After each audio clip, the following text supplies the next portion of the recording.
Beat the whole game in one sitting? Yes. Okay, so YouTube is back. Welcome back, YouTube.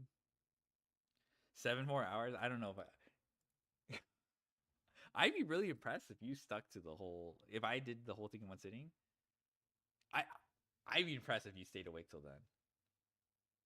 7 more Horus combos, exactly. 7 more Horus combos. All right. This is actually a very interesting introduction. Which is more I can say for 4-2 and 4-3. They were like whatever. But I'm not feeling too sleepy, you know. This is the exact time I'm actually gripped by the drama of this trial. Trial. Good morning. So you're Bear, right? I'm Trucy Wright. That's right with a W, but not right? We're on your side. You can tell us anything, please. Okay, we beat this then. Oh my god. All right, let's see how we go. Okay. Good morning. She speaks. Not bad. But I think you do better with a little smile, you know. You're so pretty. You need to sell yourself, you know. Not her saying you should smile more. Also, does anyone this max revive on her ear? She's got max revives on her. Is this a late bulb? No, that's not late bulb. Trucy, let's take it easy for starters. Sell herself to whom? I know. Let's take it easy for starters.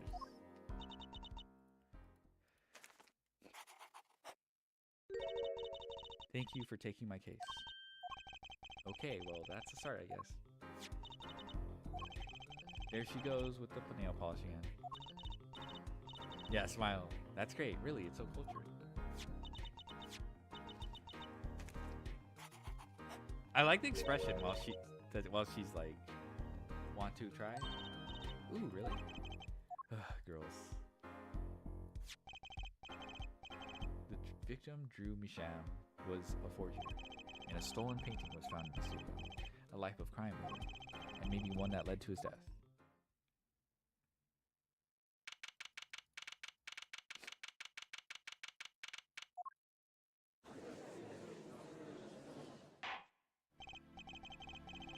Well, we will now cough.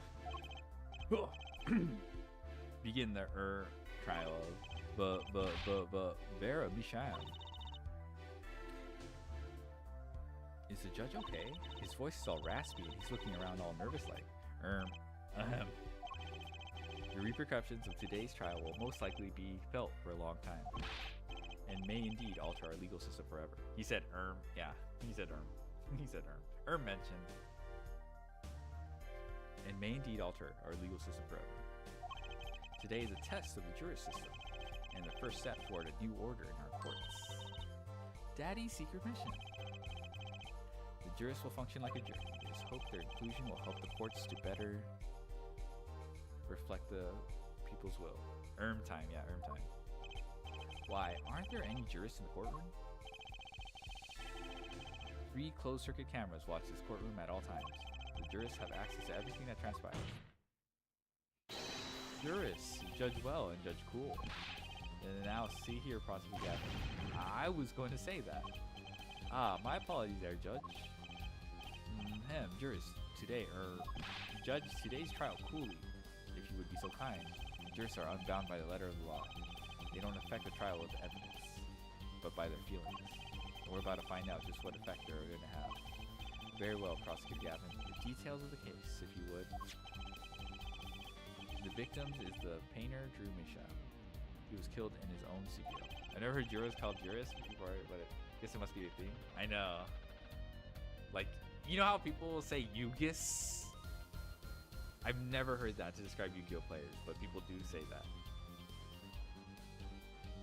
Yugist. I'm not gonna say that ever. Like, this coffee was poisoned. By whom, you ask? By none other than defendant Barry Misham. Objection! There wasn't any poison in the coffee. Achtung, someone has been doing their homework. Indeed, poison was not present in the coffee. Acist or poison was not present in the coffee, but on the mug itself. The mug, residue was found on the rim, I see. The autopsy describes manner of our victim's death. The court accepts this as evidence. Ermis, Glurm, Pokiest, Pokiest. Hell nah, Ermist, Glurm. Alright, autopsy report, okay. Always check the autopsy report.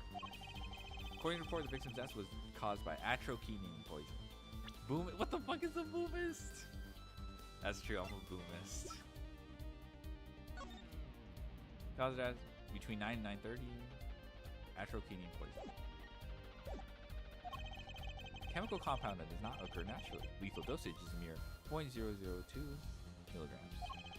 Touch of atropine in the body is a touch of the Reaper's sight. Very well, Prosecutor Gavin, you may present your witness. I have for you today a simple man for a simple case. Man who witnessed the murder in its entirety. That journalist, no doubt. Witness will state his name and occupation. Yeah, what the fuck is up with his nose? Right.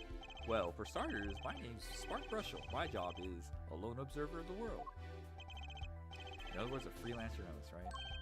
Ahem, if you don't mind, I'd like to say something here for the record. Yes, Mr. Brushel? I dislike conclusions, specifically the aspect of jumping to conclusions. Preconceptions make park sandbox of endless desert waste, end quote. But you are a journalist. You said so yourself yesterday. Well, that's true, yes. But you must understand, I stand before you today a man with a dream. I'm offering you my testimony in exchange for exclusive rights to the story. Who is he quoting? Himself, bruh. This guy's nutty. Scoop turns Mr. Brushel into that Mr. Brushel, end quote. This guy's something else.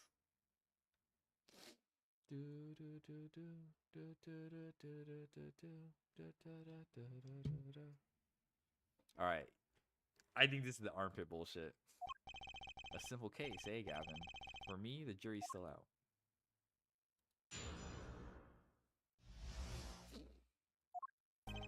I visited the studio around 9 o'clock that night to do the interview. The first outsider entered the atelier. Journalistic history made, end quote. His daughter brought us coffee right after we started. And you know what happened next. Star falls, end quote. No one else entered the room besides her the whole time. Okay. That does sound like a simple case. Unless you were the one who poisoned him. Whoa, what are you saying, Judge? Need I remind you the cameras are rolling today? I felt the need to be a bit dramatic. You didn't do it, did you? You do a thing like that? Come on, that's like newsmaker making the news, end quote. Or even contemporary witch hunt, end quote. I know, wild accusations rock courtroom, end quote. Rock indeed. Professor Gavin sure looks like he's having fun. I'm so happy for him. Very well, Mr. Justice. Your cross-examination, please.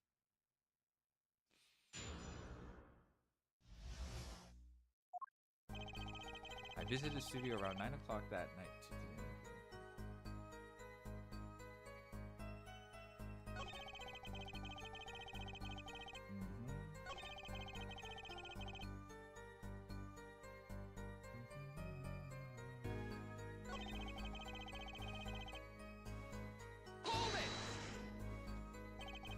What's this about a star falling? Star falls, huh? It's like an old telegram. Send money over. Zowie! You don't know? That's like a journalism code word.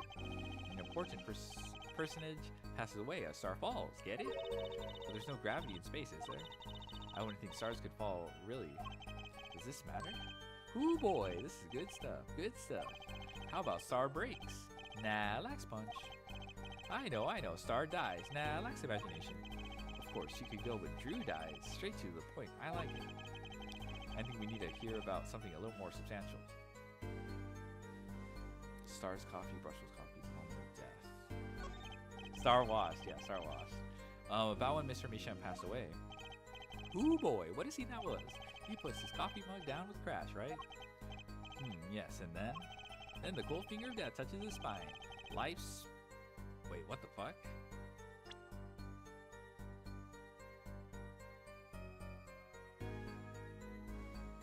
Alright.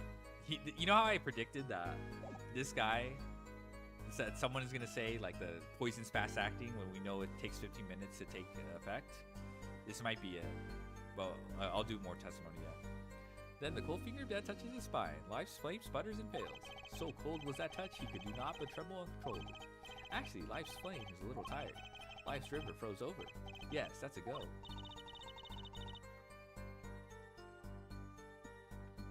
I think he's starting his article already. Can you describe that a little more simply? Well, as you can imagine, I was pretty surprised. He hit the floor, as they say. Artist Seizure's final performance. Classic cause of death, not exactly what they say it is, yeah. Artist Seizure's final performance, end quote. Atropine paralyzes the central nervous system. The body arches back like a bow, the limbs tremble, the throat burns. That's quite enough of that. I almost want to be able to sleep tonight. Oh yeah, well I want details, lots of juicy details. For that, you can listen to our last year's hit single, Atropine My Love, by the Gavins, available at all major music outlets. The point here is that the victim died of atropine poisoning. Well, monsieur, how did you find that testimony? Very important. Was an account of the moment of the victim's death. I'd say it's very important. Wrote from any merchant. I know, he's crazy. Literally said available. Literally said available while supplies last. Please add it to the testimony. Very well. The court requests the witness add this account to his testimony. Those spasms. That was definitely death by poison. Alright, let's press that. You say it was definitely death by poison. How can you be so sure? Hey, look, I'm a journalist. I've seen a lot of things. And I've had more than my share of experience with so-called poisonings. Man eats fishy fish, goes bye-bye. End quote. Food poisoning doesn't count. Should I get him to talk about something else? I feel like...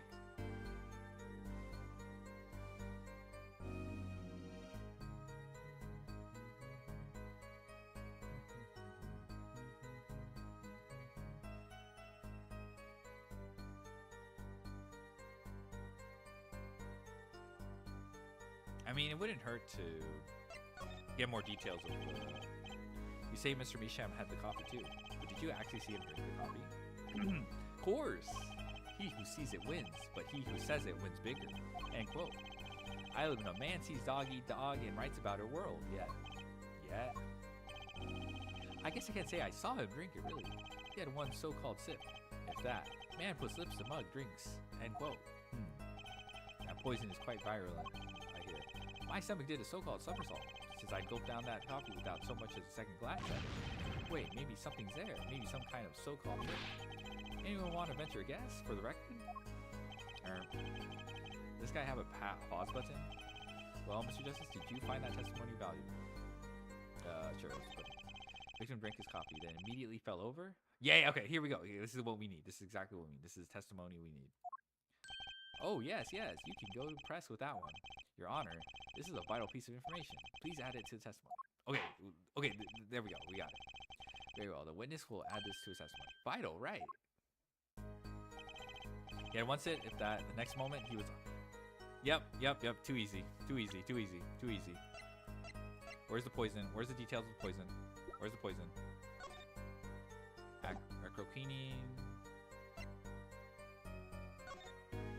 I don't know about this.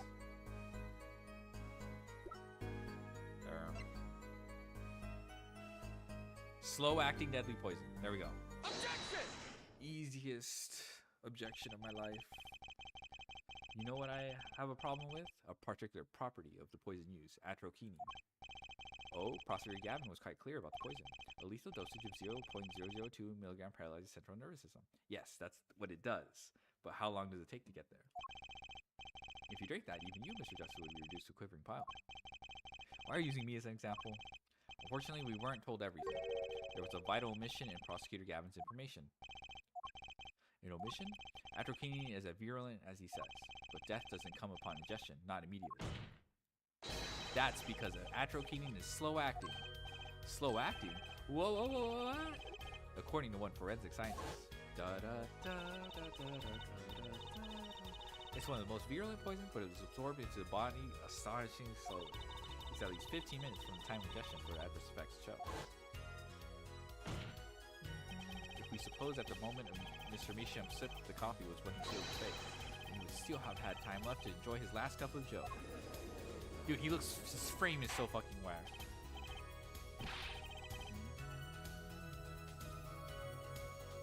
Order, order, what's the meaning of this? If what the defense says is correct, why? That contradicts the entire testimony we just heard. Well, Mr. Brushel, anything to say on the record? Slow acting, S-L-O-W-A-C-T. It was virulent, alright. Even then, it had already begun digging its claws into the journalist. He's working on a scoop. Objection! Oh, he cut the BGM short. It's Brushel, yeah? Hey, Brushel, let's take a trip back down memory lane. Huh? Did the victim really die the instant he took a sip? Think it over. I think this is vital. You know what I think? I think that was a not-so-subliminal suggestion. End quote. I admit, it does cause a problem if he died when you say he died. I would be forced to say I'll be ashamed to my simple case. And you would be forced to say farewell to your article. Come again? You can't write a story based on conjecture, can you? And as the case drags on, other reports will pick up the scent. And you'll be forced to kiss your exclusive scoop goodbye. Scoop? Scoop? Ugh. Scoop? Look, wait, wait a second. Just 1 second. We're waiting. Out with it. I think I just recalled a so-called important detail. A revival recollection, end quote. A story survival, end quote. Horny, utterly confused, end quote. Actually, I did notice something when I visited Sleep. I'd heard of poison that takes its sweet time, see? But not what I've been saying for the last few minutes, apparently. Mr. Brushel, are you saying you noticed something that explains what happened? You bet I am. The antidote for a poisonous contradiction, end quote, you might say. Or I still have no idea what you're talking about, end quote, I might say. I figured it out, but only after an in-depth interview. See, that thanks to my journalism skills, I know who poisoned that coffee. Okay.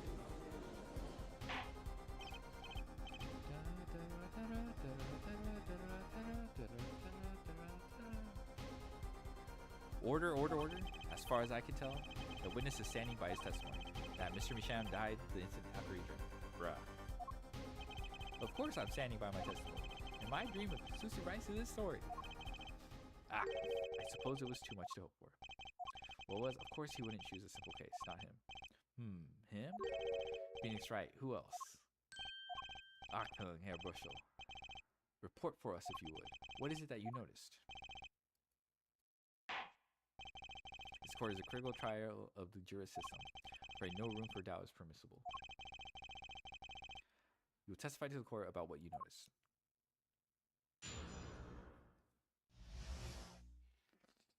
What Brushel noticed. When I arrived at the studio, Mr. Misham was at his desk. He seemed to be writing a letter, but he quickly sealed the envelope. I thought nothing of it at the time, of course. Now that I think about it, what if he was writing a suicide note? Bruh, what are you talking about, bruh? A suicide note? Yes, he had this look on his face. Man's face is scrutable as a quadratic equation, in quote. Okay, quadratic equations are not that hard to decipher.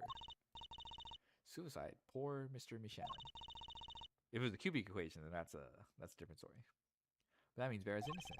Would someone commit suicide in the middle of an interview? Oh, very well. You may begin your cross-examination.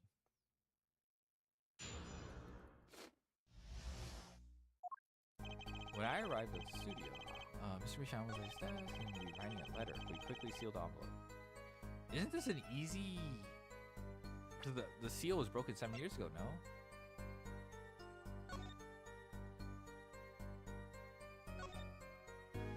Or... It was written 7 years ago. Okay, let's press. So he put the letter away when he saw you. Early reporter gets worm, and quote, that's my secret. I'm not sure I follow. It's the night of the interview. I arrive 15 minutes ahead of schedule. The handle turns, the door opens, and I barge in. Are you sure that's okay to do? I mean, isn't that unlawful entry, really? early, Misham? Mr. Misham surely seems to think so. You should have seen him. He crammed his letter into that yellow envelope as fast as he could. I know a secret when I spot one, and that was one. It does seem significant. Well, Mr. Justice, I wonder. It does have the ring of something important. Alright, add to testimony. The defense finds this testimony vital, Your Honor. Very well, please add it to your testimony. Hey, why not? My account comes free of charge. It was a yellow envelope. I heard it was left at the crime scene. Yellow envelope? Bro, are you fucking stupid? Objection! This is too easy. This is too easy. As just so happens, there is a single letter in the desk drawer at the scene. In a red envelope. What? Oh my god. That was grotesque. Prosecutor Gavin. Yes? Was the yellow envelope found at the scene of the crime? Unfortunately, no. But air forehead. It's easy to mistake the color of an envelope. I guess. But not this envelope. You see, it was postmarked already, 7 years ago. Well, Mr. Russell, I can explain that. True, right? He wanted to get that letter in an envelope, pronto. Get it out of sight of my beady eyes, right? So he grabbed the nearest envelope and crammed away. What about the whole red and yellow envelope contradiction, Jump? Well, Mr. Justice, have you anything to say to the witness's claim? That night, the victim put a letter he had been writing in the red envelope. It's impossible, right? That's impossible. Ah, I like your expression, so full of confidence. It's simple, really. Right, because it's already written 7 years ago. It just so happens the defense team investigated the contents of this envelope, and with assistance of a forensic scientist. What? Note that this letter is addressed to Drew Misham. Oh? Oh, it's addressed to him, not he, so he, of course he wouldn't write it. Oh? Why would he address the letter to himself? Let alone send a suicide note to himself. I've been scooped. This guy is freaky. Order, order, order. Mr. Brushel, can you explain this to the court? Oh, my, how could I have forgotten? I suppose this happens to the best of us. Reporter gets old. Forget lots, end quote. Alright, you can't pull the Unk. This is Unk Stolen Valor. I'm still waiting for an explanation, Mr. Brushel. Well, that's the thing, see? Oh my god, it's the Hottie Clinic song. Da, da, da, da. Oh my god, this fucking song. Well, that's the thing. See? After he put his letter in that envelope, Mr. Misham sat there searching his desk drawer for something. His desk drawer? Yeah, it's a stamp, a so-called postage stamp. End quote. A stamp? Where? Whatever for? Well, to mail his letter. What else? And why, yes, I think I saw him put in his letter. Isn't it empty? Yes, it was a yellow envelope, and he put it in that box. Okay, bro.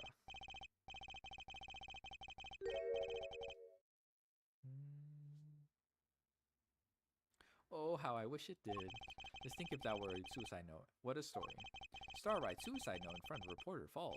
End quote. As I was saying, that has nothing to do with this case. That's it.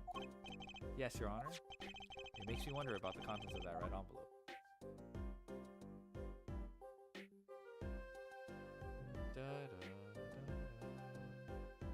Yep. 100,000 is quite a good deal of money. So this was from 7 years ago, yeah? So, am I finished? Here, I mean, am I finished here? I was thinking of, going home to start writing. Bruh.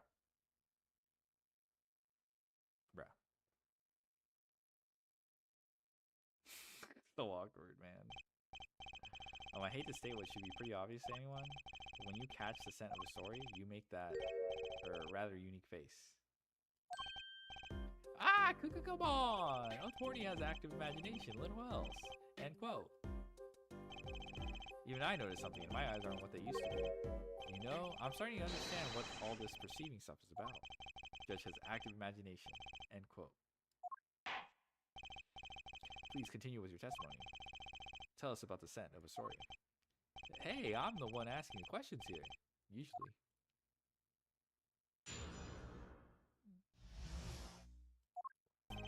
Actually, it took a bit of work to get a thumbs up on the interview. reporter leveraged his story gets his interview, end quote. The story concerned a certain case from 7 years ago. That red envelope probably has something to do with it. Say what you will, but Drew's talent was without compare. He's a forger, bruh. So you start to go press with the story. That's how you go your interview, blackmail? Well, yes. I mean, no. It wasn't exactly black. I mean, I'm not hurt. Something's wrong, Mr. Russell. Look, this is my story, my tidbit. My journalist info is livelihood, end quote. I see. While you have me chatting away in here, what's going on out there? What if some Wally Wordsworth or Sally Scooper gets wind of my story? You could be going to press while I'm going to waste. Okay, bro. Court feels your pain, Mr. Russell. Mr. Justice, let's pick up the pace. A certain case 7 years ago. Wait, 7 years ago?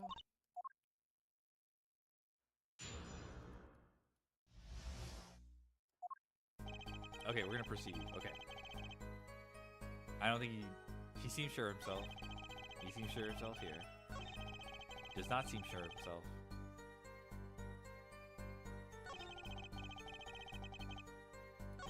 Doesn't seem sure of himself. I mean, this seems like a lie. He should. What the heck is that? All right, let's see this. All right, I know what this is. I know what this is. I know what this is. All right, where's his armpit? Gotcha. Yeah, it's armpit. Finally, the famous armpit that would stump millions. I have a particular stream to thank for struggling with this part. So I actually know what to do. So what much, Mr. Brushel? Yeah, well, a man can't help his glands, you know? It's more than that. When Mr. Michel's talent was mentioned, he suddenly began to sweat buckets. Ack! You're hiding something. About his talent. What? That's ridiculous. Evidence time. Let's show where Mr. Michel's true talent lay. Just so happens I have evidence showing the talent mentioned in that letter.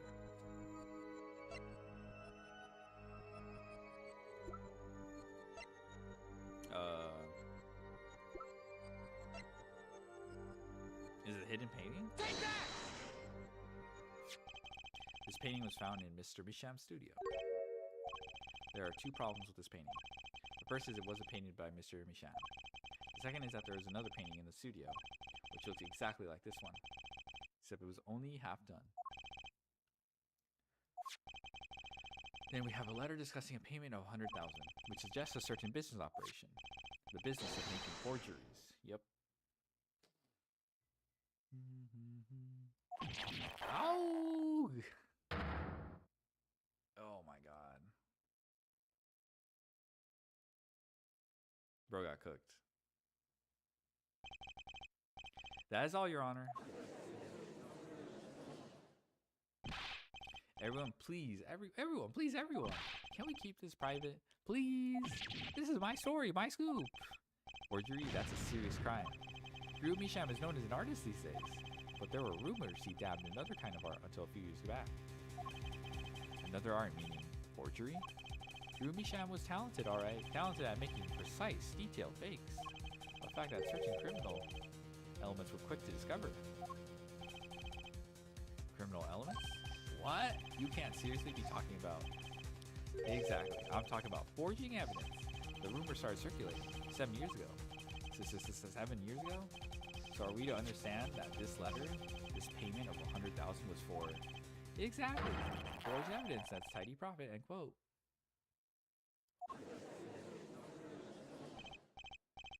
Order, order, order? Why, it's like our victim was living a double life. Aha, this is my chance. So the victim had ties to the criminal world, right? He could have had plenty of enemies we know nothing about. For real? For real? Objection! This is my first time hearing of this criminal world. We certainly found no criminal connections when we conducted our investigation. Objection! Ties to the criminal world, Piratka, yeah. But how do you explain all this money? You have to admit there's a possibility of some illegal activity. Objection!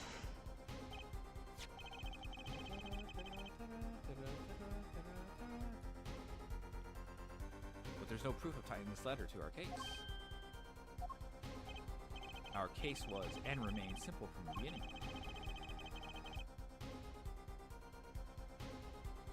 Only the defendant could have poisoned that mug that night. And you, of course. Hey, hey, hey! The only thing I poison is my pen when I'm writing reviews. What? What are you talking about? Mr. Brushell, your testimony to this point has been quite unreliable. It doesn't speak well of your reporting action. What are you talking about? My journalism is rock solid. Journalism so solid you could stand an elephant on it. End quote. In any case, let's hear a summarized recap of your testimony. If we can ascertain the situation in that studio from the recap, the trial's over. Apollo, what's he talking about? Cross-examination showed Mr. Russell didn't have a reason on means to poison him. But as long as there's no other suspects, then the killer had to be Vera. That's what. This next testimony is our last chance. Mr. Russell, your testimony, please.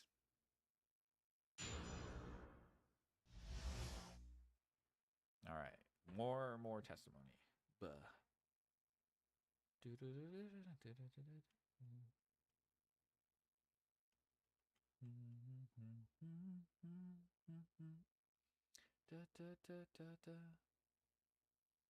Brush L, yeah, brush L.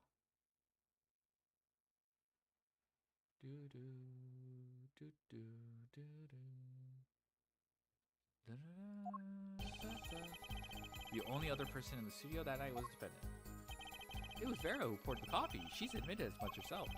The only thing that touched Drew's lips during the interview was that mug. And nothing left that studio after he died. Nothing. Clearly, the only one who could have poisoned him was his daughter.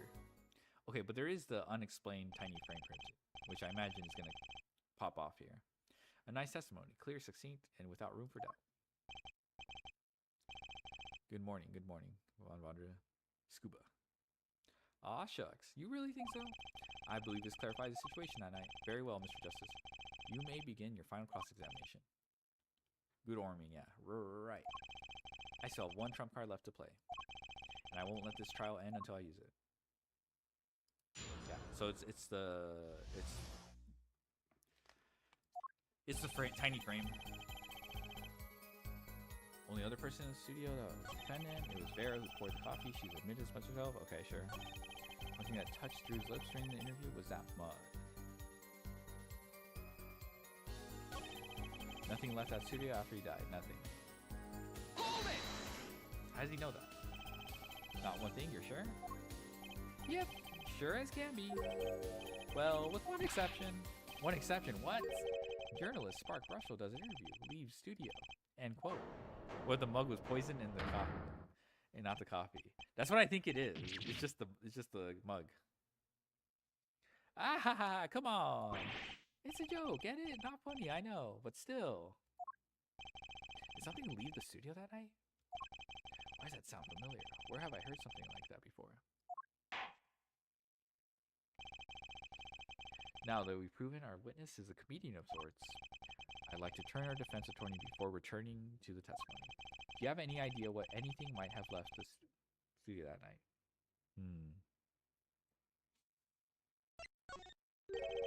I think one thing might very well have left the studio that night, actually. Turns into something that has vanished from the crime scene. By which you mean something other than our witness? Of course. Don't tell me. Vera Misha? Believe me, any comic relief I've tried is entirely unintentional. Let's see what you've got for us, Mr. Justice. Well, this thing wasn't at the scene of the crime, so I can't show it to you.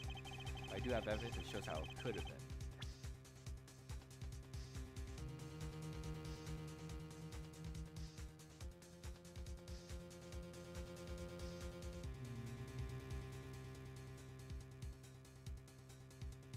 Is it a letterbox?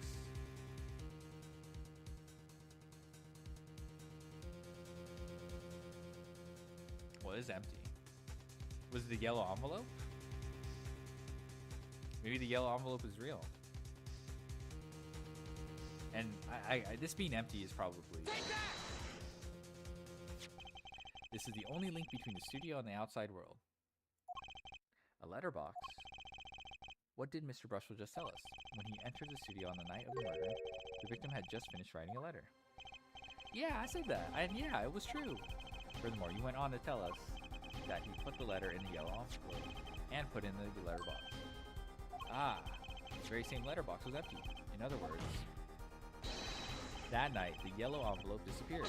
Okay, that makes sense. Ah, yes, how intriguing. So an envelope just has disappeared from the scene of crime. Of course, this changes nothing. Huh? He has a point, Mr. Justice. What we're trying to figure out here is how the poison got into Mr. Misham. Is it really important that the envelope the witness says he saw disappeared? Well, if it did disappear, then something did leave the studio that night. That seems very important to me. Very well then, the witness will add this to his testimony. You got it. I still think this fails to change anything, Forehead. I wouldn't be so sure. A letter disappeared from the crime scene last night? It's exactly the opening I've been looking for. Letter was put in the post from the studio, but I don't really think that matters. Like, let's press this, man. Hold it!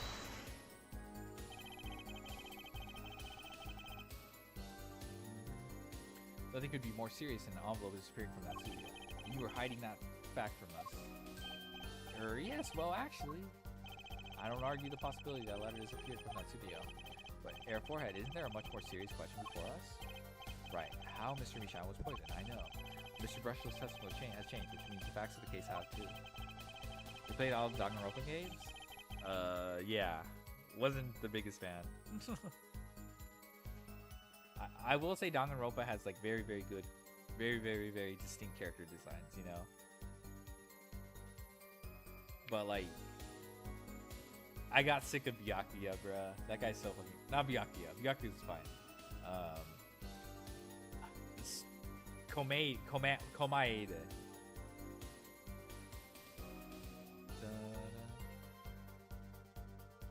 No, the character designs are very good. But the writing behind it is not too... I don't know. Some of the character writing behind some... They're pretty one note. I don't know how to describe it. Komaeda is annoying as fuck. And the stupid motherfucker with the... annoying little shit with the black and white scarf. That guy was annoying as fuck. Like, he was not even endearing in a... I hate him. So I think Chisaki was cool. What's her name? The little guy from the... Yes, the little guy from the...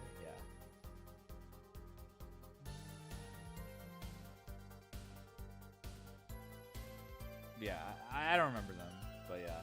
Chisato, I think? I think it's Chisato, not Chisaki, but I forgot. And what he told us means something entirely different now, I'm starting to think. Let's keep thinking, Apollo. You play the Dangan Ratgo pod games? Yeah.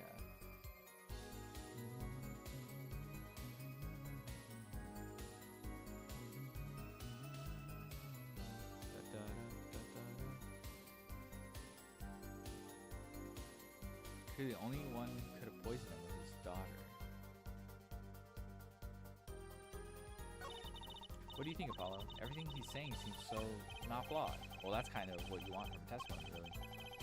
I need to keep my eye on what matters. How and why was Drew mission killed? There are poured the copy. That's not going to change. But if the copy didn't kill him, I need to find what did and prove it. It's got to be the brain.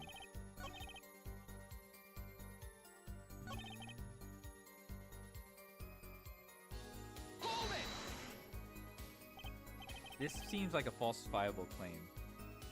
If we can link a second thing that touches this, then that probably means we have a case that Vera didn't poison him, but we'll see. You're sure about that? Well, to be really, really precise, I was busy gobbling mint candies the whole time. One of those candies might have been poisoned.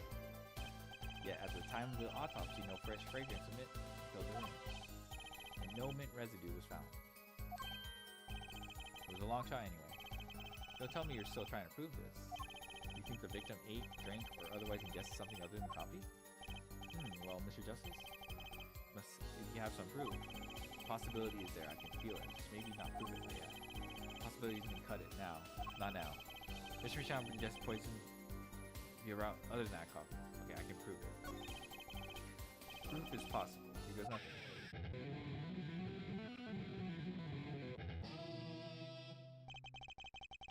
You don't understand what we need, yeah? Proof, Air Forehead, not possibilities. Of course. And Prosecutor Gavin, I hope you understand. I'm ready to give you that proof. What do you say?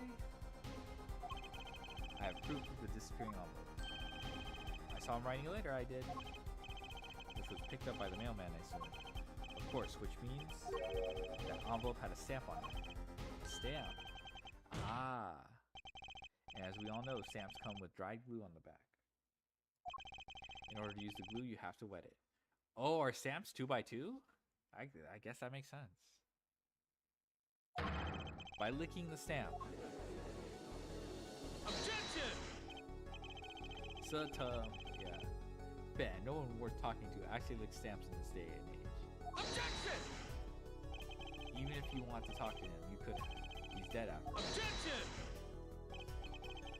Okay, so he licked the stamp, but wait. How does that explain the actual keening on the removed copy? Objection! It might have been residue left over from the initial ingestion. If you lick the back of the tongue, poison stamp, the poison would get on his tongue, yes? What would then happen if you put the coffee mug to his mouth? Yes. So initial ingestion, he still has poison, then transfers it on the rim. This seems so sad, JK. Yeah. Those traces on the mug weren't the killer's doing. It was the other way around. What? The coffee mug didn't poison Mr. Michan poisoned the coffee mug himself. Yep, okay. Classic Ace Attorney twist. Order. But that does it? Recall, if you would, atropine is still acting poison, yes? Poison entered his body when he put the stamp on the envelope. But his time wasn't up until the very moment he touched his lips to that cup of joe.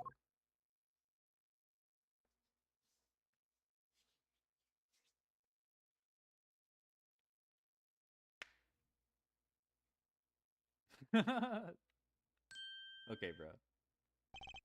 You have something to add, Mr. Russell. Uh-oh, his nose is picking up another scent.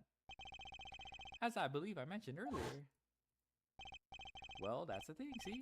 After he put his letter in that envelope. Mr. Misham sat there searching his desk drawer for something. Yes, a stamp, so-called postage stamp. End quote. But you know, I don't seem to remember him ever finding one. Maybe he'd just run out. Incidentally, we searched his desk drawer at the scene of the crime. There were no stamps. Not a single one. That does pose a problem. How will you prove that the stamp was coated with poison? Actually, I'm glad no other stamps were found. It makes proving the stamp he used was poison possible. Ah ha ha ha ha ha. Good show, good show. You can't even prove there was a stamp at the scene in the first place. Well, let's hear what the defense has to say anyway. Was your evidence that the proves the existence of the postage? It's the 2x2 frame.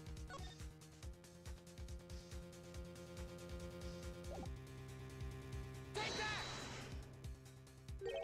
Well, that certainly is a cute little frame, and by little, I mean really little. Yeah, you can see the little like edges of the stamp here, the serrated. Take that, yeah. Quite empty, as you can see for yourself. I noticed that too during my inspection. So what? Ah, apparently you weren't as observant as you should have been. You see, when you saw this frame, it was missing something quite important. Missing something. A pale bluish stain on the inside of the frame. Atroquinine residue. What? Why was I told about this? The frame is only 2 inches square. The face of the frame is even smaller. Maybe an inch wide at most. Oh, the frame is 2x2, but the interior, I see. You aren't saying. Oh, but I am. Tell me, what fits in such a small frame? Commemorative stamp, perhaps?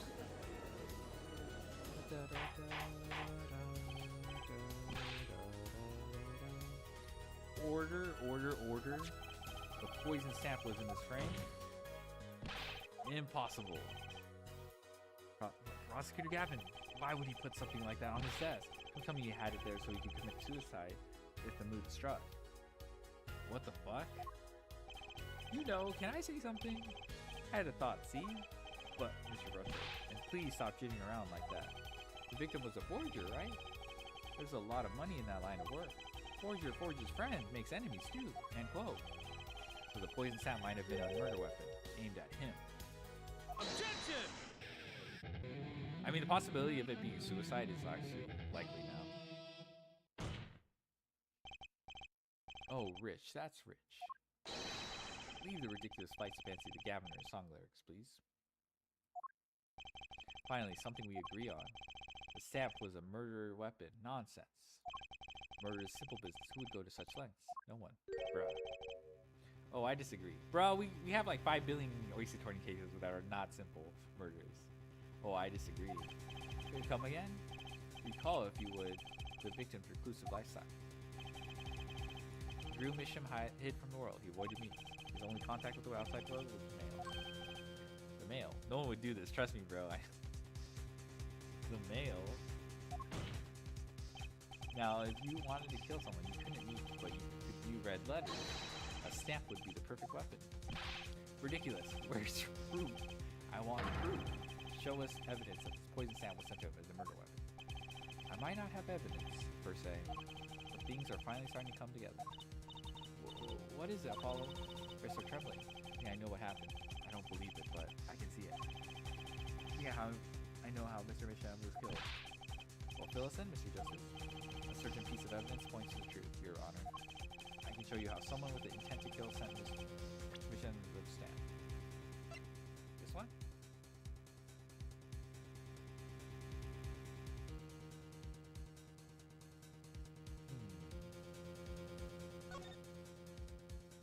Oh, I can't examine that. Take that! Isn't the envelope the one from 7 years ago? Think about the text of the letter again. There were 2 pages in the envelope. This is page 1. Yep. And this is page 2. Yep. I want to draw your attention to one phrase in particular. Send in the enclosed envelope with enclosed stamp within 3 days. Oh, I see. Enclosed stamp, Your Honor. In other words, if I have this straight, the stamp, poison, on the stamp, click, click, grass, end quote. Now, what if he had done exactly as the letter asked? He would sign the document, put it in the envelope, and put the stamp on it, right? He would put it in his letterbox. 15 minutes wouldn't have elapsed between affixing the stamp and mailing the letter. The clock started ticking, and when the time came, he drew his last breath. And the murder weapon would be taken away from the scene. Quite conveniently, thanks to the postal system.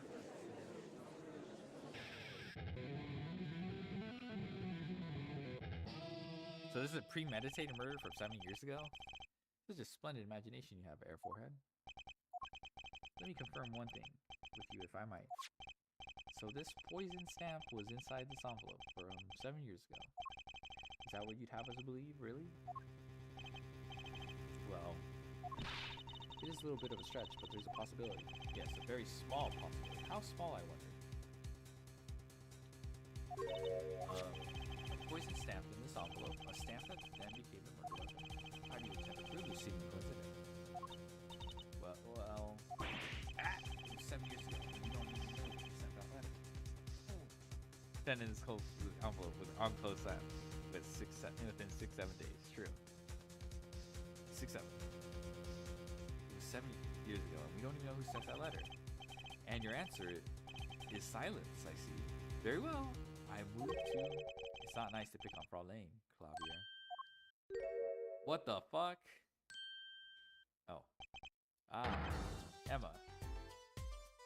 That was... Why was Christoph there? Emma. Well, like my Christoph Gavin impression? Did I sound like him? Bruh. Don't quit your day job.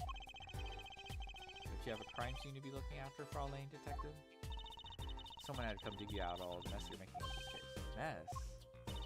You know, none of this would happen if you just trusted the science a little more. You looked like him? I know. You can find out if that stamp was in the envelope. Easy. Care to explain yourself, Fraulein detective? Glare at me all you want, but science is on my side. It's all in the residue, right? That's right. Poison detection spray. produce a red envelope at once. You can open it on authority of the court.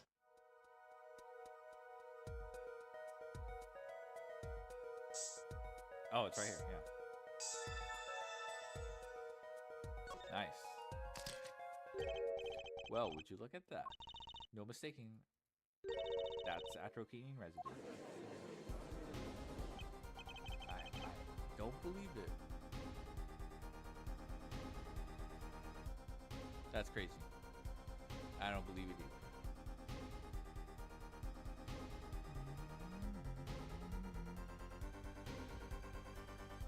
He looked like him. I don't believe it. A murder weapon from the past. Now, 7 years later, it bears its fangs at last. Objection! Absolutely outrageous. Tell me why. Tell me why. Why did this murder take place 7 years ago? Well, 7 years later, I know. Well, there's one possibility. Maybe Mr. Isham figured it out. Figured what out? He realized that the person who sent him that letter wanted him dead. So he sent his reply with a different stamp. He put his decisive evidence in a frame. Yeah, but he would have to, like... So, why was it used now? So, can I make a statement here on the record? I, Spark Razor Tree Brush, will claim the scoop as mine. Drew Misham killed in cold blood by sender of 7-year-old letter. End quote. No, maybe something more succinct. Star falls after 7-year delay. End quote. Order, order, order. I see no room for further argument here. Though I admit this is all coming as quite a shock. I think that the murder weapon reached his mouth after 7 years. Stamp this ticket straight to afterlife. End quote. Uh-oh, I think the witness is bad influence on our judge. I think the judge is just easily influenced. I see no need for further debate on this matter. The sender of that letter 7 years ago could hardly have been our defendant. Apollo? I think we just won. Very well. This court finds the defendant. Uh-oh. Objection!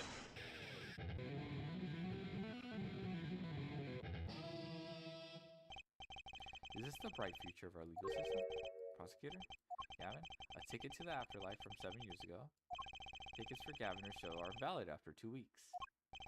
But it doesn't make sense any other way. It boggles my mind that so many people haven't noticed this. There's a fatal contradiction AA4 has claimed. Contradiction? A poison stamp was placed in this envelope 7 years ago, whereupon it was framed until now. If that's the case, then why would Drew Misham have done what he did? Yeah, we don't have an explanation. Yeah. Emma explained that. He must have realized it was poison. Therein lies the rub. 7 years ago, the forger Drew Misham sets a trap and put the stamp in the frame. I do not debate this, but this begs the question. Why 7 years later did he use that stamp on the night of the murder? Surely you don't mean to suggest that Mr. Misham simply forgot. He put the murder weapon in a frame on his desk for 7 years and he forgot? You expect us to believe he sprang the trap on himself? Yeah, this is the weird part.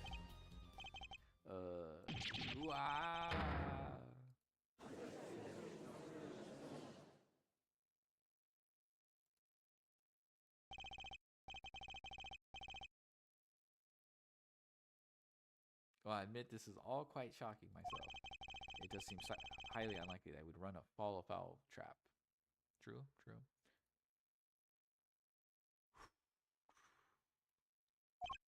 That had been sitting on his desk for 7 years.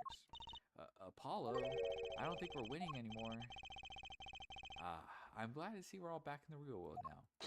Welcome back to reality. We've been waiting for you. Objection! Okay, then how do you explain the poison stamp that was in the envelope? The poison stamp? Where exactly is this poison stamp again? Have you brought it to court for us? I see no proof that such a thing ever existed. Objection! What about the atropine residue, huh? Oh, I agree. That does seem to be atropine residue. But AA4 had certainly no stamp. Yeah, but you can see the edges, though. Even if your precious poison stamp did exist, Misham never would have used it. That is all.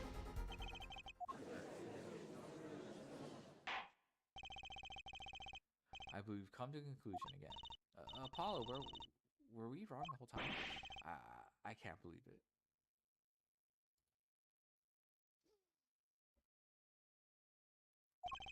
poison traces matches up. It can't be coincident. I'd like to bring some closure to this issue sometime this year. Your Justice? Yes, Your Honor. Let's review the facts.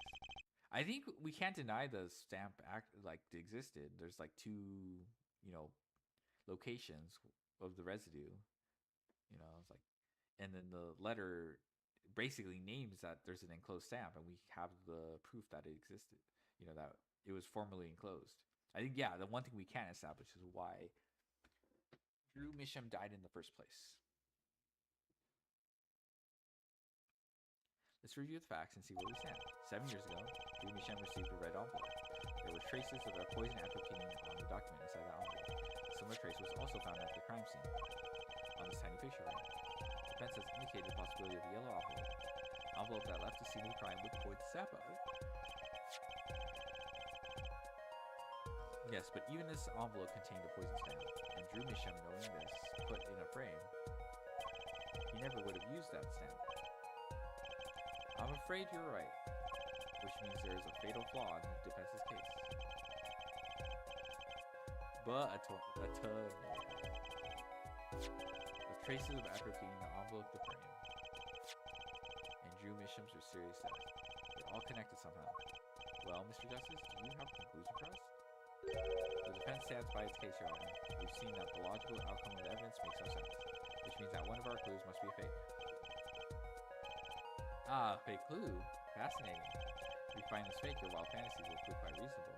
The fake clue that's thrown us off the poison trail is none other than Drew Misham?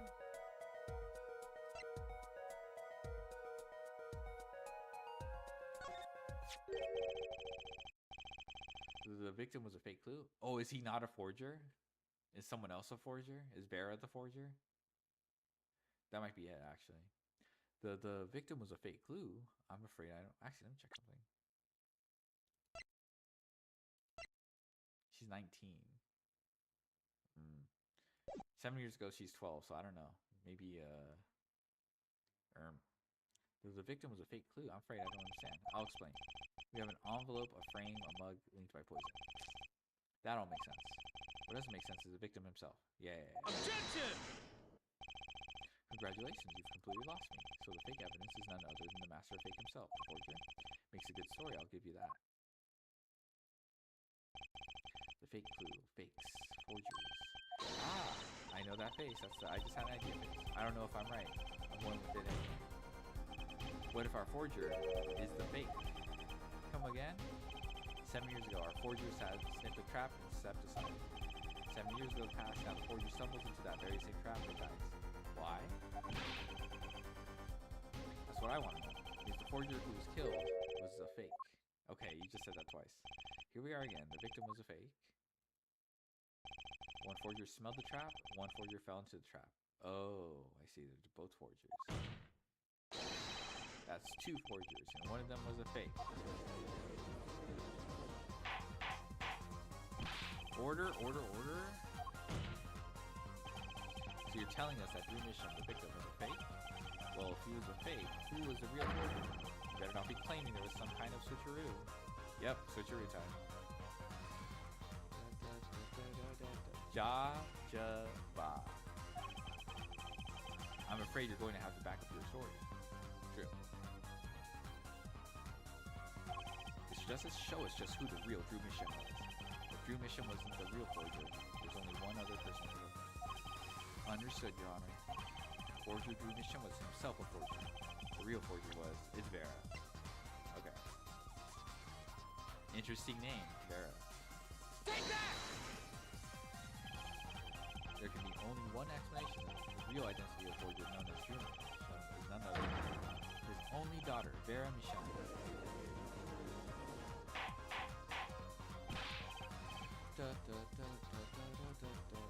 Order. Mr. Justice is going out on a limb, even for you. I kind of agree. I mean, Vera, forger? Let's consider it before you write it off entirely. If you look at the paintings ago, one fact becomes quite clear. Forgery had taken place in that studio for quite some time. Forger wasn't caught in that trap chimney. This can only mean that the... Hello, Green Flag. It can only mean that the one who was caught in the trap wasn't the forger. Well, actually, that does make a certain kind of sense. One more thing. Only 2 sets of fingerprints were found in the forger's studio. Drew Mishams and Vera Mishams. You know that Drew Misham was a forger. That leaves only one possibility by process of elimination. Forger was Vera Misham. Well, I mean, no choice but get testimony from Vera.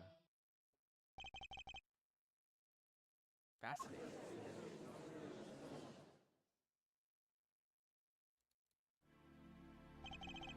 Vera Misham, you've been paying attention to the trial so far. Let's just ask her and be done with it, shall we? Who are you? Who is a forger? Drew Misham?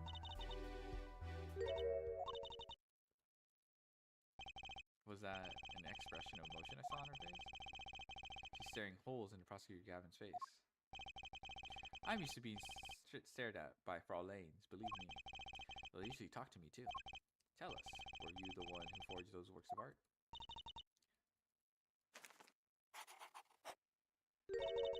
Yes. So the forger, Drew Misham, was you? Yes, it was me. What? What?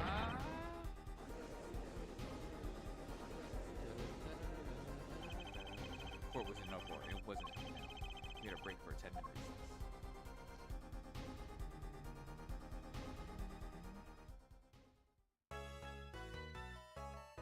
Damn.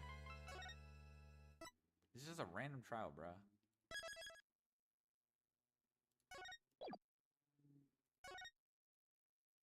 Alright, lock in. October 8th, 1:24 p.m. Alright.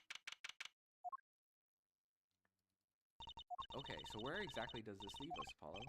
Well, the Drew Misham who was killed wasn't Drew Misham, the forger, basically. Huh, well then, who was he? Well, he was actually doing her nails. So, you really made those forgeries?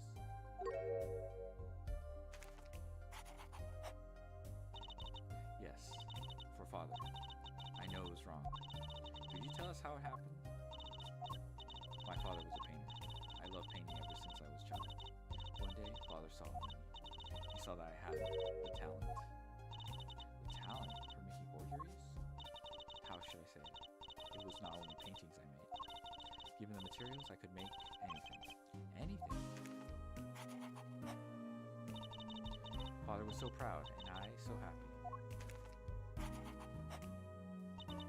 But in the end, I was making those forgeries. I've never had a good constitution or personality.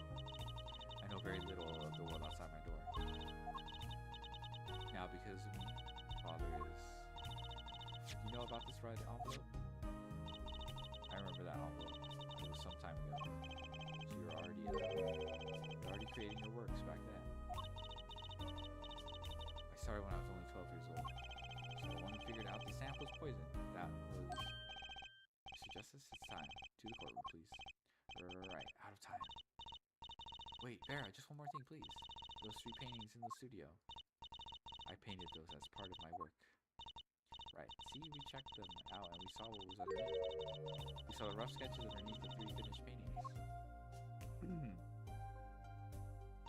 I see. Mr. Justice, yes? Father, he knew of you. Of both of you. Your late father? He was watching, gathering information. All about the right and co-law offices. But lately, we're not doing just law. Yes, you do tricks, gags, signals, and play piano. Well, they're not really gags. Yet, when father heard you had resumed the legal business. How pleased he was. Who was Mr. Misham? How am I supposed to know? Was he his daddy's daddy? Judging from the relative ages involved, I'd say it's highly unlikely. Things are already confusing enough with all these daddies running around. You know that the victim's daughter, Vera, was the forger. What does this mean for the case? Guess we're about to find out.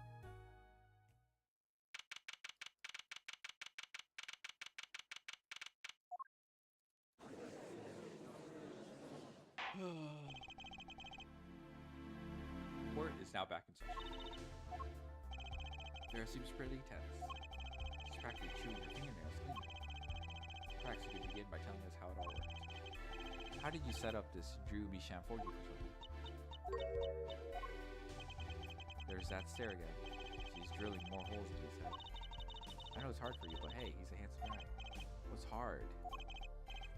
Very well, miss, if you would. Did you really make these testable portraits? Perhaps you'd rather answer my question. Were you the one who painted that painting? The remarkably similar one? Ah, yes. I painted it, yes. Father praised me quite highly for it. So, she was the one who made the forgeries. Yet she did not wish to reveal the truth of their operation. So the victim was a stand-in, a decoy. To the world at large, he was a forger, not her. I've done a bad thing. I have, haven't I? Regardless, we need a little more information. About, for instance, this. You have seen this before, ja? Yes, it was Modesto drawing. Yeah, smile. Very well, you may proceed with your testimony. Tell us everything you know about this envelope. Stretch. Ooh, yeah, feels good.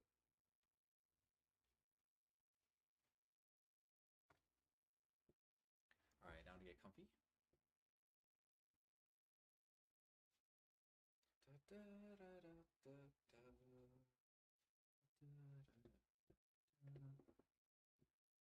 the red envelope. I created things and Father sold them. This envelope came after my first work. That was other than a painting. Father handled the deal, all of it. I received a stamp that was in the envelope. It was after that job that we moved to the current studio.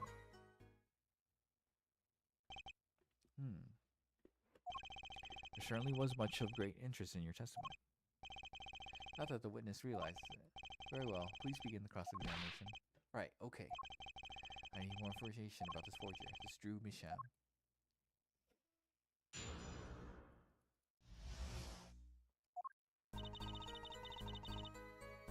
Hold it!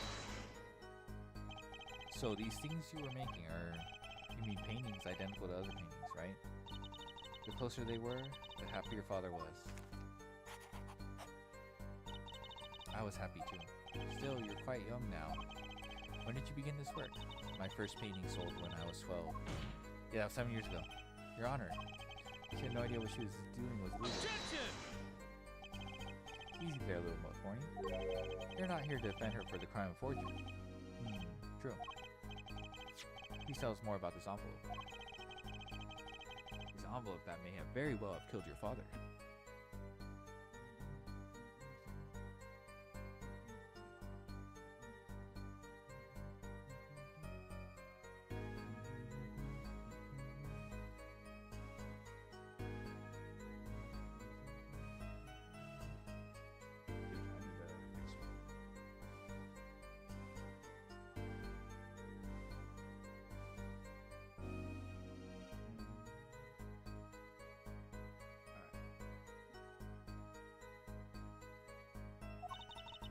Alright.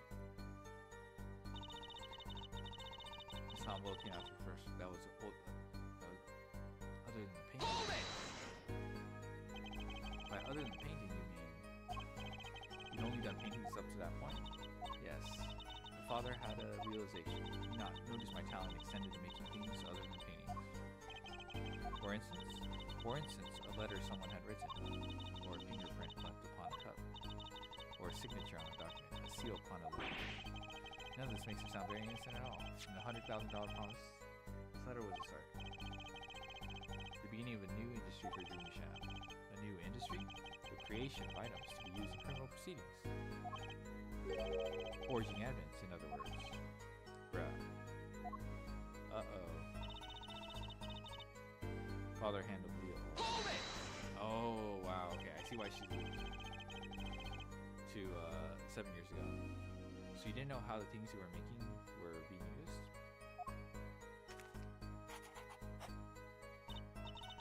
I enjoy painting very much. I think I understand. The Praline lived in an unusual little world. Can you tell us what happened to the papers that were in this envelope? Father signed them and sent them back, I believe. Did he follow instructions? Send in an enclosed envelope with the enclosed set. It's a rather important matter. Give your answer, supply.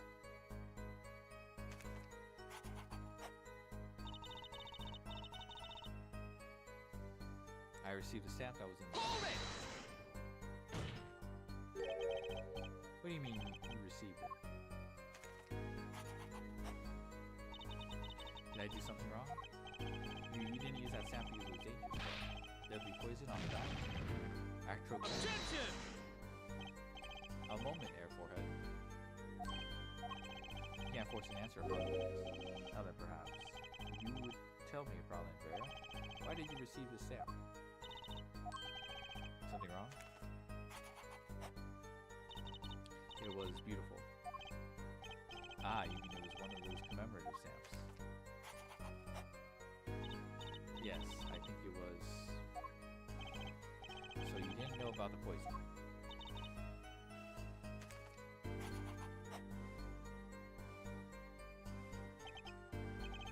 I guess not.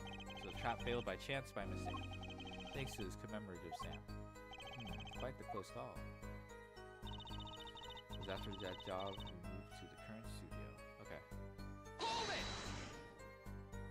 You mean you moved to where the current Drew studio is? Yes, we saw very few people there. I began drawing pictures and books. A single job had them tied to the criminal underworld. I think Mr. Micham wished to reduce their visibility in the world at large. We had to meet someone for some reason. Father posed as the creator of the work. That was the real essence of the artist. Drew Micham. He did the work and he supplied the face.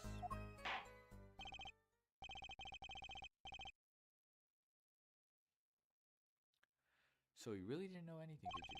You had no idea how much danger you were in.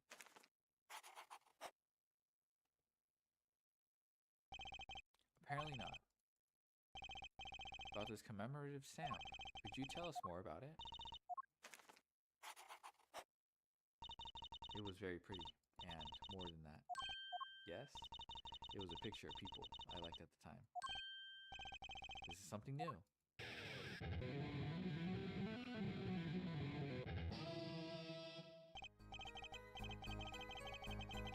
Apparently we've got some cross-examination yet ahead of us, if you would be so kind as to continue testimony, Fraulein.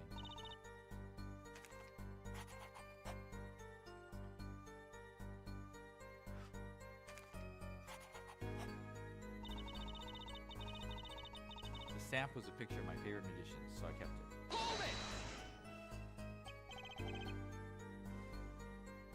Well, magicians, I love mysterious things. I always have. Even though she fainted when she saw Mr. Hat. You're confusing mysterious with freaky. Father took me when I was very young.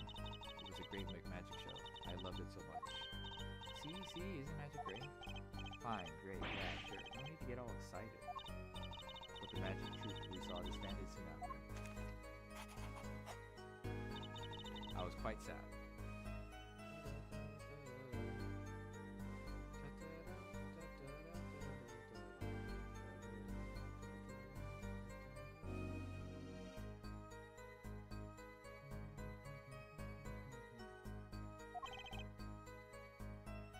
Did she just say what I think she said? Magic truth? Now where have I heard that before?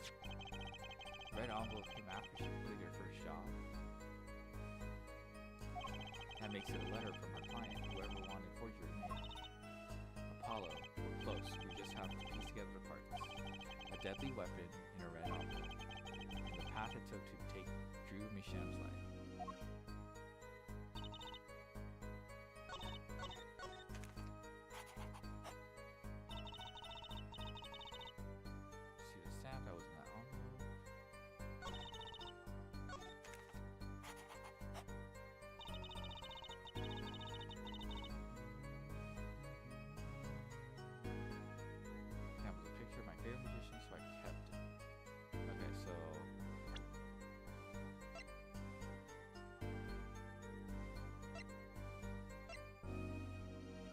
gotta be this, right?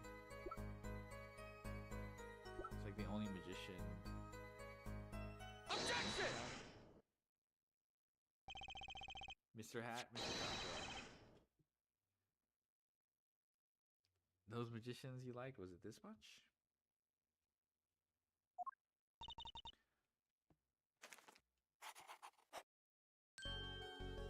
Yippee! Apollos are not a bunch. I see, so I have to wonder. Why include a commemorative stamp like that in a business letter? Good question. Well, pretty stamps are always better. Can't beat true grammar.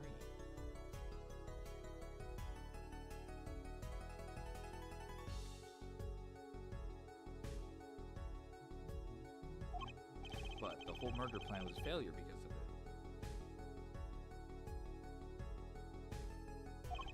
Ironic, don't you think? Prosecutor Gavin? Prosecutor Gavin? Grammary. What's with Gavin? Might I ask just one question of this witness?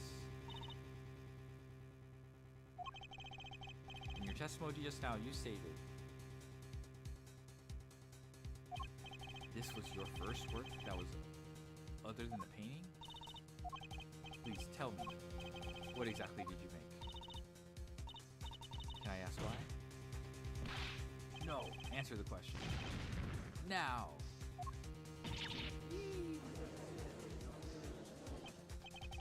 But Prosecutor Gavin, you're usually not the one whose volume concerned me.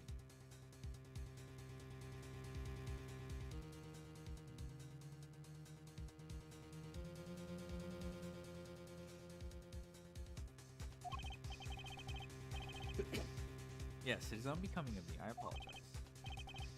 I must know, please, Mr. Micham.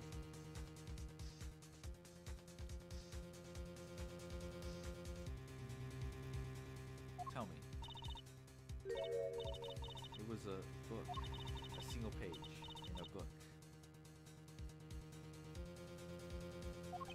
A book? Please be more specific.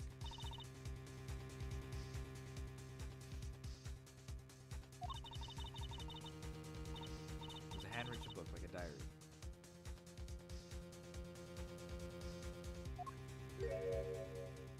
Uh-oh. No, I don't know, no.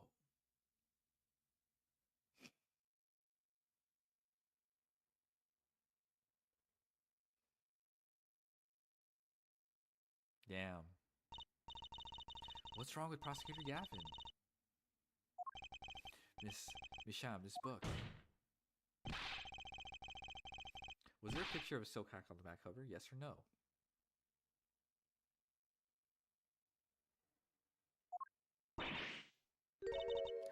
How did you know? Objection!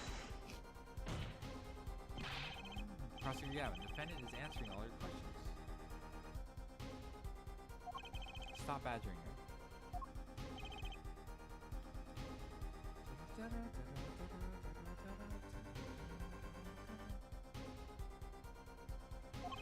He's told you nothing, has he?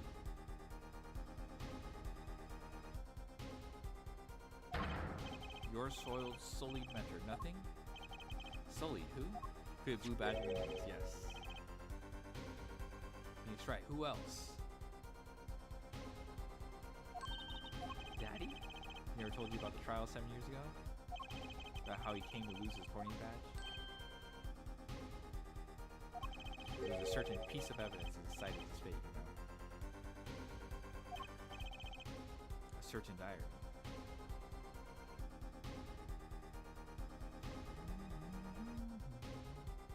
Six, 7 years ago, yeah. Gasp your balls true. On the back it bore the mark of a silk hat. What?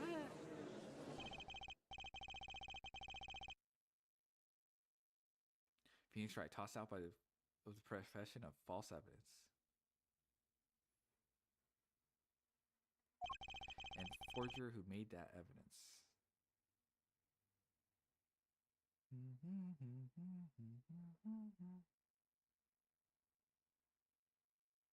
Is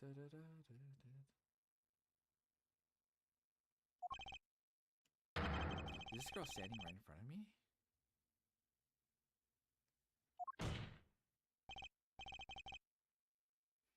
Vera, you must tell us.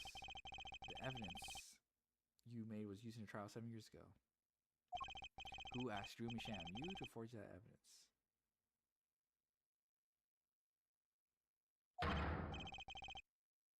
For all our sakes, who was it?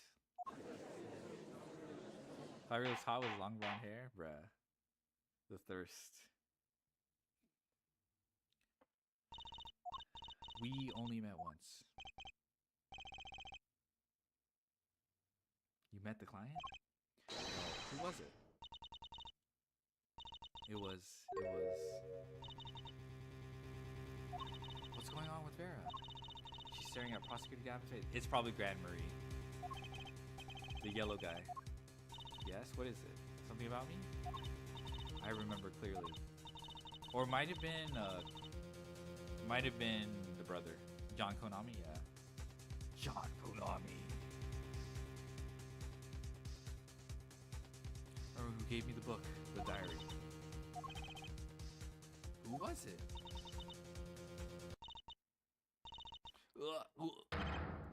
Vera! Oh, she got poisoned. This is Terry Falls again.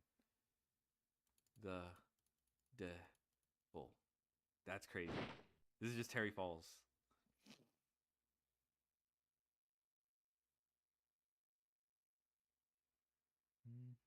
Defendant Vera Misham, condition unconscious. Okay.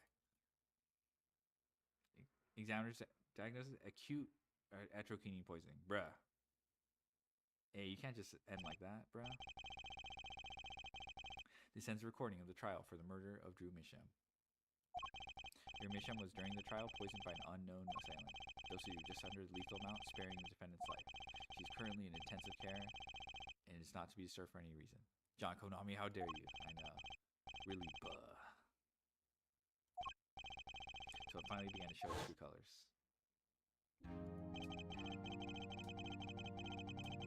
Long road to the truth takes us to the record of another trial. In some ways, that was the starting point of it all.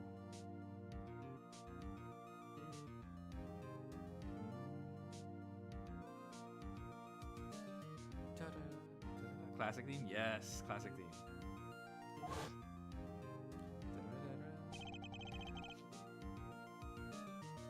That's where we must go. Oh my god, though.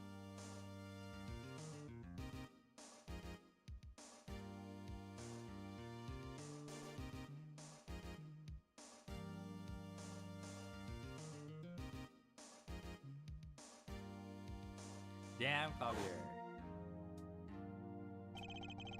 To find the whole truth. It's Trucy.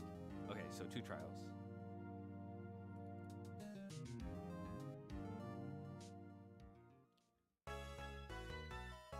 Yeah, I wonder if it's Kristoff, actually. Trucy, yeah.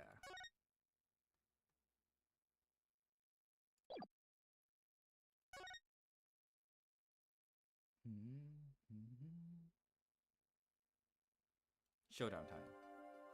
More, yeah. Showdown. It's showdown time. I lost. It's only a game of poker. A game I played for a long time and only lost twice. Pokemon Showdown time, yes. Who was the first? The man I killed, of course.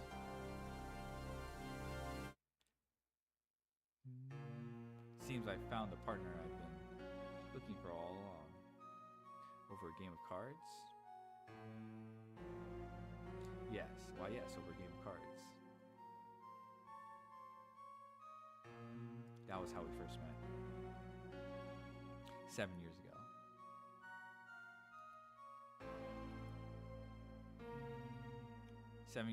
Phoenix Wright's final trial, bruh. This is scary, man. April 9, 1927, District Court. Defendant lobby. Over game cards? Yeah, literally. Ooh, okay. It's been a long time since I felt like such a. Gotta try and relax. Ah, good morning. Wait, is this Shady Smith? Bruh. Good morning, Mr. Ingmar. I'm sorry to have sprung this on you so suddenly. I received the files from your previous attorney only yesterday. Honestly, I'm not entirely sure I'm prepared. I understand I'm asking the impossible of you. Yes, well, you haven't really told me what happened yet. All we did was play cards, and that was enough. Actually, it wasn't. Oh, morning, Daddy. I'm so glad you came. You okay, Daddy? They picking on you? Ha ha ha ha ha ha ha. I am fine as always. This old boy is here to help me after all. That's young man to you. Good morning. That's a cute outfit you have on. Thanks. My first show today after all. Oh, I'm sure it is. What the heck is she talking about? I do like her outfit. It's very cute. It seems fate's clock will make me wait a little longer. At least only less than 10 swift minutes remain. To all those who have supported my life's work, I give thanks. Farewell. Magnifi Grammare. What's this? I don't know. I just got it over there in the hall. They told me to give it to the old boy in the blue suit with spiky hair. Okay.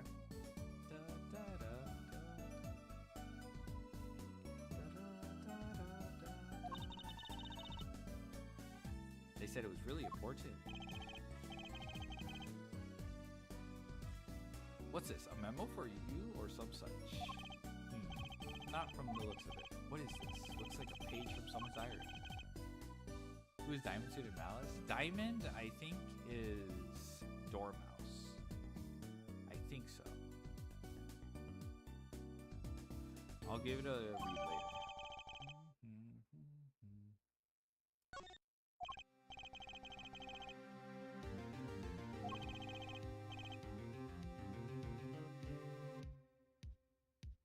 We'll get through it somehow.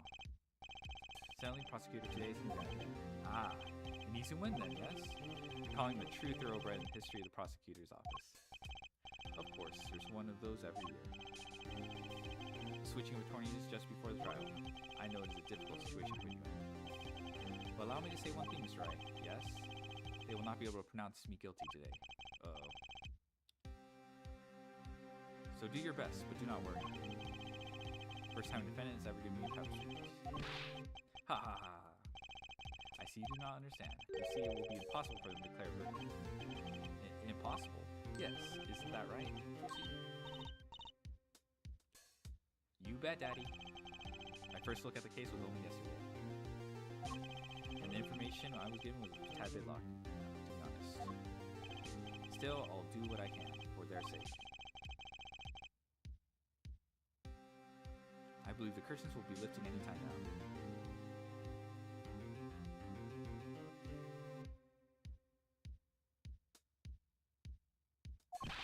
I'm in your capable hands, Mr. Wright.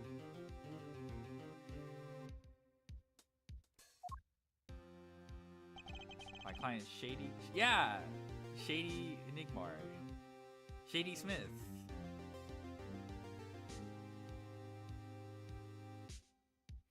Bruh. They can't hide from me.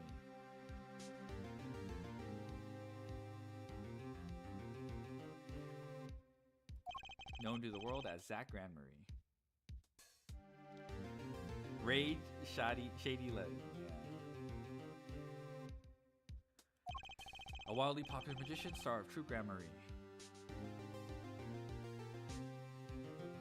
MF So Shady. Or Shoddy from Yu-Gi-Oh!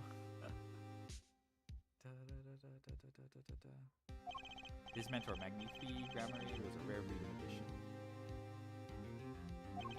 He single-handedly ushered in the golden age of stage magic. Before he shot dead, and Zach Grammary was a suspect. Bruh.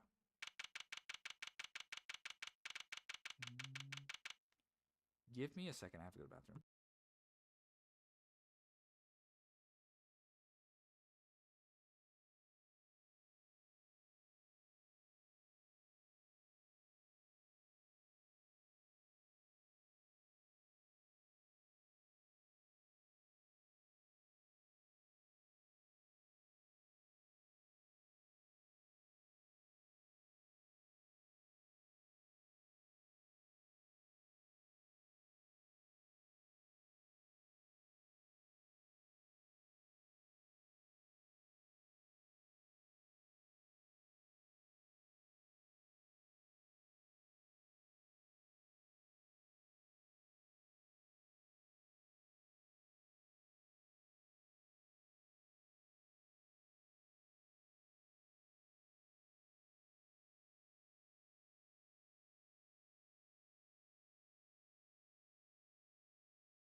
Kind of funny. Dormouse is the strongest mouse, despite Diamond is in poker's lowest value.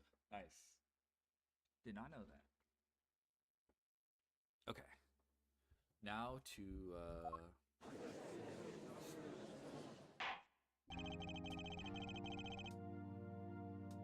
court is now in session for the trial of Shady Nigmar. The defense is ready, Your Honor. Is the prosecution ready? I was just thinking, is this what all the fuss is about? Bit of a buzzkill, really. Buzzkill? Is this some new kind of crime? One of the worst. This is a trial, yeah? Where are the sweaty palms, pounding hearts? Gaviner's concerts got 10 times the thrill the gigs got. Who were you? Clavier Gavin. I came to get the party started. Legally, yeah? Gavin, defense attorney Christoph Gavins. Figures my bro's more famous in this part of town. Clavier Gavin, lead singer for the mega hit band The Gaviners. You're out of your league, rock boy. I know what you're thinking. You're out of your league, rock boy. True, my debut single, 13 Years Hard Time for Love, went platinum overnight. But that's just a hobby to me compared to this, yeah? Talkative, aren't you? I like your affected Euro rock accent, by the way. I'm just getting warmed up. Her attorney, right? Perhaps you would be so kind to fill us out in this case. Octone, baby. Time to call on the opening act. What was his name again? Yes, Detective Gumshoe. Hit it. Yo, Gumshoe. And you are? Hey, you were the one who called me up here, sir. My name's Dick Gumshoe. I'm a homicide detective. Detective Gumshoe, long time no see. Hey, you. Today's the day, pal. Today I win and you lose.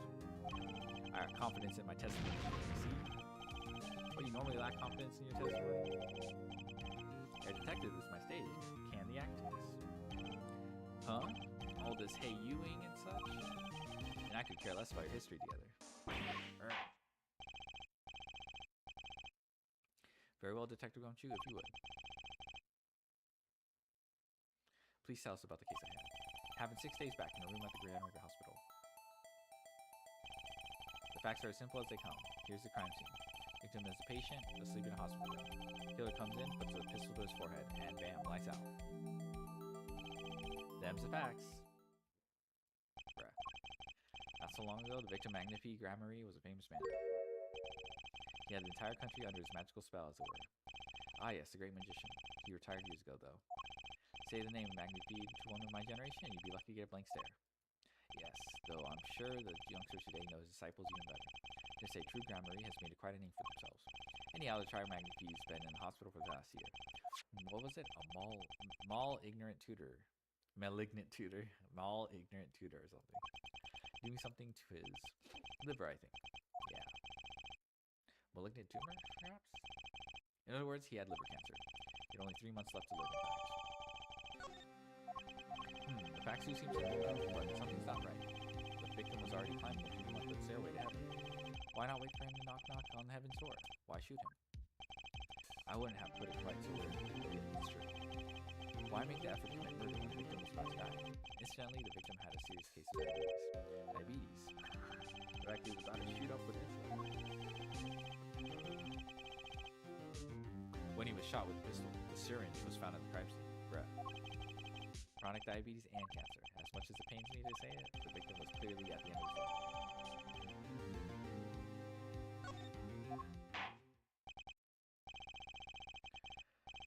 I believe the question before us is clear then. Why did the killer have to shoot this diabetic man? What reason could he have had? Very well, detective. Perhaps you can enlighten us to the circumstances of the shooting. Yes, sir.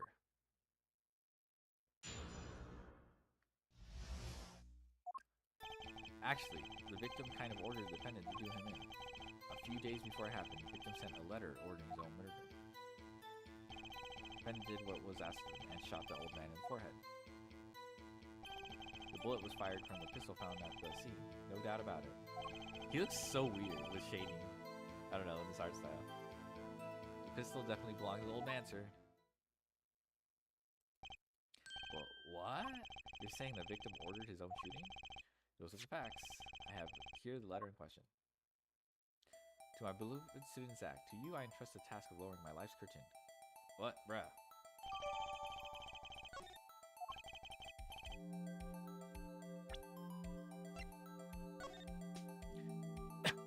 face cloud will make me wait a little longer, at least only less than 10 to those minutes, right?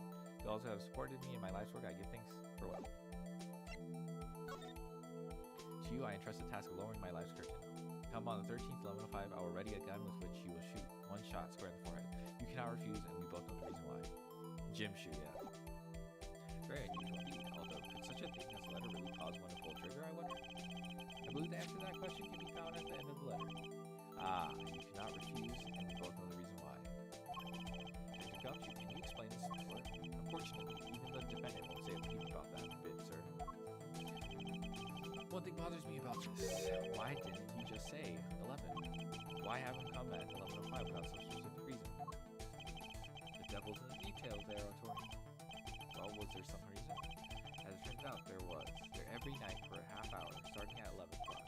The victim, Magnifi Gregory, was given an IV. An IV? There it is in the picture, off to the side of the bed. At 11 o'clock, a doctor would come set up the IV. 30 minutes later, he would come back for the empty bag. This happened every night, without fail. That was the only time they could meet without the chance of untimely interruption during his IV. Okay. Very well, shall we begin? Miss Wright, your cross-examination, if you would. What's this reason he couldn't refuse, I wonder? He could have at least mentioned it to me.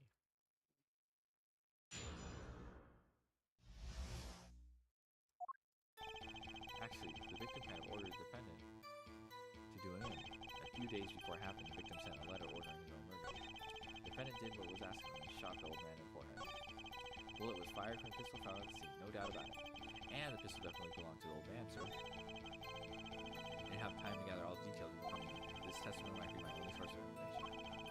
Try to pay attention and read this letter carefully.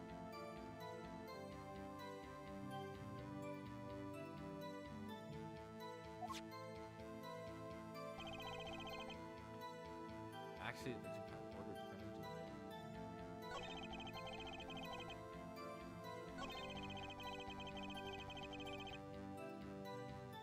Canine Gumshoe, yeah.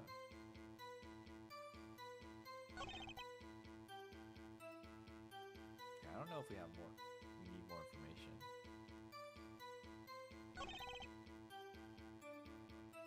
Okay, so these two are related, the first two statements. Okay, let's start pressing here.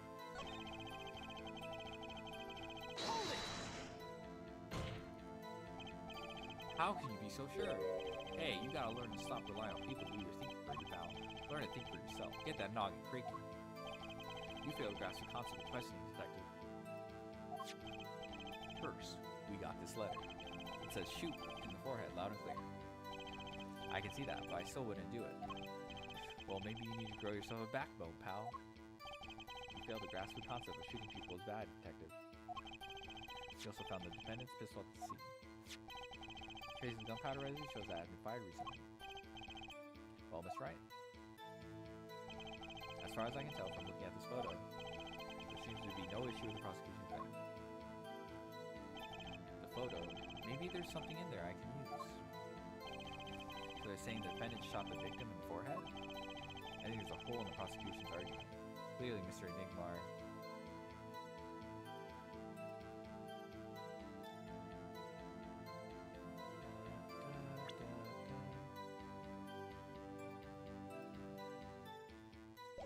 Photo.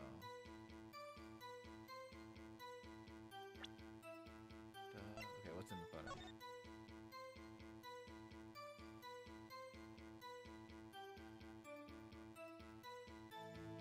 Oh, there's a clown. Why does he have a bullet hole? There's a hole. Oh my gosh. Looking at this photo, another possibility occurs to me. What does the letter tell us? That the defendant had a reason he couldn't refuse his teacher's wishes. Bingo, pal. That's why the defendant popped him one in the forehead. Oh, the defense disagrees. You see, the defendant had another choice he could make. Objection! What? And you can prove that with this photo? I can prove he had a choice, yes. Defendant might have fired like he was ordered, but he didn't shoot the victim's forehead. Well, let's hear what you're thinking, Mr. Bright. You didn't shoot the victim's forehead. What did the defendant shoot? Right here. Take that! The clown doll. Take a closer look. See? It's been shot on the forehead, too. Ah, there's a hole in his forehead. Yeah, and a hole in the prosecution's claim. Objection! Ha, and I suppose you have a reason as to why he shot the clown doll. He didn't just shoot the doll. He shot the doll's forehead. His forehead? Ah! Let's read the order's homework, shall we? He will shoot one shot square in the forehead. Which is exactly what he did. He shot the clown doll square in the forehead. Defense has raised an unproven possibility. The hole in the clown's forehead definitely looks like it was shot. Bailiff sent someone to investigate this matter. Objection! I admit, I'm impressed, but I expect nothing else. Still, this doesn't mean he didn't shoot the victim.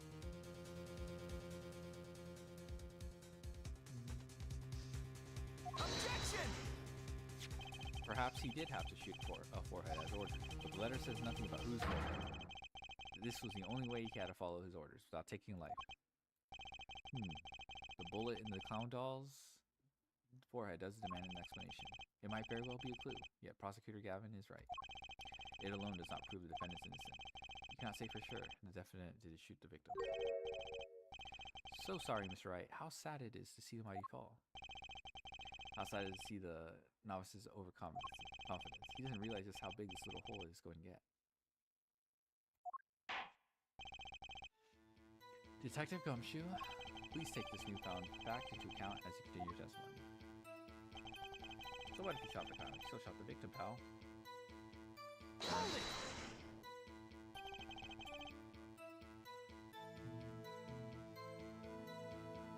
So let me get this straight. You're saying my client first shot the clown and then shot the victim? Hey, not a bad summary, pal. More of a confirmation than a summary, but whatever. That was really more of a confirmation than a summary. Our defense attorney seems pleased enough with himself. Do these people ever miss a chance to mock me? Well, now that Mr. Wright's gotten that out of the system, shall we continue with the testimony? We have time to gather all details. Okay. Alright.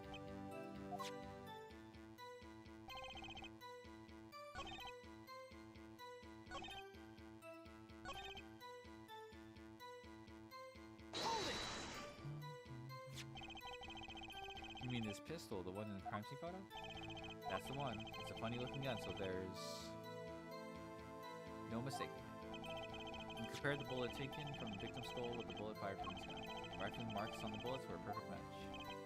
So you verified the murder weapon, in other words. You bet we did.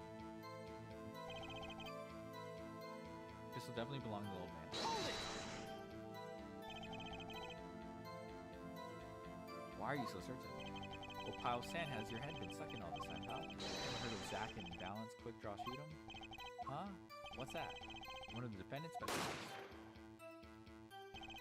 Zack and Balance stand on either side of the girl. Then they shoot. But the bullets don't hit her. Instead, they hit everything else on stage. That was one of the pistols they used in the show. Got a great design, huh? The kids love it. Many boys and girls joined the police because of that pistol I hear. Bruh. You know, that would explain a lot about the police force.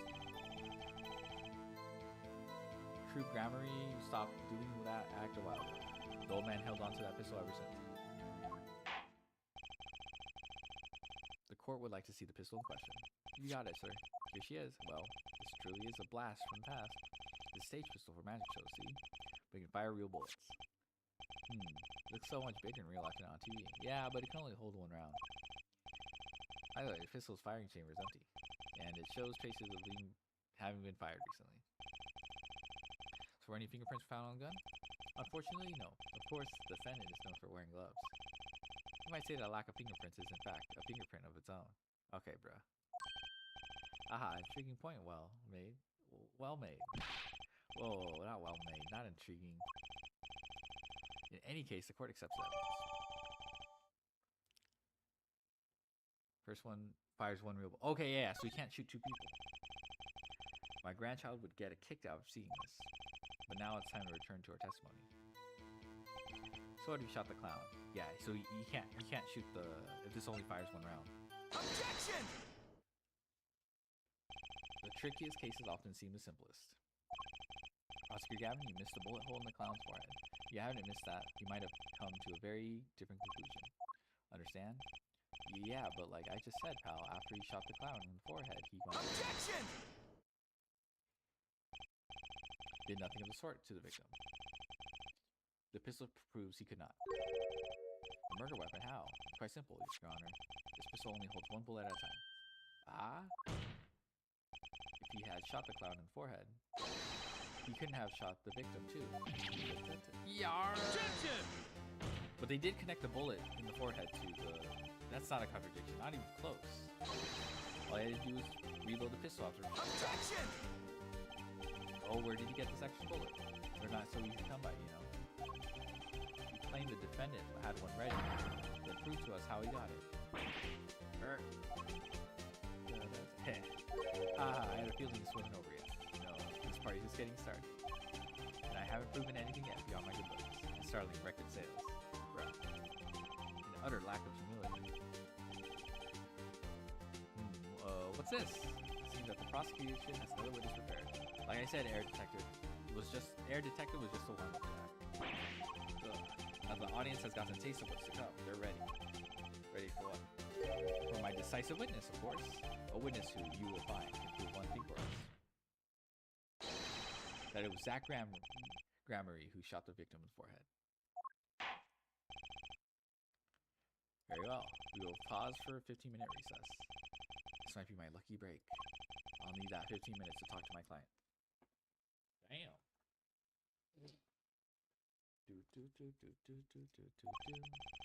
Court is adjourned. To be continued, bruh.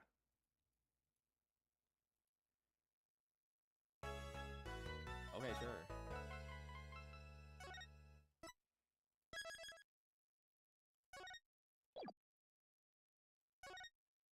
All right.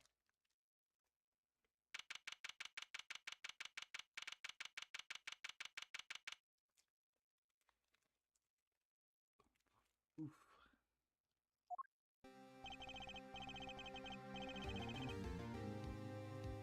Very impressive, Mr. Wright. I have to say, I expect nothing less. We've only just begun.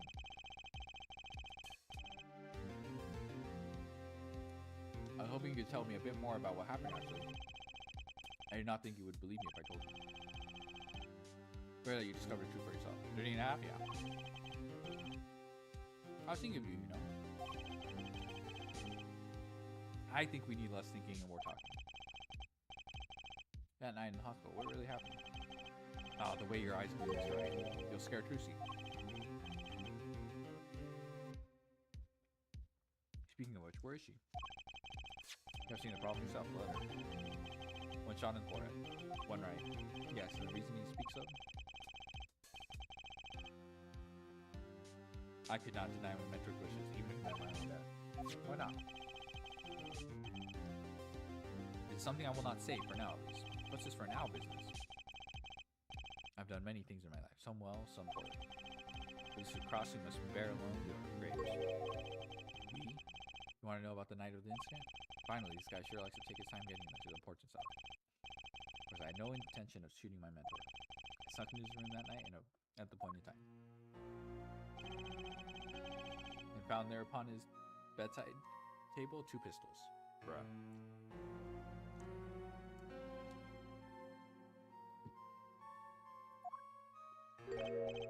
You? Yes, the one I had used on stage. And the one that had been used by my partner, Valen. Oh, for the Zach and Valen's quick draw.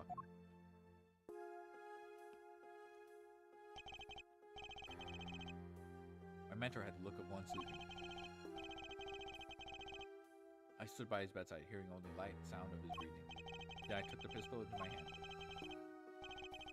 I cannot deny that my resolve faltered then for a minute. Faltered? You mean you thought about shooting him? Recall there was a reason I could not refuse his request. His last such request, though not his first. So So there were other requests you couldn't refuse before? To be honest, I've not always been steadfast. And I fear I brought prey in upon Petrucci. Was Magnifi coercing his disciples somehow? There's what was going on in True Grammar. In the end, I did not shoot him. Then I turned and shot the clown. I took the pistol I had fired and placed it in my pocket. In your pocket? I believe if you examine the bullet in the clown's head, you'll find it to be different than the one in my mentor. What were those called? Rifling marks. Yes, well, that is all I have to tell you concerning the case. Concerning the case? There's something else you can tell me? Heh, ha! You're a fascinating man, Mr. Wright. Thanks. Yes, there is something. My mentor, his eyes opened up. What? Magnifi Grammari? The old devil, he was not asleep, you see. Of course, the gunshot would have woken him anyway. Bruh. Here we had our last discussion as mentor people. It was not a long discussion, maybe 5-10 minutes or so. What did you talk about?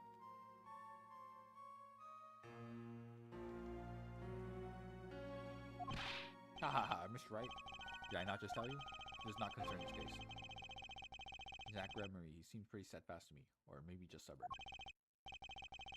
Mr. Wright, your presence is requested in the courtroom. Once again, I am in your hands. Right, let's get back in there.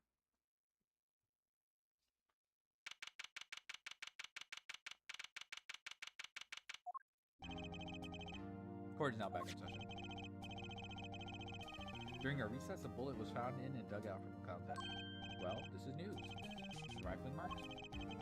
There wasn't time to do a detailed analysis, though they did find a weapon that matches the murder weapon. Well, that's not very conclusive, is it? This is why I'm about to call my very decisive witness. How many times have I heard those words? Though they often turn out to be far less decisive than you think. Oh, don't worry on my account. I'm quite confident this witness will do the job. After all, he is intimately acquainted with the players in our little production. Yeah, it's probably going to be Balance, being the other half of True Grammari's famous duo, Zach and Balance. Bruh. Balance Grammary. So we get to meet the great Magnifi's other disciple.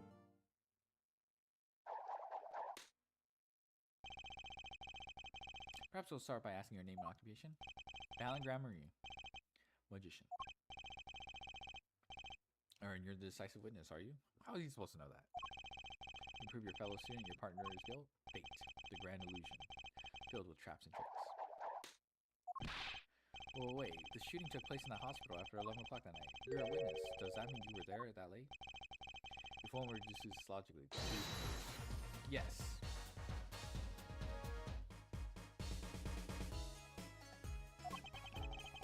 Oh, okay. I always get to characters, don't I? I have an interesting fact for you. You see, several days before the trial, my witness received this.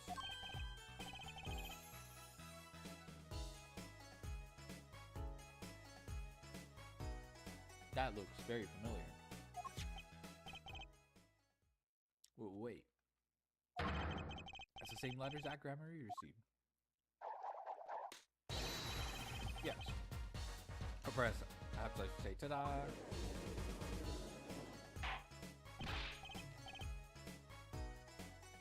Order.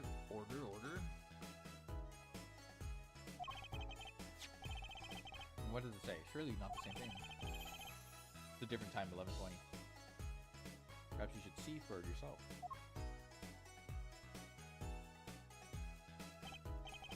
By practically the same. The court accepts this into evidence.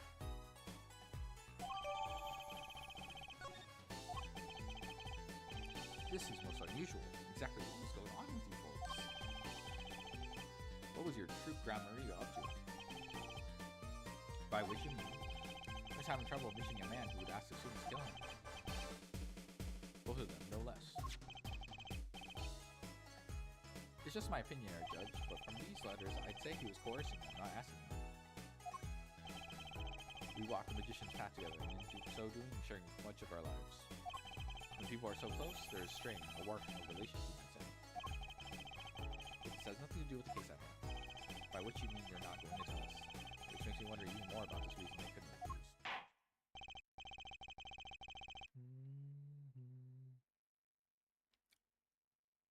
Well, let's get on with the testimony for starters. The defendant, Zach Gramery, stands accused. Tell us why.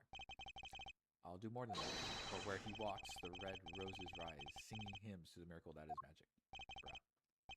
Fascinating, though, I hardly need to remind you that the evidence could just as clearly point to you as the subject. That's true. Yeah, it could. We have an autopsy report?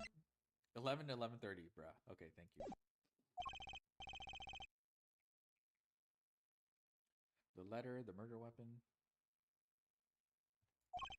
and now the 2 bullets found at the scene. In fact, the only difference seems to be the designated time. Ha ha ha ha ha ha ha ha. As every magician knows, time means everything. Yes, now it's time to get this party fired up.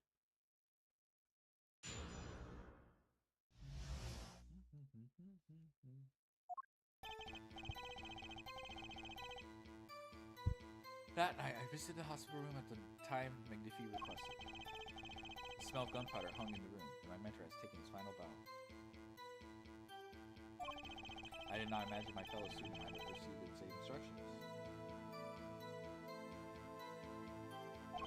Yet a deal with the dead is still a deal. That sweet kiss I gave to the cloud. I see.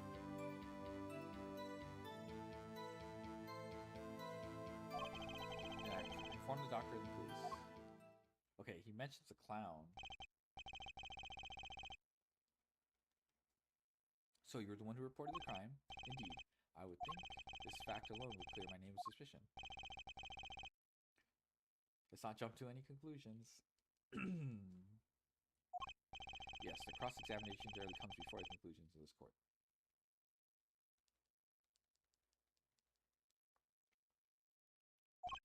But if your testimony proves to be true, then the defendant, Gramery, is guilty. And if it wasn't Zach Gramery, then the killer was you, Valent. And no disappearing act will get you out of that.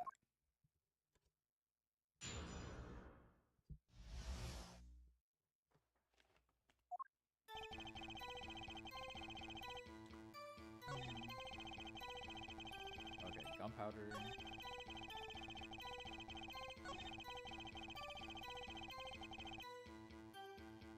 Gave to the clown. There are 2 bullet holes in the scene, one in the victim and one in the clown. You're saying the one who shot the clown was you? No doubt my partner Zach has said much the same thing. Yeah, because whoever didn't shoot the clown committed murder. I better dig around here a bit more and see what I can find. Mr. Allen, let me ask about something else concerning crime scene.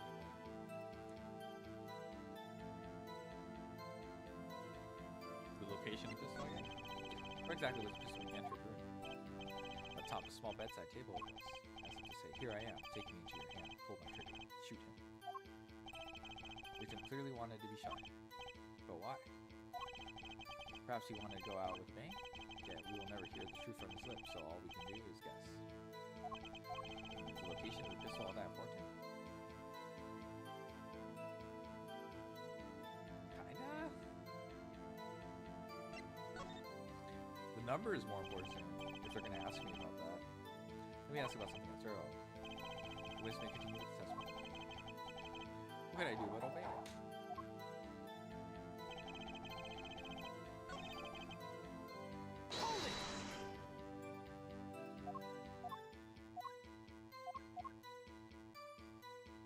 Yeah, that's a number. How many pistols were there when you entered the room? By which you mean what? Precisely? 2 pistols were used in the Zach and Valent quick draw show, correct? One for each of you. You're well informed yet. Only one of my old friends sat in the hospital room that night. What did Zach tell you back in the lobby? Of course, I had no intention of shooting my mentor. I snuck into his room that night at the appointed time. I found there upon his bedside table 2 pistols. I took the pistol I had fired and placed it in my pocket. I see no problem with that statement. Only one pistol was really cool in the photograph of the crime scene after all.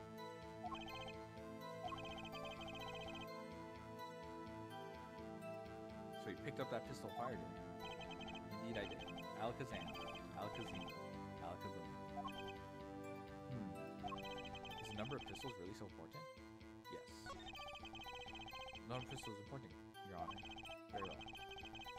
Please add this detail to your testimony. What can I do but obey? Only one pistol was in the hospital. With it, I shot the clown.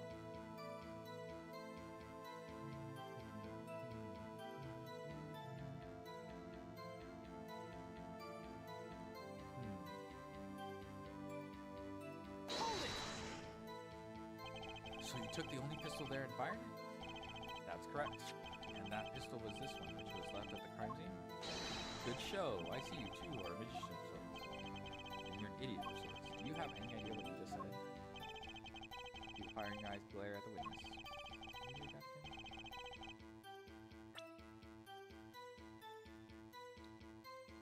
Pistol was this one which was left at the crime scene? Oh my god. I see. That's the one that matches the bullet hole. Okay, I see. So how about heating up this trial bit? These slow ballots warn me. I've got a hunch, but maybe that's all it is. Maybe I should ask about something else. No need. On second thought, let's run with this assessment. Yeah, we got his ass. Okay. Objection! Yes. So he admitted to that pistol is the one whose bullet matches with the one in Magnifi's forehead. So by admitting to that, he's like, yeah, I shot with the murder weapon. There were two pistols on that table. Two? One of those pistols he used to shoot the clown in the forehead. Then he left with it in his pocket. Of course, this is what he would say. Like the hapless clown, we must assume our defendant has some brains in his head. But what about what Mr. Valen has told us? You see, there's something about his testimony that doesn't make sense. What might that be? I told you I took the pistol that was there and shot the clown. That's your story, at least. But the rifling marks tell a very different story, Mr. Valen. The taller prosecutor McGavin told us. You compared the bullet taken from the victim's skull with the bullet fired from his gun. Rifling marks on the bullets were a perfect match. Ah! Bruh, are you kidding me?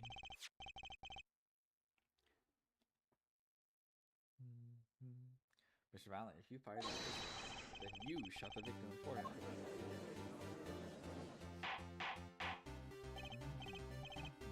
Order? Well, this is all rather sudden. Objection! What have I done? For prosecutor Gavin, I owe the court an apology. Sorry. Sorry for what? You see, I was unaware that two of these unique pistols were crafted. The analysis of the rifling parts only proved the type of gun that fired. Objection! But that's not what you told us before. You said you verified the murder weapon. Which is why I'm apologizing to you now quite sincerely, I might add. Will you hold me accountable for mistakes made in my youth? That was just this morning. I am still young. And I might add, it wasn't really my fault. If the defendant had only admitted to taking the pistol from the scene of the crime, we would not be having this pleasant discussion now. Valen Grammary? Yes, Your Honor. You are present to this court as a decisive witness. But you've proven to be more divisive than decisive. Objection! You'll see in time. The testimony so far has merely been a review of the facts. The proof comes next. Here to elaborate, Prosecutor Gavin. When Mr. Valen entered the hospital room, the victim had already been shot, as his next testimony will prove. Ere right, the real fight is about to begin. Bring it. Very well. The witness will now testify to the court. Help us determine who shot what.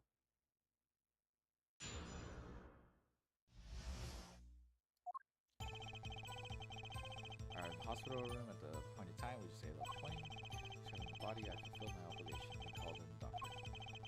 The doctor examined the body before the police arrived.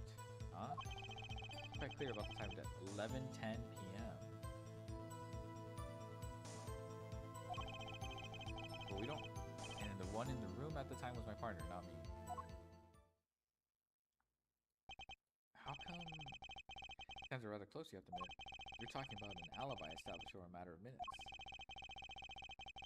To use a 10-minute discrepancy as the basis of your alibi, it's easy to explain in this situation, Air Judge. For example, take our debut hit single, 13 Years Hard Time for Love. Cue to the song, press the play button, and it will play for 2 minutes, 15 seconds. Do it 100 times, the result is the same. Their debut single was only 2 minutes and 15 seconds long? What a ripoff. Magic is the world of utmost precision. Hocus pocus requires admirable focus. And in the time of death determined by the doctor, there is an incontrovertible truth. Very well. Prosecution warns us that we're dealing with rather precise time. And we expect the cross-examination to require the same level of precision.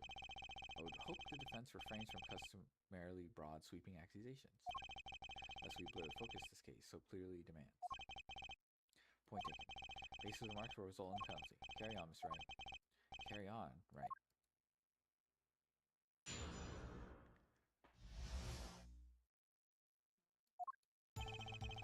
Arrive in the hospital room, appointed time.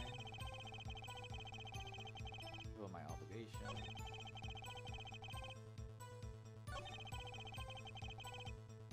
Isn't this wrong? You don't have a definitive time of death. Objection! Nope.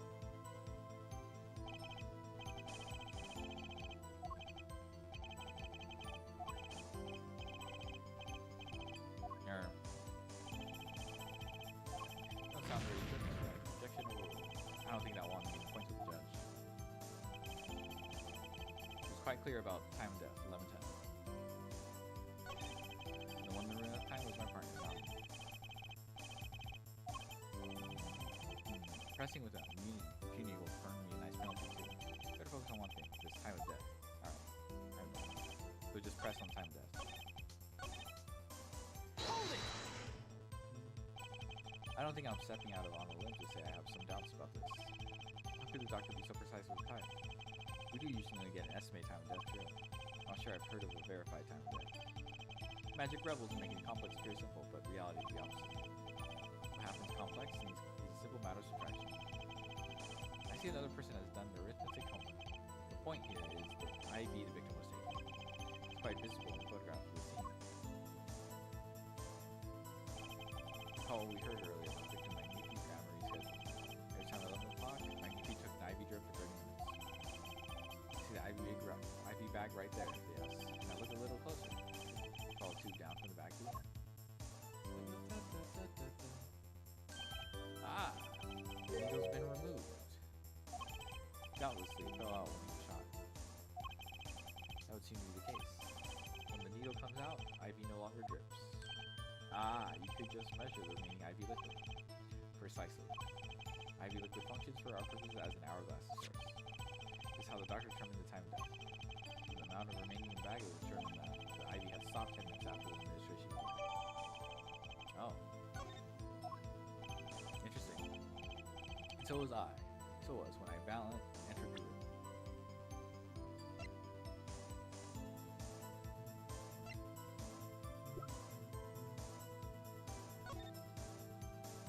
Minutes required to administer full IV, and the amount remaining IV stopped 10 minutes after administration began. Okay. 10 minutes had passed since that horrible crime was committed.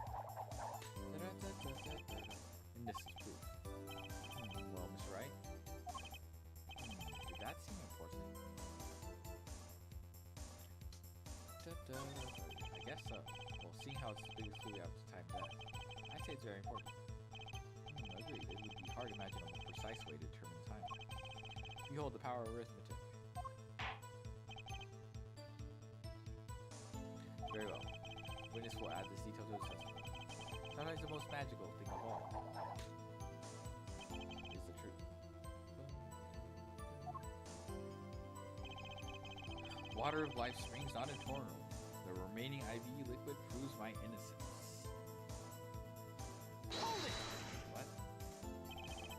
Did you notice the IV by yourself? You notice the IV yourself by any chance? When first I entered that room, the stench of gunpowder assailed. Next, the mark of death upon my mentor's forehead. And then his left arm did I spy a rose, drooping and wilted. Its thorn scarred the IV needle. Bruh. Knocked from the vein by the force of shot, luckily for you. The IV had not been there, why, you might be a suspect. Indubitably so. This might say it's thanks to my lucky color. Your lucky color? Indeed, even today I wear it proudly on my suspect, but always without yellow. Pale brings joy. Why, when Zack and Valiant won their first Magician Grand Prix, yes, the very one held by Association of International Magicians, I was adorned in this tire too, and our trophy a bust. Ah, what a day that was. What is he talking about?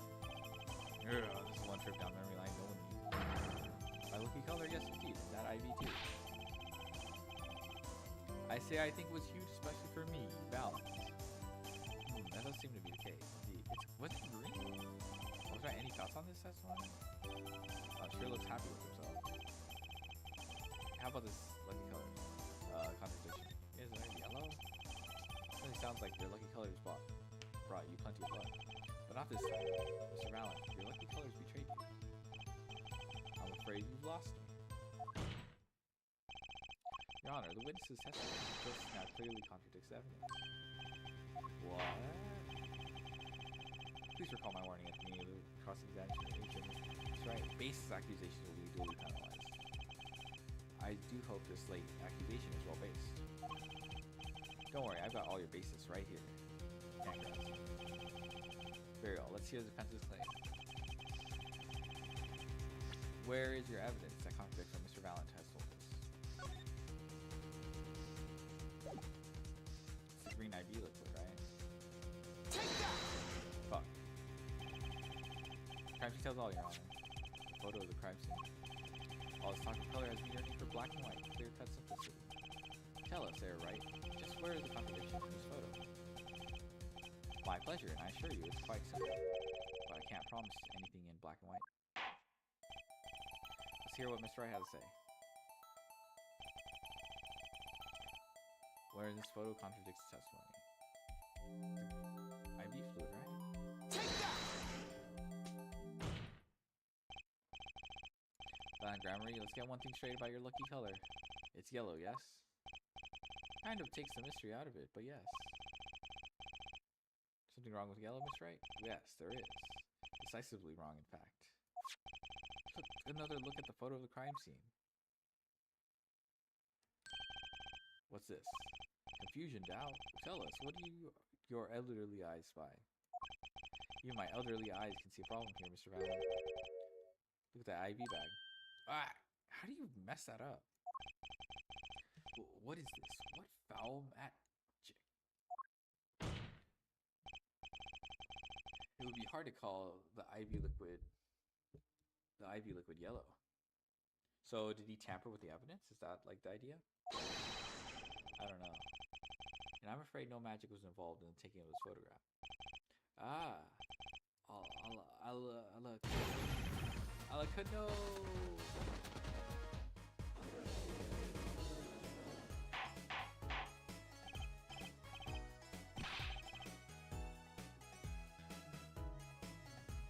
Order. What does it mean? Objection! This is some kind of mistake. Yes, prosecutor Gavin, your witness's mistake. The greener they are, the harder they fall. I suppose there's no substitute for experience. Balance, Graham Marie. As you reminded several times, your lucky color is yellow. With IB is clearing now. Well, this contradiction can mean only... Objection!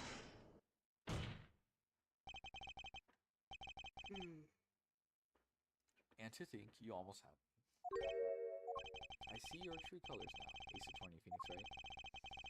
Something you'd like to tell us, Prosecutor Gavin? As far as this court can tell, the witness's testimony does contradict the evidence.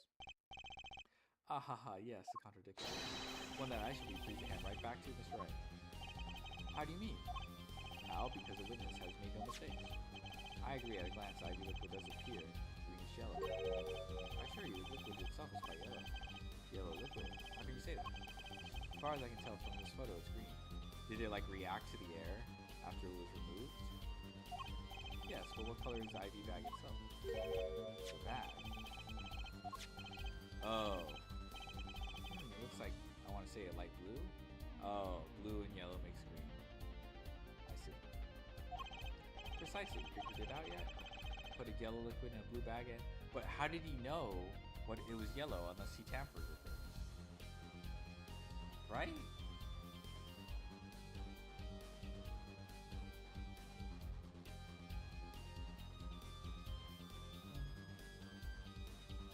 If it's in a blue bag and it's yellow and it appears green, that doesn't tell you. Yeah. It doesn't tell you. If you don't know it's yellow, then you would just assume, oh my gosh. Yeah. You would only know it's yellow if you saw the contents outside the bag.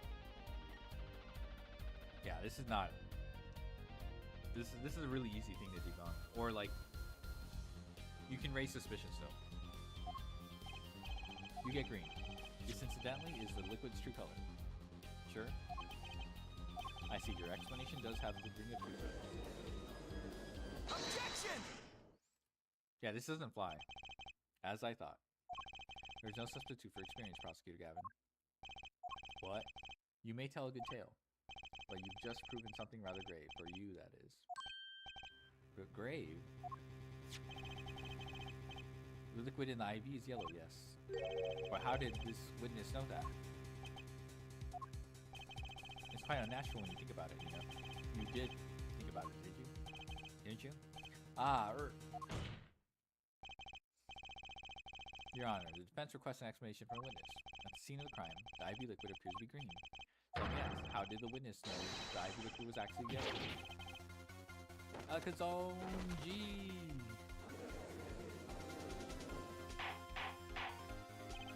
Order. That's right, you will explain this at once. The witness clearly knew the odor of the color of the IV liquid.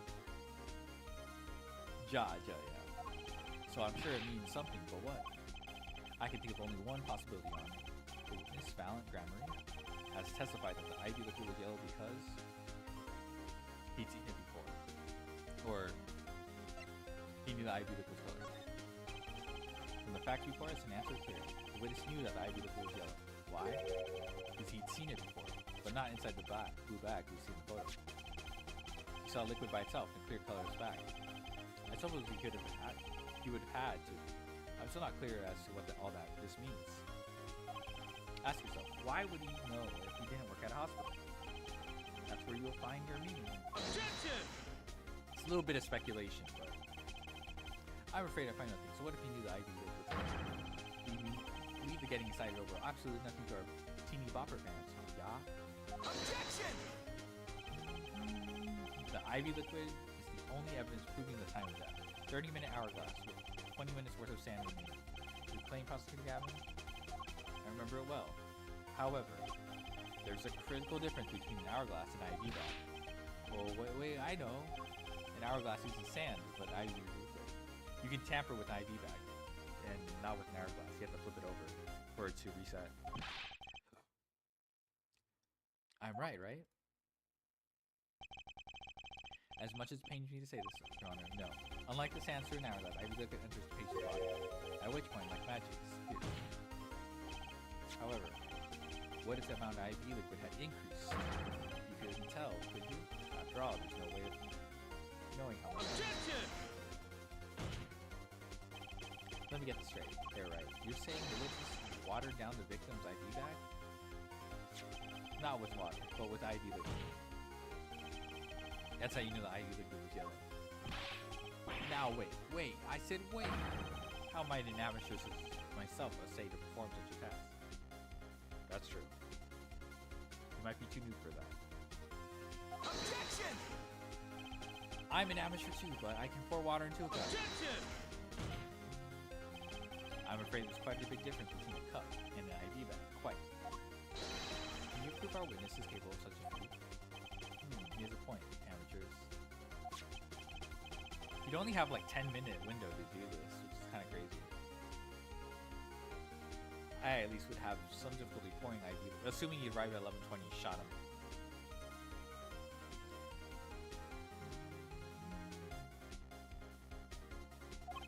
You don't need to be an expert to see the look on the witness's face.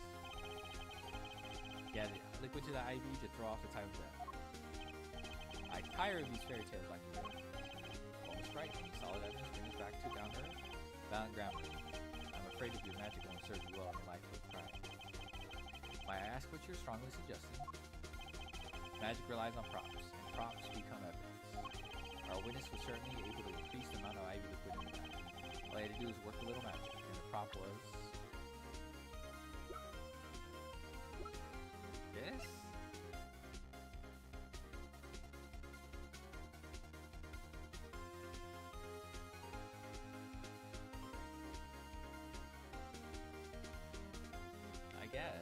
shows no sign of use. What does that mean? Has been washed. Take that! The victim's syringe? It's the perfect prop for the magically increasing IV surge. Easy enough for now. Attention! Look, what kind of evidence is that? The syringe was clean. Not a trace of liquid in it. Objection! Don't you find that odd, Professor Gavin? The victim had the syringe in this resistance shot. There should have been traces of this left inside. Well, Valen Grammary, as you point out yourself, IV liquid makes the perfect bond. One that you can manipulate at will. Alakazam!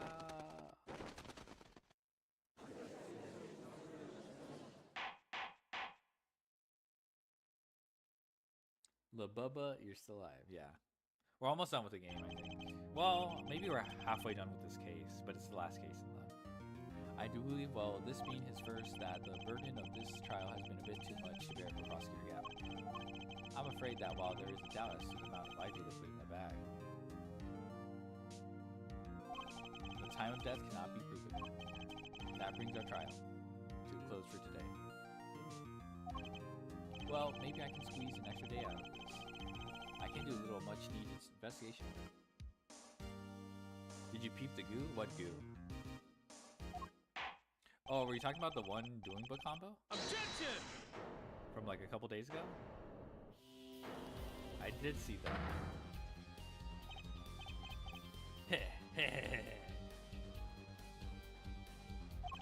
Truly, there's no substitute for experience. Yeah. Alright, yeah, I peeped the goo, don't worry. Nothing blinds one to the truth so effectively. A word to the wise. Underestimate the young and they'll sweep your feet out from under. No way you never ever expected.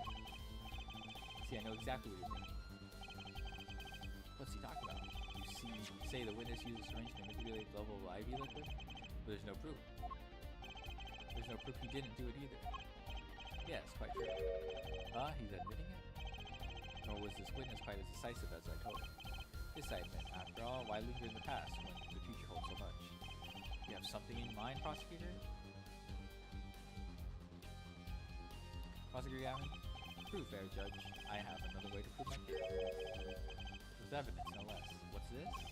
This is Victor Magnifi's Grammary diary.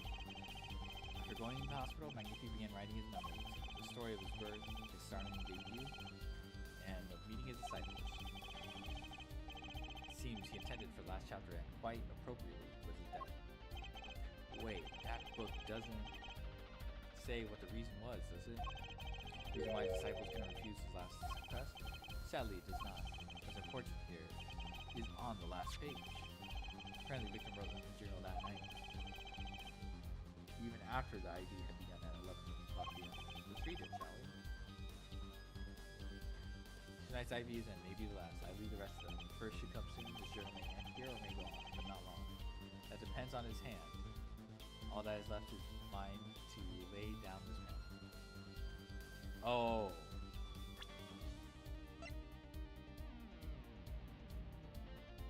This is the missing page.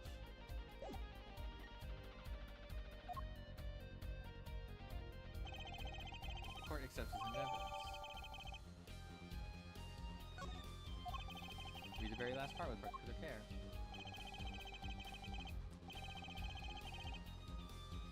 This journal may end here or it may go on, but not long. That depends on his hand. Of course, by his. Here first our defendant, Zach Grammar. That would make sense, yes. He was the first scheduled visitor after all. The book that we said before that.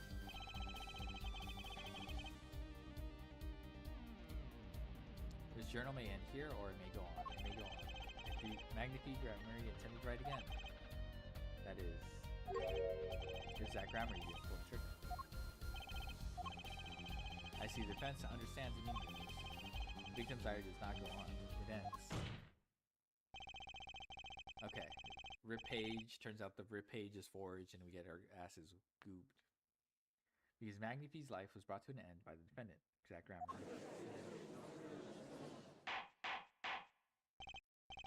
Order, order, order. Prosecutor Gavin. Are you certain that Magnifi Grammary wrote this? There is no mistaking his handwriting. Well, this does seem to be significant. According to this, Magnifi did intend to continue his diary. Yeah, if his diary ended here, which plainly it did, then the one who pulled the trigger was the first visitor, Zach Grammary. Well, how do you like me now, right? Still too green for your taste? He's right about the diary being pretty clear. Still, I find it hard to believe that he'd overlook such an obvious problem as this precious evidence. Well, Miss Wright, the witness's testimony we heard was lacking. Put together with this evidence, it seems quite sufficient for a case. The diary is accepted like this, the trial's over. Maybe it's time for me to show them something. Uh-oh. I'm left with no choice but to show my own evidence. What? You have some evidence that overturns his diary? It's not too late to rethink this and avoid more embarrassment. Farrell, please show us your evidence, Miss Wright. Incidentally, don't even think of showing us this diary I've just shown you. Now we've come this far, I hope you have something a little more decisive. Show us evidence that proves the victim continued writing his diary. Alright, I'd be happy to. Decisive evidence producing that the diary didn't end with his pages. Take that! First, take a close look at this diary. Note that a page has clearly been ripped out. What's this? I hadn't noticed that at all. That's why we're still here talking about this. As just so happens, I have here what I believe to be the missing page. Alika, I don't believe it! Looking at this page, it's hard to imagine that the first visitor that night shot Magnifi Grammary as a defensive position. Well, wait, let me see that.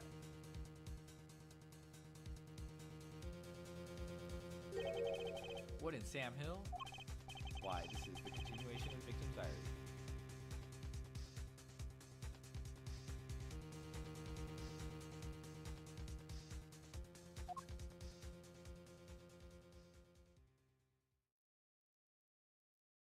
Uh-oh. Alright, so we're gonna get goobed.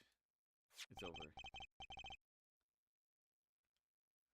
Note the torn edge of the page. It's a perfect match with the torn remains of the last page in Magnifi's diary. Quite remarkable. Would you care to explain what all this means, Herr Attorney? The diary continued after his first visitor came, which means that the victim was still alive after Zach Grammary left, leaving no one to take his life but the second visitor. Valiant Grammary. Oh, I miss this theme so much. No! The handwriting too matches that on the other pages.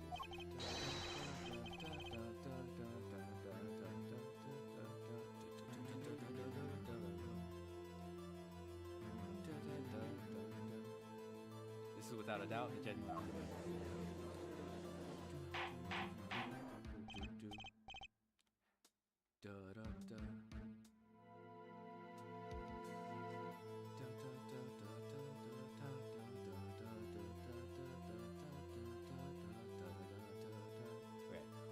Order. But wait, that's impossible. That old man couldn't have written. Objection! Yo, Ben, thank you for the raid. Holy moly. Oh my goodness. Let me shout you out really quick. Hope, were you Kaizoing it up? Give me a second to shout you out. There we go. Thank you. We're just playing Ace Attorney. Somehow I got coerced into, I think I started in case 3 or something like that, or the second case, middle of the second case, and now we're just gonna finish the game. Ayo. We got, now, I don't know how far I am on this final case, but don't look at the stream duration. Thank you for the raid, I appreciate it. Finally. You just couldn't resist, could you, Air Right? Resist what? Presenting solid evidence? Uh-oh. Air Judge? Yes, Prosecutor Gavin. Might I request we put the current cross-examination on hold? The prosecution would like to call a new witness. This case, you 2 hours in? There's no way I'm 2 hours in. Nah, this is not 2 hours. We're like halfway. We're halfway. Well, Prosecutor Gavin, this evidence overturns the current witnesses. I ask only to please put on hold. Please, my new witness has a very, very important piece of testimony to give. 5 minutes, no more. I promise, Your Honor. Well, if you put it that way, Mr. Wright, what's your take on this? Wait, you right? Yeah, we're almost done with the flashback. We're almost done with it. We at least, hopefully, maybe 4 hours. You like 4 inches? Yeah, exactly. That sounds better. Well, Your Honor, judging from his enthusiasm, we'll have to hear this new testimony sooner or later anyway. So might as well be sooner. Butisk. Even though this is highly, highly irregular, we will put the current cross-examination on hold. The witness may step down. Now, Prosecutor Gavin, please bring the surprise witness to the courtroom. Uh-oh. If it's Enigma, I'm cooked. Or something like that. I had a bad feeling just then. That ripped out page was too obvious. He must have known. And I should have known it. It was a bad sign all around. Oh, fuck. It's, Drew Misham. Holding trial with no audiences first, even for me, Prosecutor Gavin. I beg the court's understanding. I had to make a judiciary deal with the witness to secure his testimony. What the heck happened with his hair? A judiciary deal? The details of his testimony may have some legal ramifications, shall we say. I thought it best to contain the information to this room. Very well. And you are the witness, I gather? Yes, sir. State your name and occupation for the record. My name's Drew Misham. I'm a painter. A painter? You are somehow related to this case? No, well, not per se. I have one simple question for this witness. Mr. Misham. Yeah, Mr. Misham, was it? Do you know what this is? Oh, yeah, I know it well. How is that possible? Have you seen this diary page somewhere before? Oh, yeah. I mean, I made it. What? You made it?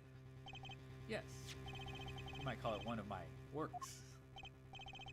The prosecutor's office received a tip-off yesterday. Legal evidence has been prepared for the trial of Zach Graham-Marine.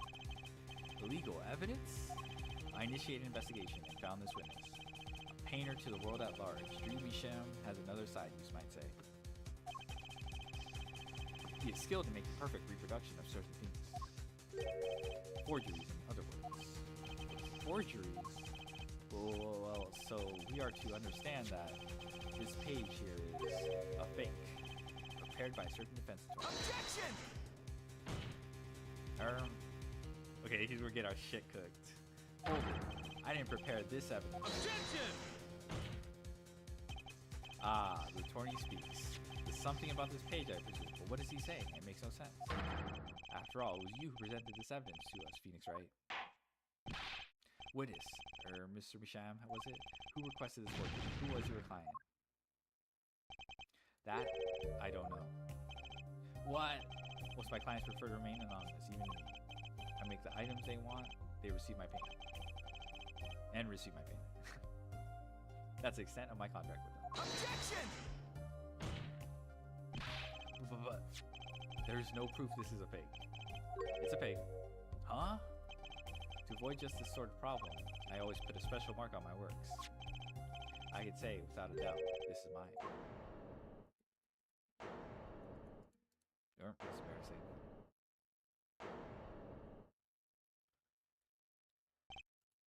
Mr. Wright, you have just presented legal evidence to this court.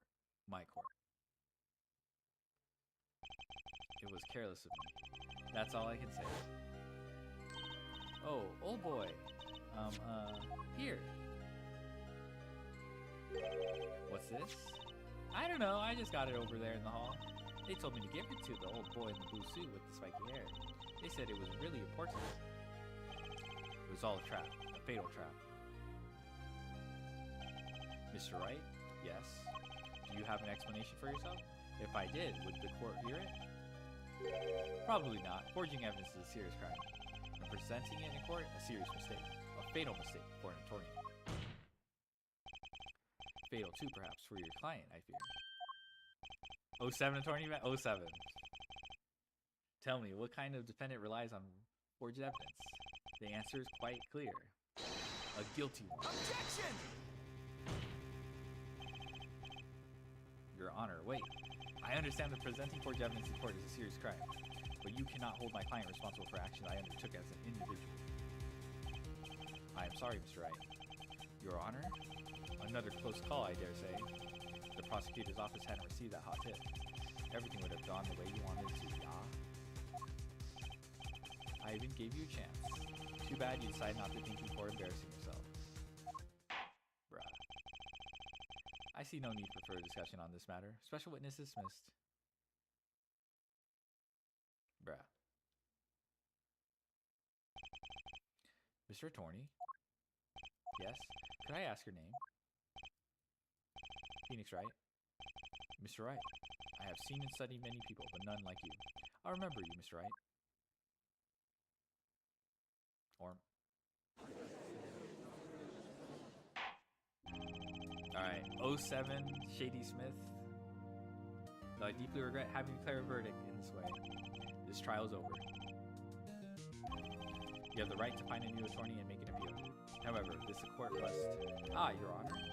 Yes, Mr. Zack? There is one thing I wish to make clear. Today, in this courtroom, you cannot declare me guilty. It is impossible.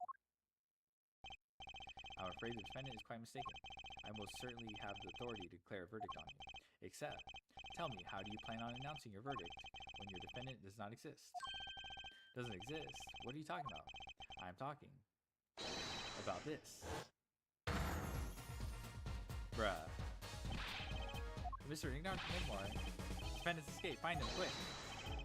Bailiff, close all exits from the building. On the double. He must not be allowed to escape. Vanish? Yeah, vanish. That day in the courtroom, a miracle occurred. Defendant, Shady Newmar, aka Zach Marie, did not just escape the court. He literally unbelievably vanished. Right before the bailiff's eyes. No one ever saw him again. Not since that day. This is the Grand Marie miracle. Ah ha ha ha ha.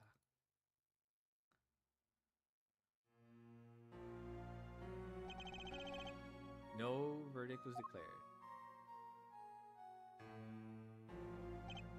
After all, the defendant didn't exist. That's how it happened. The trial of magician Zach Marie vanished, along with him, for all eternity. Bruh. The mysteries that remained behind were all solved, however. But not until 7 years later.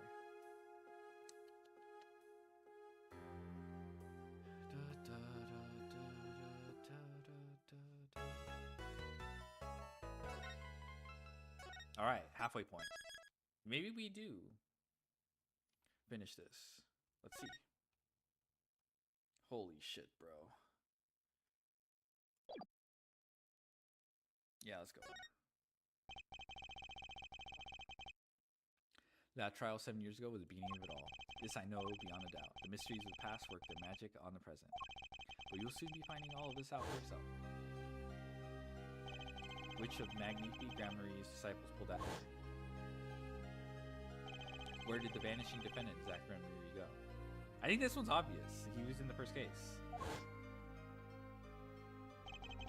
What dark truth lurks behind the forged diary page? Okay, this one might need some more.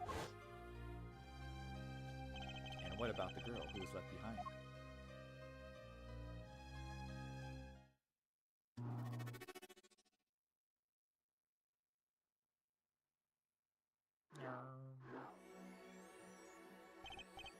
The past left us these 4 keys unlocking the truth. Wow. But that's not all. There are 4 keys in the present as well. When all the questions have found their answers, the final trial will begin. There's a final trial? Locked in, cannot get out. I know. There's a final trial, bruh. But first, you must chase the truth through then and now. Think of it as a game. Okay. I, Phoenix Wright, will be your guide through this game. Bruh. That terrible trial saw me present forged evidence. It ended half-finished when the defendant vanished. What became of me after that? As your investigation proceeds, the answer will become clear. Oh, and one more thing. There is something I must tell you. As Apollo Justice has his bracelet, so too do I have my own weapon of sorts. Oh, it's the Magatama. No way.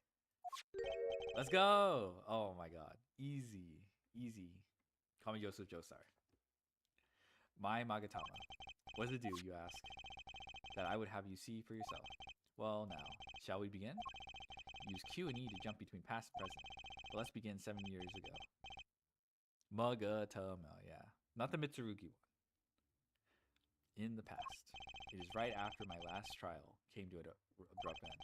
Now that you know the game, let's play. Bruh. What the? What the hell am I doing?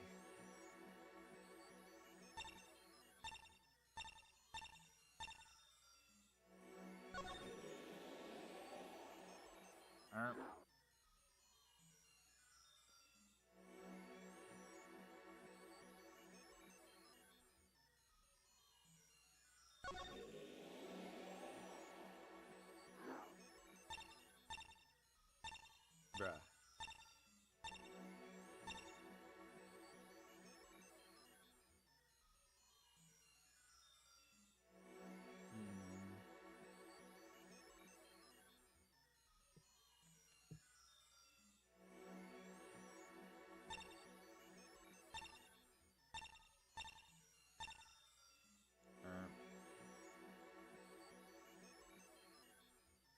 The hell am I supposed to do? Hold on, let me see the history. Let's begin 7 years in the past. It is right after my last trial came to an abrupt end. Okay, after the trials, you usually end up in right offices.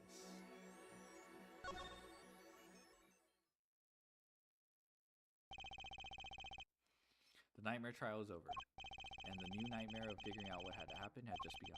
I wanted to wake up, walk away, but I figured I'm the only one who could do this. Probably. Besides, I had plenty of time. Thanks to the Bar Association Review Board's decision, it's hard to work when your tourney's badge has been taken away.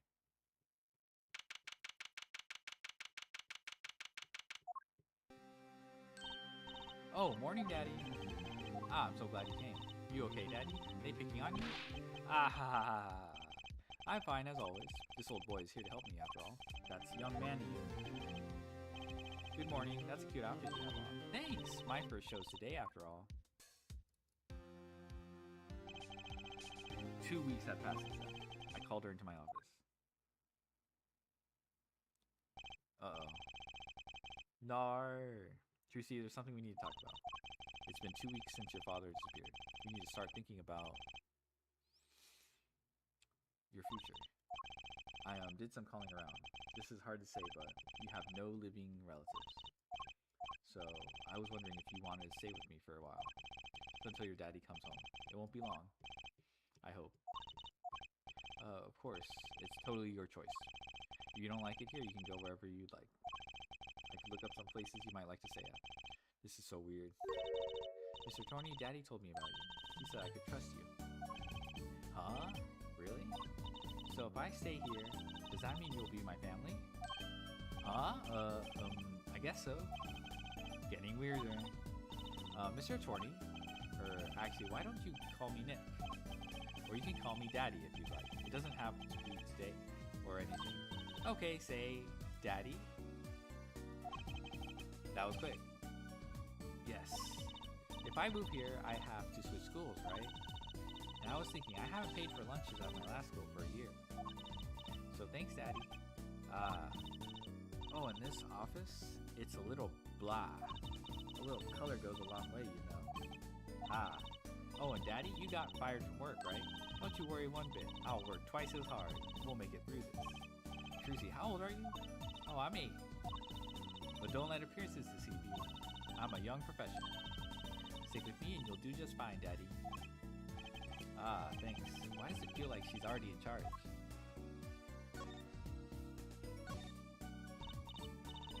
So, Daddy, you got fired from being a lawyer, right? You could at least kind of look aside or something to say that. It's actually kind of hard for me, for Daddy. Oh, I'm sorry, Daddy. Wait, is that foolish pride? My other daddy always used to talk about that. Actually, that's pretty accurate. So here's my idea. We'll make a new office. Law just seems so stiff, doesn't it? No one will be my friend at school that way. Well, that won't do, I guess. I just don't know how much about anything other than law. Or even much about law if you were to ask some people. Maybe the problem's calling it an office. We should run an agency instead. You mean like a talent agency? Forgive me for asking, but does that require talent? You got me, don't ya? I'm a professional. A professional? Yep. After all, I'm directly descended from the famous Zach Marie. Directly descended, he's your father. Oh. And now I'm directly descended from the famous Phoenix Wright too. I think an 8-year-old just massaged my ego. Could you tell me a bit more about your daddy or Zach Marie? Daddy? Sure thing, Daddy. Which daddy was that again? Daddy's so amazing. The biggest star of true Grammary, and they're big. The Grammaries, they were on television a lot. Haven't seen them much recently, coming to think of it. Big magic happens when you put Zach and Val and Grammary together. Once they made a giant waterfall right there on the stage. This giant trout swam up the giant waterfall. Let me guess, there was a giant fisherman waiting for him at the top. I wish I could have seen more of Daddy's magic. I should have brought it up so soon. I wonder what'll happen to me with Daddy and Mommy gone. Mommy? Yeah, what about Mommy? I haven't heard anything about Trucy's mother. But I have my magic and a great daddy, even if he is unemployed. You know, I think that things are going to be okay. I wonder if she'll talk about her mother. So, Trucy, you're a professional. Ermi. You're a professional? Yes, it's like that thing they say. Baby frogs grow up to be frogs. They say that? I always thought it was funny, though. Well, aren't baby frogs called tadpoles? Maybe they thought it would be easier to understand that way for kids. How stupid. Right. So, in conclusion, you're a professional magician, Trucy. That's right. Well, want to see a trick? You're going to do magic trick? Yeah, show me. Go for it. Actually, I would like to see your trick. The future of the agency depends on it after all. That's the spirit. Ready? Here goes. Ta-da! Hey, folks, it's Mr. Hat.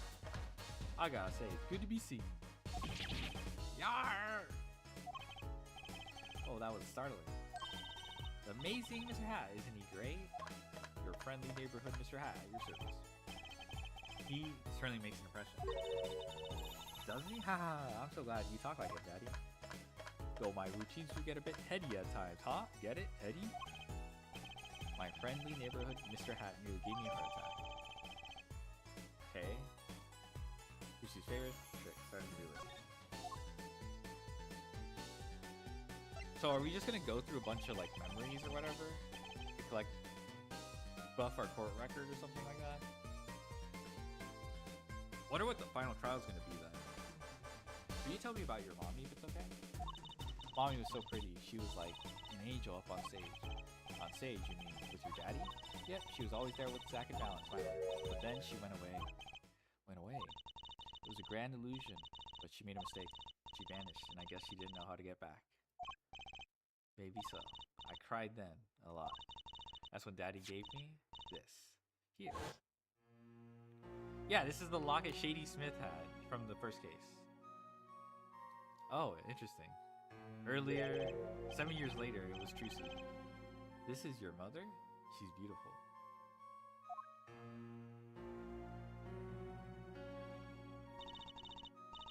The name's Thalassa. Thalassa Grammary.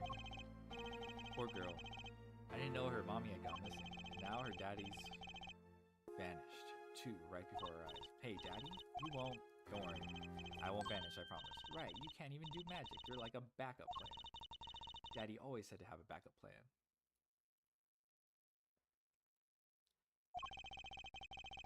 I guess all I rate as is the backup plan. I think that's probably enough for today. Sorry to ask you so much all at once like that. It's okay, after all, we're family. I just hope you're ready. The Right Talent Agency opens tomorrow. Well, what? But are we representing anyone? Me and you, that makes two, Daddy. I think you need more than that to make an agency. Besides, you may be a magician, but I'm no talent. Oh, I'm sure there's something you're good at. Well, when you put it that way, you mean you don't have any tricks, no old standbys? This will not do. Boy should always have a trick or two in his pocket. Yeah, I'm always saying that. Okay, I'll think of something. That's the spirit. See you bright and early tomorrow. Welcome to the team, Daddy-O. The team, right. Okay, so that's 1 out of 8. I guess there's little vignette memories. Sometimes, when magicians vanish, they leave something behind. That's how Tracy became Tracy Wright, my daughter. To be honest, I was pretty lost those first few years. Thinking back on it, it was a pretty dark time in my life. But Tracy, happy, smiling Tracy, she was my life. Da, da, da, da, da, da.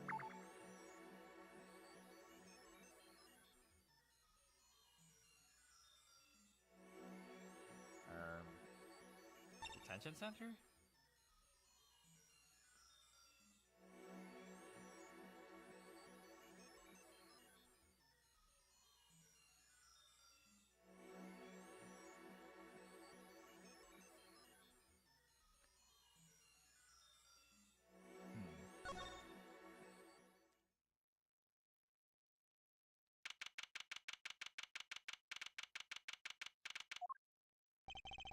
What strange sight doth mine eyes behold?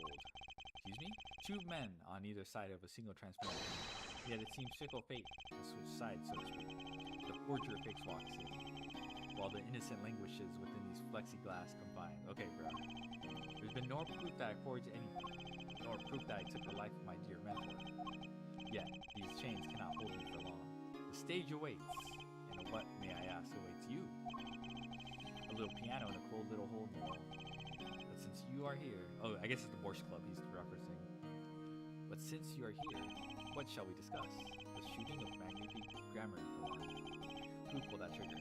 Valiant or his partner Zach? His partner vanished before his answer could be found. If I'm going to get any closer to the truth, this is the place to start.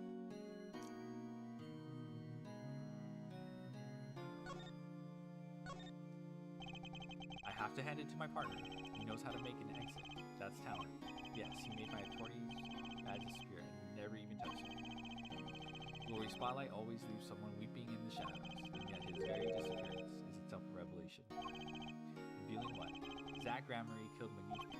It's as good as a signed confession. That's certainly been public opinion's take on it. I grow tired in my cage, and the time of my release is near. I must go and prepare. Planning on jumping back into the magic right away? As long as it's an audience away with bated breath, there will be ballot. And also, yes, now that my partner has disappeared Magnifique, I think what I'm understanding is there's probably going to be Magatama Cyclocks that I have to unlock, and I'm collecting evidence, hopping between past and present. So there's a good chance I get stopped here, because I don't have the evidence. Now that my partner has disappeared, Magnifique's repertoire is mine. Valiant Grammary has the tradition of gold. Is that true? Seen in this light, the trial was quite good to me. Verdict or no, and you can't pay me for that kind of publicity.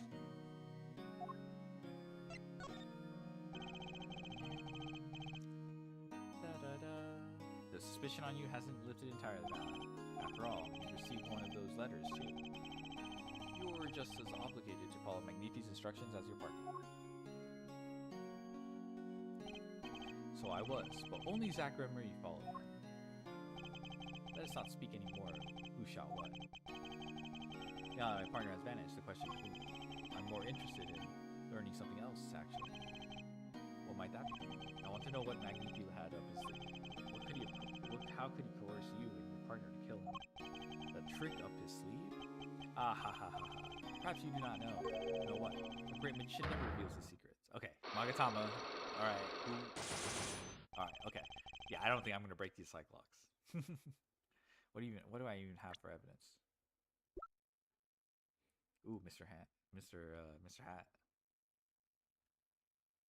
Da da da da da da da. I didn't think it would be that easy. The audience must remain forever in the audience, bathing in the reflected glow of the spotlight. My Magatama, one of my most prized possessions, which I got during a certain case. It can show me locks on people's hearts. And if I can unlock their hearts, then they'll tell me their secrets. The Magatama starts it all, and the Magatama ends it. Alright, let's present Magatama. Let's see if we can go anywhere. Ooh, little animation.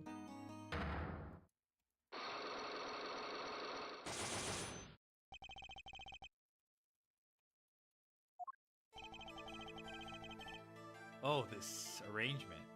I'm flying by the seat of my pants on this one. There must be a path leading from the evidence to the truth, and that's what I'm going to find. To ask someone to take a life, even one not long for this world, that's asking someone to commit murder. Yes, our mentor was fond of dramatic moves and dramatic finales. And he got his wish. His life was taken. What weakness could be so powerful as to coerce someone into committing murder? I guess it was a matter of life or death. Can I explain? Your truth lived in a world of showmanship. The flashier the better. And flashy so often means danger, doesn't it? Let us make this as painless as possible. If you have proof of this danger, then show it. The pistol, bruh? Bruh, this is like... Take that! Why, that's one of ours. Specially designed for your show, I gather. Single bullet, one shot. What are you suggesting? You're magicians, Mr. Wright, not murderers. I'm not crying murder, Mr. Valen. I'm crying something far more tragic. An accident. Zack and Valen's quick draw shoot 'em. How long has it been since those shots were last heard? Was the shoot 'em cancelled because someone might get hurt? Of course, what other reason could there be? Well, could it have been cancelled because someone had already been hurt? Fascinating, my Faustian forging friend. But tell me, what can you prove with a single pistol? Well, tell me what happened. Well, tell me what would have happened if there had been an accident. What if one of your bullets took life on stage? The performance of magic is not concerned with what ifs. It is concerned with precision. Precisely whom do you claim we shot? Looks like we've chosen the right path. I assume it's the mom, right? The mom died? Let's just hope he walks out. Life was sacrificed so that the show might go on. And this shows who it was. Take that! But that's Zachary's wife and Trucy's mother. Thalassa, I believe was her name. Ah, Alcazar! But how can you say this? How can you say she was struck by one of our bullets? Still undeniable, eh? Thalassa was at the greatest risk of being shot.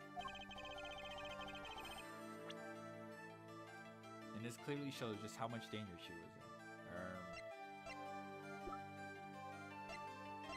Okay, I don't know if I have that. Yeah, a syringe. Mr. Hat, yeah.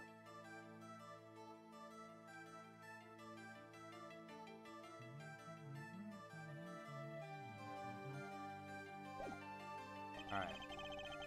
I may not have enough evidence right now to pull this off. Maybe it's time to do a little more legwork.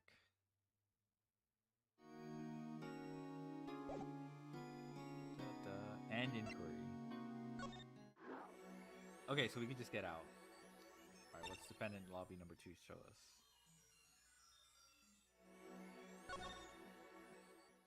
Dun, dun, da, da, da, da. Didn't think I'd be back here for a while. I didn't want to have to remember today. Though I deeply regret having to declare a verdict this way. This trial's over. Ah, Your Honor. Yes, Mr. Knapp. There's one thing I wish to make clear. Today in this courtroom, you cannot declare me guilty. What are you talking about? I am talking about this. Bye. Mr. Enigmar. Defendants escape. Find them, quick. Bailiff close all exits from the building. On the double. You must not be allowed to escape.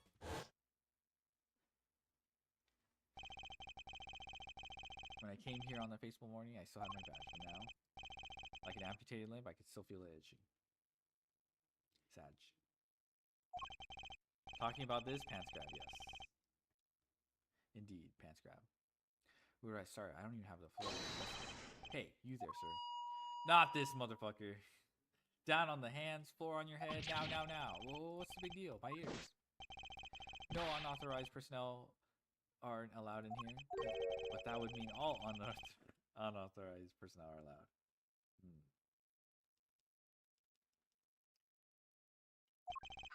Zoink. Bruh. I just say it like it is, sir, and usually wrong. Thrown out of the precinct, lost my friends, my girl, and even my wallet. We've met before, haven't we? On a case 2 years ago. No recollection of that, sir. Huh? For me, working on a case is always in the present. Progressive tense, sir. There is no past, there is no only now, sir. Okay, you're the bailiff, right? Yes, sir. Court bailiff Mike Beacons at your service, sir. I've asked to meet with the bailiff at the court who let the magician escape. Let me try and make this absolutely clear as possible for you, sir. It was me, sir. But you were a regular police officer once, right? Sometimes bad things happen.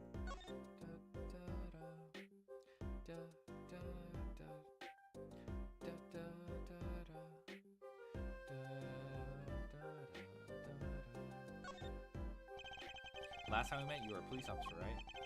In fact, you're still wearing your uniform. Sir, I wish I didn't have to tell you this. But last year, tragedy struck a rising star at the precinct. I lost my case files 4 times in 3 days. They fired me. That takes real talent, actually. They don't know what they're missing. So here I am, sir, forced to start from square one, a lowly bailiff. With your uniform. I took it with me as a souvenir that day I was fired. That can't be legal. So you were the one who let the magician get away that day? I'm dying over here. A star rises among the court bailiffs, full of hope. Then tragedy strikes. Is there anything you can tell me about Zach Gramarie's experience? Oh, the humanity. That's enough of that. Alright. Why, yes, I'd say it was around 2 p.m. when I heard a commotion in court. I opened the door to see what might be amiss. The door slams open, slam. And some guy's face is right there in front of me. Face. So you saw someone suspicious coming your way? Yes, and I, being a bailiff, with little standing, I gave chase. I chased that silk hat all the way down the hall, sir. I have a diagram of the court building here. Okay, what is this? La Bubba.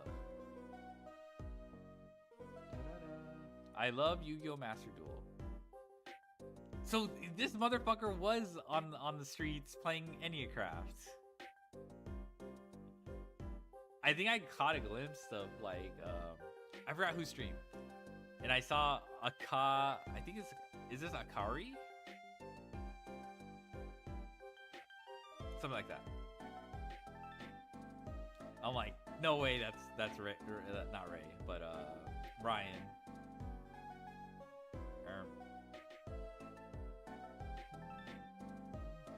That's kind of annoying. This is probably like Soul and Luna, and I don't know what other bullshit they play. All right.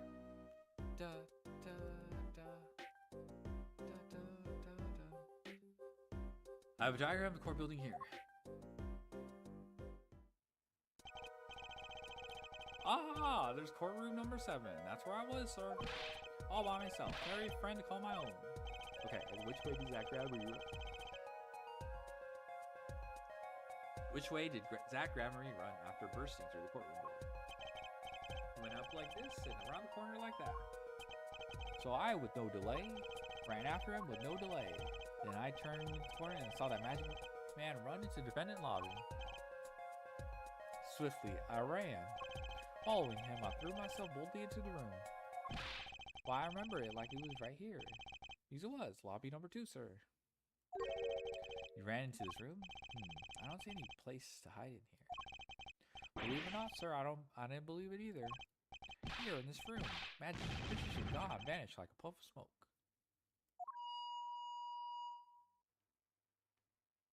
Except there wasn't even any smoke. He was just gone. That's impossible. Yes, that's the word. How many times have I said that word? Even the sound of it caused me indescribable pain. I'm dying. I'm dying over here. Okay, I won't say it again, I promise. You have to admit, it's difficult to vanish into thin air. Did you search the lobby? I searched. Quite a pause. There was nothing here at all, sir. That's right, nothing was here, sir.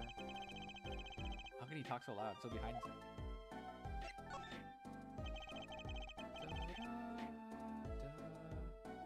So Zach was in this room when he vanished. Absolutely, sir. I saw him with my own eyes. That red silk hat, that flowing cape.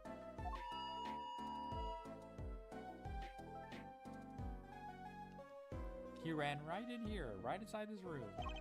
Silk hat, cape. That's Zach, all right. But sir, look at the room. There's not a single place to hide. Sir, there was nothing I could do but nothing, sir. What about now? Have any ideas? Sir! Ideas about what exactly, sir? If you don't mind me asking. There's quite a bit of time since then. Has nothing occurred to you at all? Do you have any idea what trick you might have used to disappear like that?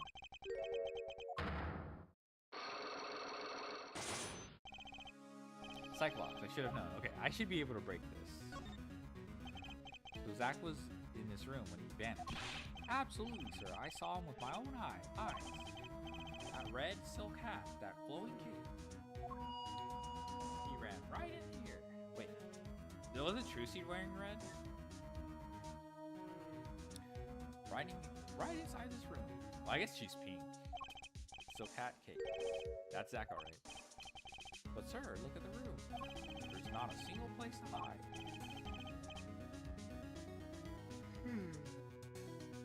Sir, there was nothing I could do, but nothing, sir. What about now? Have any ideas? Sir, ideas about what exactly, sir? If you don't mind me asking. You've had quite a bit of time since then. Has nothing occurred to you at all? Do you have any idea what trick you might have used to disappear like that? Oh my god, okay, I forgot to present words. Okay. I forgot to present that.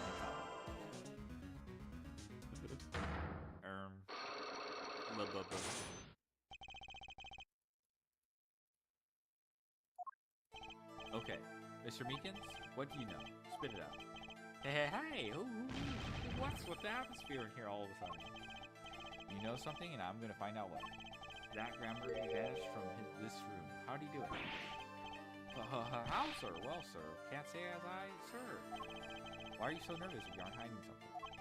Well, sir, you see all the time, sir, I was here and... Listen, it was impossible. What could such a little girl possibly do anyway? Oh, Trucy. What did you just say? Yark, sir. Did I just say something, sir? No, you screamed it through that microphone of yours. There's one else in the room, wasn't there?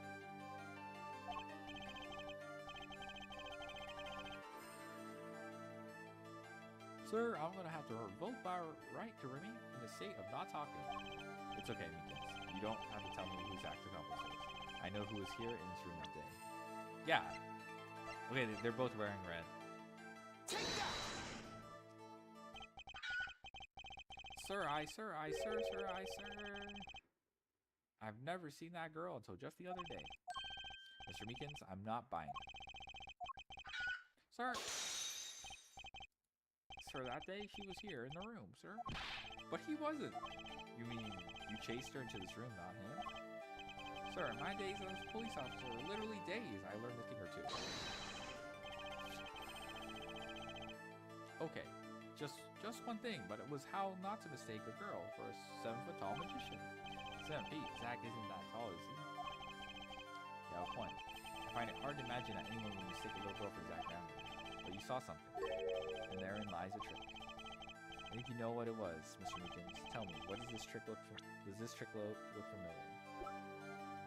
Is it Mr. Hat? Startlingly realistic, I see. Take that! Okay, we broke it. Okay, we should be good.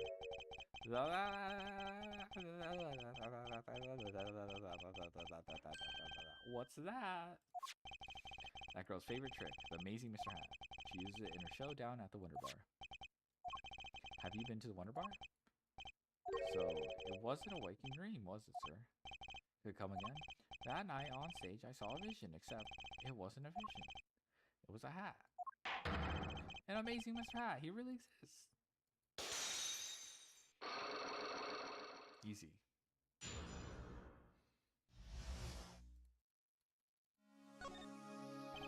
I remember it clearly. Through the details are a little vague. Zach Gramarye exited the courtroom. I gave chase and cornered him in the corner room, sir. Zach Gramarye, don't even think you can escape me, kids. Down on your hands, floor on your head. Hello? Something the matter, mister? No, that is... Sir, I'm currently chasing a suspect, sir. Zach Gramarye, do you know him? Oh, I love Zach Gramarye. His magic is the best. I am his biggest fan. I see, that's why you're wearing that costume you're wearing. Anyway, that very same Zach came into this room. But no one's been in here except me. But he has to be in here somewhere. On the sofa, in the trash can, behind the painting, under the rug. 07. So Trucy was his accomplice. Imagine my astonished surprise when, 1 week later, I just happened to walk in the bar and see him, Mr. Hat. I couldn't believe my own eyes. For a while, I thought it had all been a long dream. A dream that lasted a week. But it wasn't a magician who disappeared, it was Mr. Hat. Sag. Though it seems complex, what really happened that day was quite simple. We were standing by the door, and out came Zach. But that wasn't all. Another person got in on the act, and she was standing in front of lobby number 2. Oh, along with Mr. Hat. Ah, and that's the beauty of it, isn't it? So, while you were standing in shock and amazement, the magician rounds the corner, and most likely runs to close the door, reach lobby number 1. This is where you come in. You turn the corner, and rather than go on pursuit, and at that very moment, Trucy runs into lobby number 2. Then all she has to do is tuck away the amazing Mr. Hat. Dang, he got gooped. Sure, I only lost sight of him for the briefest of moments. Then I saw that cape, Zach Gramarye's red cape, fluttering like a cape. Astounding, sir. All my days of closing queries, inquiries, and chasing quarries wasted. It was as if I could see them melting away like an ice cream cone left by the side of the road to die. The scattered remains of a messily eating chocolate parfait. Such sweet sorrows. I'm sorry, I had no idea how much you suffer on account of this case. It's an honor, sir. I'll apologize to people many, many times, sometimes more than once. But this is the first time anyone's ever apologized to me. Actually, about that girl, I'm sort of her guardian. Is that so? Sir, you should know that I harbor no ill feelings whatsoever in my harbor. Okay. I let the defendant escape, that's the stone cold truth. Just another step on my way from singing the blues to wearing the blues. Someday, sir, I'll be standing side by side with the great Detective Gumshoe. Guamshoe. Oh my gosh. Mr. Meekins? This is a free ticket to the show at the Wonder Bar. If you want. It's an honor, sir. Sir, I can't count the number of things I've had taken from me, sir. But no one's ever given me anything for free. Right, I'll see you in court next time then, sir. I'll look forward to it. All eyes are on Zach Gramarye that day in court until the mysterious disappearance. Now, part of the mystery has been revealed, but the magician remained out of sight. It would be 7 years before I met him again. Yeah, Shady Smith.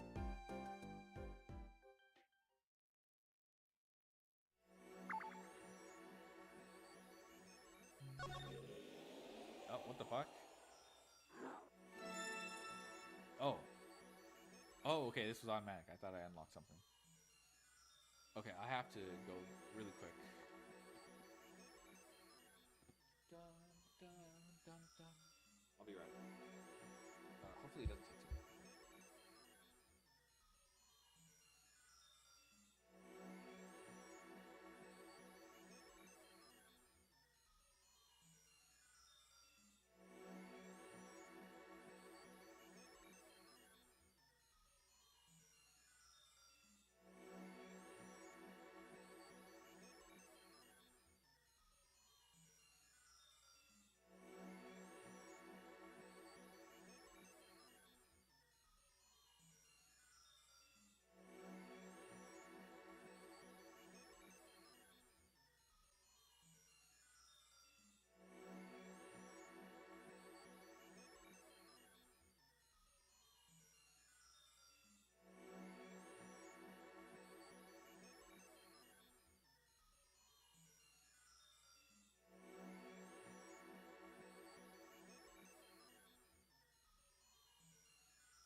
Okay, I'm back.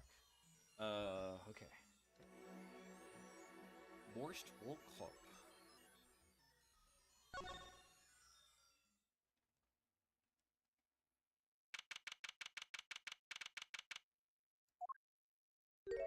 Oh, it's Christoph. I'll be taking my leave now. Still have some work to do back at the office. It has to go back to my PM. To be honest, it's better when you aren't playing. This frigid culinary dungeon almost feels comfortable. Later then. Sigh, 2 hours left on my shift. I wonder if we'll get any customers tonight. Do you know who I am? It's Shady Smith. Who I am? No, but just kidding. I don't do requests. How about a different sort of request? You see, I play cards. Oh, a customer. I was just hoping someone would come in and save me from a night at the Keys. I seek a true competition. I've heard the Borscht Bowl Club is the place for this. Now I see the rumor is true. And this is a friend of yours. Don't mind me. I'm just your friendly neighborhood newsman. He will not be playing tonight. When his business is finished, I shall send him home. This competition will be between us, no others. A talent agency represents 2 artists. And I'm number 2. I play piano, well, sort of. It's actually just a front for my real talent, which is playing poker.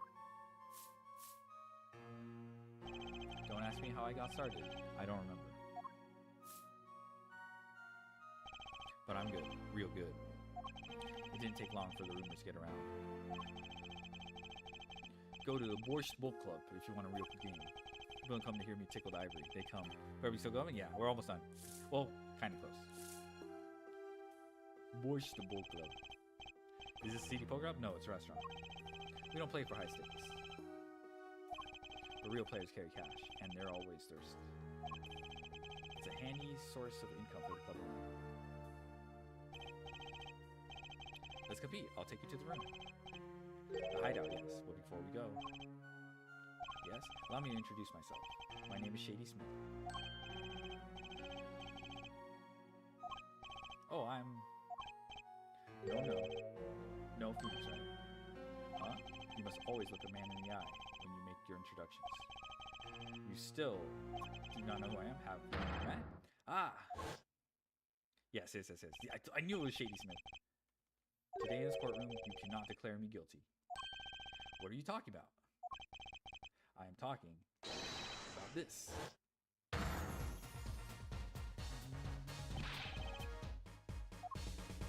The defendants escaped. Find them, quick. Bailiff, close all exits from the building. On double, you must not be allowed to escape. You can't be. But you're Zachary Marie? Yes, the reincarnation of Act of the Century. You. Zachary Marie, this must be a bad dream. This guy ruined my life. You there. We will play soon. Ready the room. I will be preparing the hideout for you.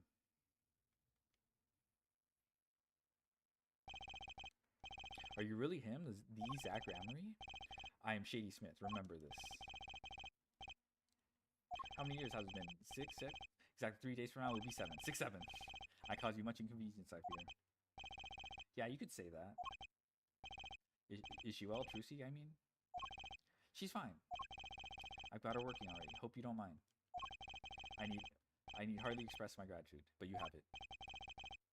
5, 6, 7, 6, 7, 1. That and a settled matter of cards. By which you mean poker? Those eyes, he's serious. I despise losing above all else.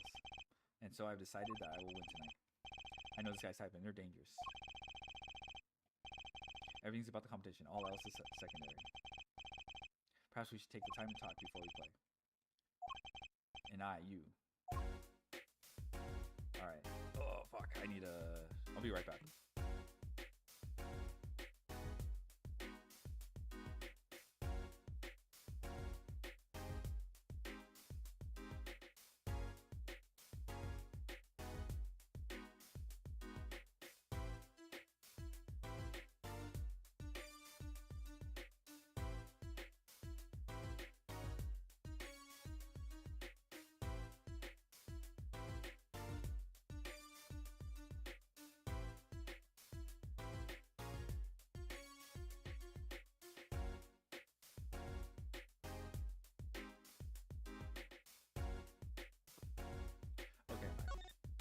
meaning of competition.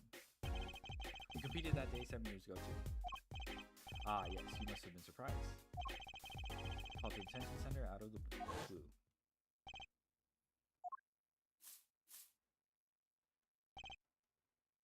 One. Showdown time.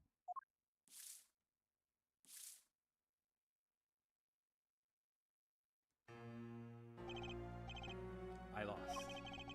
It's only a game of poker. A game I played for a long time and I only lost twice.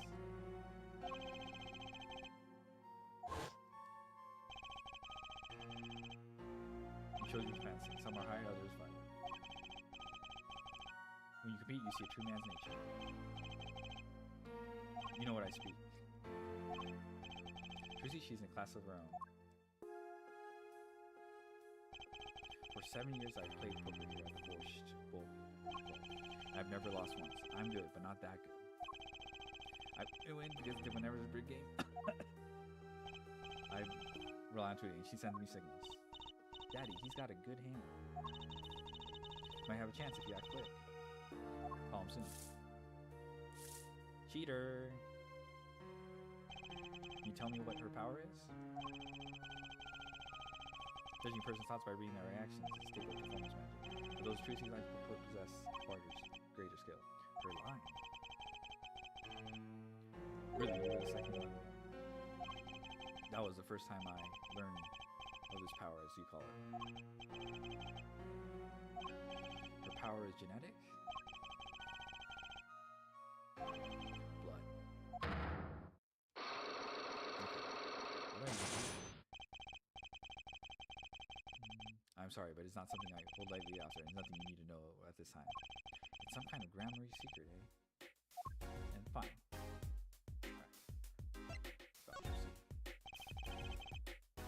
She's 15 this year, and she's still trying her best following her footsteps. I see.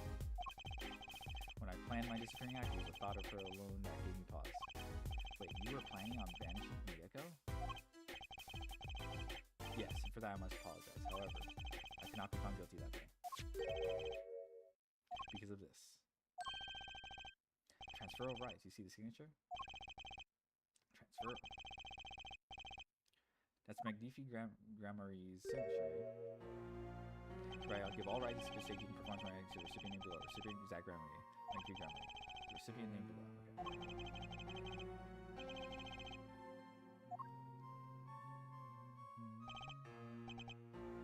Okay. Yes, it is I.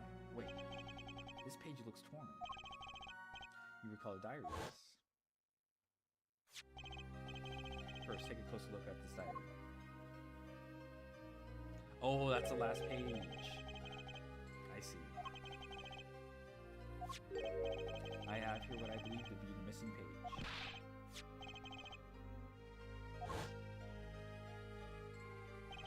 How could I forget? I scrapped the paper, lost me my attorney's badge. This is the real page that was torn from the book. Maybe gave it to you, right? You could have told me this earlier, like 7 years earlier. Once again, I must apologize. It was all I could do to prepare for my escape from my court. Well, not much I can do about that.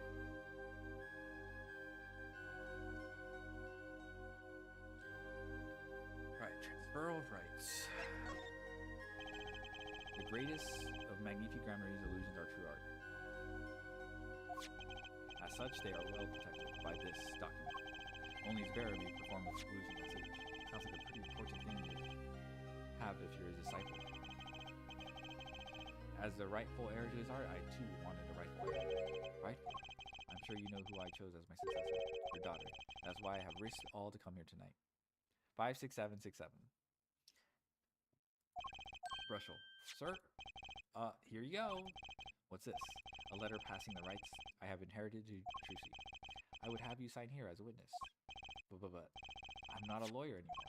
And you need a public notary besides. I may not look it, but I'm a certified notary. You are? By day, I wear notary's glasses and hunt for the news. Also by day, I wear reporter's glasses and notarize.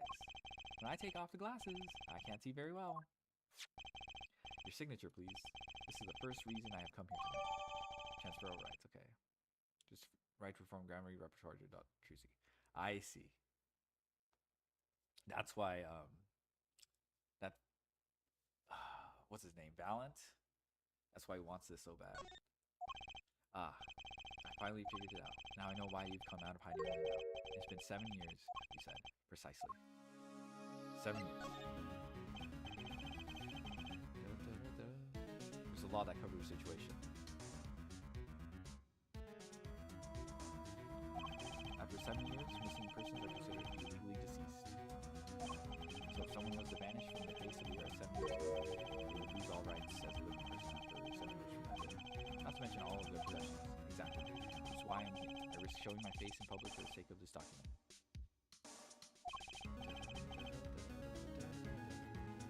Before my 7 years are up. You might say I'm securing my daughter's inheritance. But do you really need this document? Wouldn't Trucy inherit your estate automatically? Not in this case, I know, right? This case? Yes, I received the performance rights from Magnifi Gramarye. However, this was done in secret without witnesses. Before Magnifi died, 2 potential successors were patrolling me. Myself, Zach Gramarye, and Valent Gramarye. Not Trucy. I see. But you do need this document. I have known Brushel since before I vanished. He is a man of trust. Now only 3 know of my rebirth. I took the liberty of looking into Trucy's background. Found you had no other close men. It is as you say. Okay. I was kind of hoping you'd say something about your mother at this point. I know everyone else, but Trucy's mother is a mystery.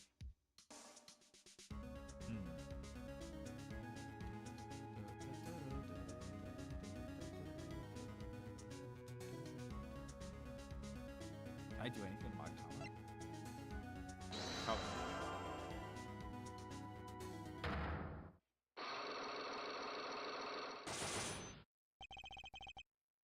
Is this before the game? No, this is this is from case 1 of this game. I have to know more about this power of Trucy. It's like she can see right into people's minds. The first I saw her do it, it blew my mind. After you were done having your mind blown, you took her to play cards with you. Gotta use resources at hand, I would say. Yeah, I myself have no such power. Trucy does. Why is that? Oh, is it just only the women?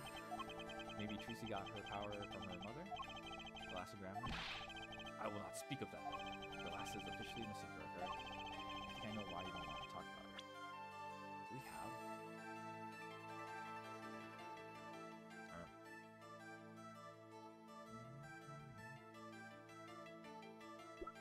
Lock it? I don't think that does anything.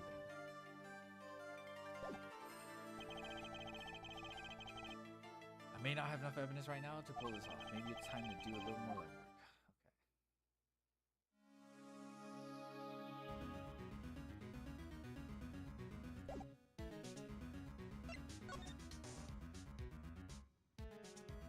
Nothing.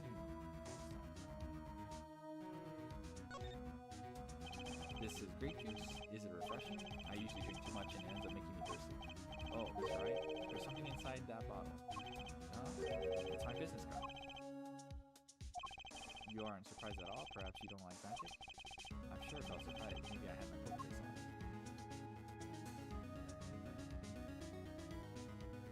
He's kind of a sweetheart, this guy.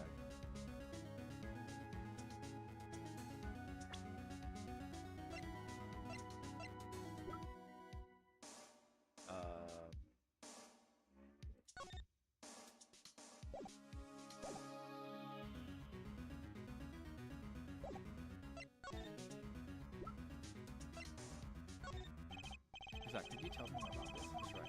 For the first time in 7 years, you offered me this? It wasn't present. This guy's a hard sell. Probably won't get a rise out of him unless I show him something real interesting. Oh. Well, I mean, he hates, and he mentioned his mom, so I imagine that would get a rise out of him. This person's photo is his mother? How did you come by this? Because she showed it to me. She said her mother was gone. Then it is so. Huh? She's gone. What more is there to say? I know. Whoa, you're still here? According to my in-depth research, Trucy's mother, Magnifi Gramarye's only daughter, end quote. Whoa, what? Magnifi's daughter? Is that true, Mr. Zach? Bro, you say too much. Why am I the bad guy? Why? Zach decked him. Oh my gosh. Just punched him. In any case, Mr. Wright, this discussion is over. The last of Grammar, she's the most mysterious of the whole lot. I need to gather me some more evidence, clearly. Okay, so I'm done here, I guess. The prelude may have been longer than the main attraction. Shall we begin our game? My final competition? Final? Why? As you said, I have come out of hiding so you make this document legally binding. Once that is done, I shall slip once more underground. Without seeing your daughter? It would be best if I did not. 7 years ago we played. 7 years ago I lost. I already lost to Magnifi. I do not care to lose to another. And I have heard that you never lose. You got 20k? Nice. This is a rumor. Oh, you're saying I'm going for so long you got 8k. You earned 8k. Nice. Yes, for it is impossible to never lose unless one has an ace up once. As a musician, it causes me no end of irritation to think a mere lawyer might be out there pulling the rule over something else. Hey, I just signed your document. Maybe you should try lining up. That was that. For my final competition, I will destroy your perfect record, Phoenix, right? This will be my final performance. You are warned. This guy is beyond serious. So much for a fun evening of cards. Russell, you may leave. Ah, but it's your last game. I mean, what a scoop. I punch and I punch, but still it is not enough. I just remember in the future, prior engagement. Doodle, gentlemen. Nice meeting you, piano man. Then let us begin. Dealer. Da? You will be a witness to our competition. Da is his honor for me. Why haven't I seen her around here before? Ah, that reminds me. I saw a familiar face as I entered the restaurant. He did not seem to notice me. Gavin, I believe, was his name. You know him? After a fashion. Listen, Phoenix Wright. One can learn much from a true competition. Remember this. Grammary power. Close understanding, but I need more, and I knew where to get it. Lucy's mother. And you make that report again, that was clear. One other thing. The moment my final competition was Zach began that night. A name was running through my head. The name of the man now in prison. The name. Zach Grammar, you know. Knew. But how and why? Was it Valent?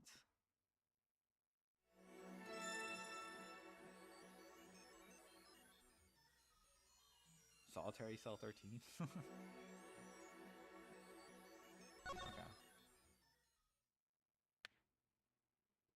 What the hell is this place? Oh my god! Well, isn't this an unexpected surprise? What errand brings you down to my cramped confines? Gavin. Is this your idea of revenge, Phoenix, right? Revenge for the events that took away your opponent's bad 7 years ago? My past is like my life, straight and true. Nothing's changed. All I did was point the finger of justice in the proper direction. Fine. I'm glad we could have this little tete-a-tete today. You look well, Phoenix, right? You too, Gavin.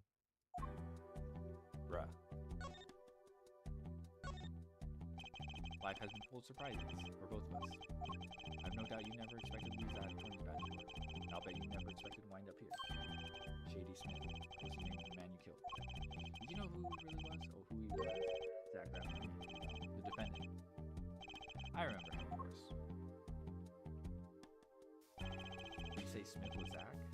Impossible. Don't even try to tell me it was a coincidence. What did I just say? Life is full of surprises, don't you think? After that trial, you were arrested and found guilty. But your motive was never made clear. A mistake I plan to remedy. You're not an attorney anymore, Phoenix, right? What possible conclusion do you think this investigation of yours can lead to? I killed a man named Smith with a bottle because I am an evil human being. Oh my god. This guy thinks he's slick. Isn't that enough? Not for me, is it? I need to know why you did it, Gavin. You recall that case 7 years ago? Ah, yes, the trial where Zach Grammar pulled his famous matching act. My brother won his fair share of praise and adoration for the trial, as I recall. Genius prosecutor reveals crooked attorney, was it? That was when I met you, wasn't it? Was it now? Bar Association Review Board voted unanimously for the strictest punishment. Unanimous, save for one dissenting opinion, yours. It was my brother who was responsible for putting you in that position, after all. For 7 years, we've been friends. And yet, I still don't understand it. But right, your friendship towards me was never genuine. You suspected me then, as you still do now, weren't you? Honestly, right now, I'm not sure what I think. just brain a guy with a juice bottle for no reason. Tell me, why you did it? Persistent, aren't you? I came here because I remembered something. The night of our meeting, Zach Gramarye mentioned your name, Gavin.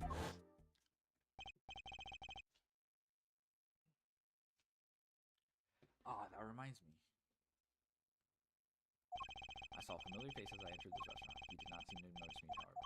Gavin, I believe this is his name. After that, he was killed, and I asked you to help me, because I remembered your kindness back when I was younger.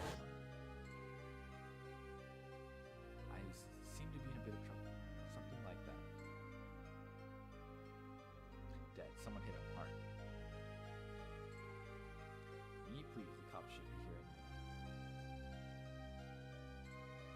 I'm in your hands. Should it come to that. I have to know. Why did you kill Shady Smith? No. Zach Gramarye.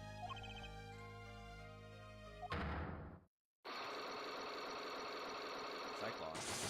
Can we get these? Whoa, I've never seen Cyclops. Okay, I don't think we can get these. Dark, cold, full of despair. Can I even unlock these things?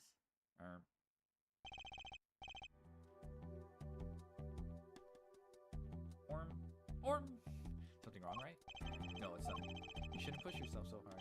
Life is to be taken easy, you know. Maybe this is the last. This is the final boss.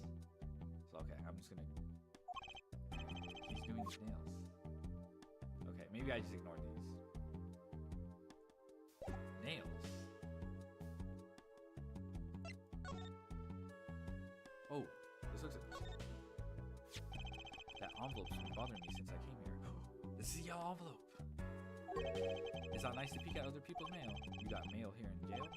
That I do, though they read it first, apparently. Still, I'm allowed the pleasure of correspondence. Packages and like are a different matter, however. Looks like a peek is out of the question. Okay, I guess we have to revisit this later. Okay, what about these nails? You're thinking, what self-respecting man would use nail polish? Yeah, what's wrong with nail polish, though? Not really. I know appearances are a big thing with you. You know what I say? One cannot live a beautiful life without a beautiful nails. First rate in all things, except nothing less. That certainly does look like first rate nail polish. I like the sparkly bottle. It's crystal. 6-7 hours stream podcast, yeah. 6 plus 7. If you're so drawn to it, please have one. Okay, I don't know what we're gonna use with this. Yeah, I don't know. Okay, so this we might have to revisit. Bird. It's strange, you know. Here I am in solitary, and yet the books keep piling up. Looks like you've got more than books up there. Ah, yes, my collection. I have a few friends on the prison staff. They show me a little kindness. Just a little. Okay, at least we already have that.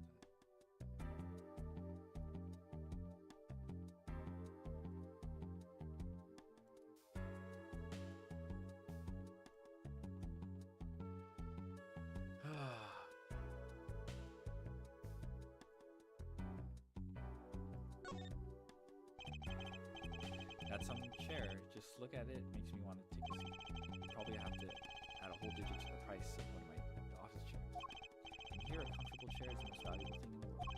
You'd have to add 2 digits to the price of a standard prison issue chair for this. Those prison chairs don't look so bad either. Maybe I should redecorate.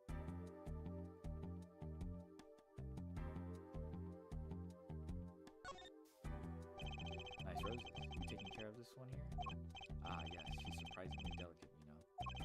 Requires careful tending. She is my best friend, as they say. Best? Come on now. I'm starting to feel bad for you. Oh? Of course. She's known to bite if handled roughly. Your rose bites? What's kind? Because thorns, bruh. I think it's already at mid-end chapter. It could be wrong. We're getting close, yeah. I was speaking of the photo next to the rose. A retriever, Bongo. Cute but feisty. Oh. Every dog has its own. The doggy? I think that's everything. Yeah, okay. Alright, I guess I have to return to these later because of these stupid Cyclops. Where do I go next?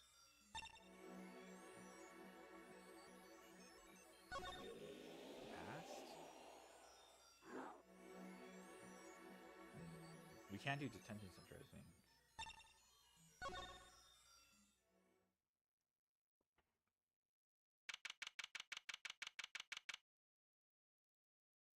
Okay. Bird? Yeah, bird. There was a bird. There was a caged bird in Christoph Gavin's like what's called bookshelf. But he didn't talk about it. He was just saying, "Oh, I got some nice trinkets from the prison staff." I'm like, "Okay, whatever." I figured you'd come here sooner or later. I decided on sooner, Premisham, was it? I haven't done anything illegal. And I didn't come here to whine about past events. I wanted to ask you some questions. I suppose you have that right. That day, the entire fort descended into chaos. Only you stood still, your eyes calmly watching. I admit, it made quite an impression on me. I'm used to finding myself in outrageous situations. Phoenix Wright, was it? I'll answer what I can. I'm not sure, but it feels like I'm being watched intensely. Ah, this is my daughter. Dara, say hello. She's doing the biting nails. I used to have a cousin who he was older than me by a couple years. He would suck his thumb a lot.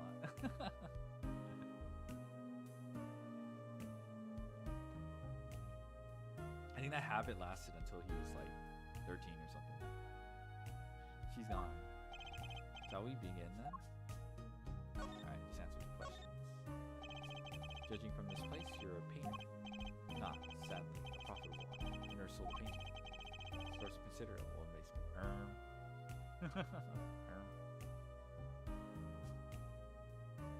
Source of considerable embarrassment. You mean broke artist? Yeah, broke artist. I would be able to get by were it only me. Your daughter. Her mother grew weary of me and left. I don't want her to grow up needy, Miss Wright. That is why I began my other occupation, forgeries. Don't look at me with those eyes. I know what it is that I do. More than half the paintings they bring me are stolen. Who knows what my copies were used for? But some of your works are paintings, correct? You may not believe me when I tell you this, but that was my first work, outside of painting. What? To think it would be used as evidence in a murder trial. I never imagined the possibility. Then why did you take the job? I was well paid, very well paid. He feels worse about it than I do. Past is hard to escape. Honestly, the sooner I can put this behind me, the better. With apologies to you, of course. Sorry, but it's not going to be quite so easy. Just trying to forget what it made. Looks like I'll have to remind him. Okay, so do I just show him the notebook? This is a weird case, I'm not gonna lie. It's interesting at least. Mr. Michon, I was wondering if you could tell me about this. It's just like it's a giant investigation, right? I've not been in touch with the outside world for some time. I'm sorry, but that isn't much of an inspiration. Oh, so now he's a sensitive artist.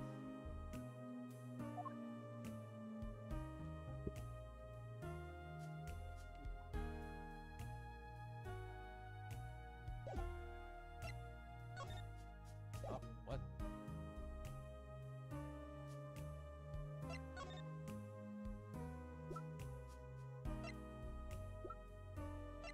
Oh, this one, yeah. Your work. Don't try to pretend you've forgotten. Sure, all you did was make a copy. But that copy might have destroyed the life of an innocent man. I'm responsible too, which is why I have to know. And you have to tell me. I knew it would be difficult to escape this. Then let's talk.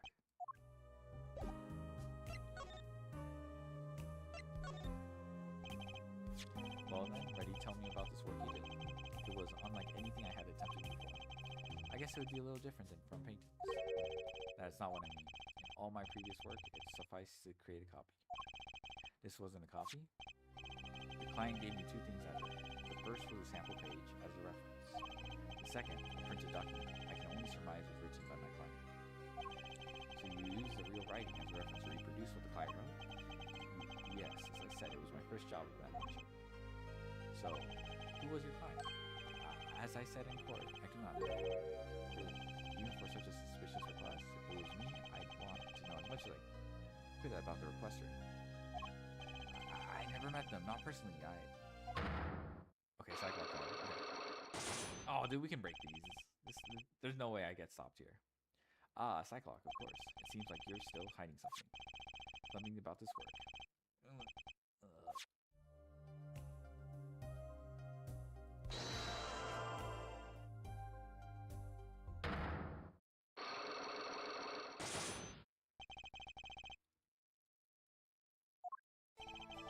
Let's hear it then. What are you hiding from me, Mr. Michal? I'm sorry, but I really don't know. I never met the client. True, when I asked the client's name, there were no Cyclops in sight.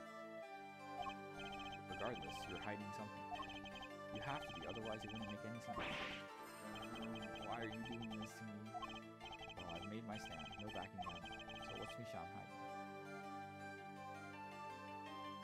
Oh, it's Vera. I can pretty much piece together what it is from what you said. What is it then? You told me what you knew about the client, and I couldn't see any Cyclops. Cyclops? Is that some sort of asylum security? Or a new hairstyle, perhaps? But then they did show up, didn't they? Who was your client? As I said in court, I do not know. Really? Even for such a suspicious request? If it was me, I'd want to know as much as I could about the requester. I never met them. Not personally. Not personally. Those words triggered the Cyclops. Okay, so he's lying about that. Again with the Cyclops. Now I really must know what they are. So you didn't meet with the client. Someone else did. Maybe the real forger behind this evidence. Perhaps I'm hung up on this lock business, but I'm afraid you've lost me. Yeah, well, I didn't come here to talk about Cyclops. As long as I come to the right conclusion, it doesn't matter how I got there. And your conclusion is, the real forger behind this wasn't you, Mr. Michal. Poppycock.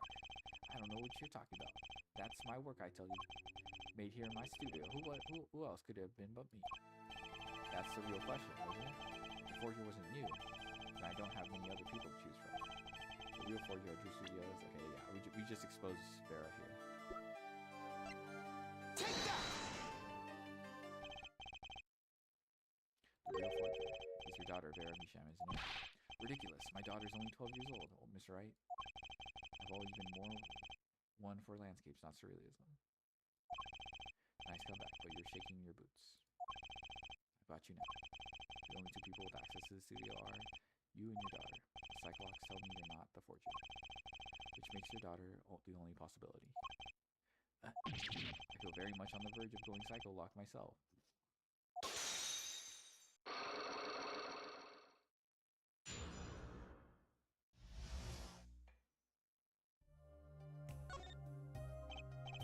I don't know how you knew, but you're right. The one who made this page was my daughter, Vera, not I. She's only 12, a genius, you might call her. Precocious little girl outshining her father. There's been a lot of that going around recently. Let her play in the studio and she watched me. She taught herself in that time. The drafting tools and analytical devices I bought when they became necessary. My little girl's playthings now. Ah, do I detect a bit of fatherly pride? So Vera was the one who made this page? Did she know who the client was then? Actually, how are you today? I'm doing well. How are you? Actually, the client came once here to the studio. What? Why didn't you say so sooner? But their face was covered and they did not want to talk to me. So they talked to your daughter? I will speak only with the artist, the client told me. That little girl is the key to our mystery client street identity. Okay, what do I do now? Maybe I should talk to her father. Is it time to turn my attention to Vera? Let's talk to Vera. Yeah, I have a question. Let me guess. I'd like to speak with my daughter. Yeah, my daughter has never been one to talk to strangers. She's quite shy, extremely so actually. There's only one exception, which was, oddly enough, it was that client.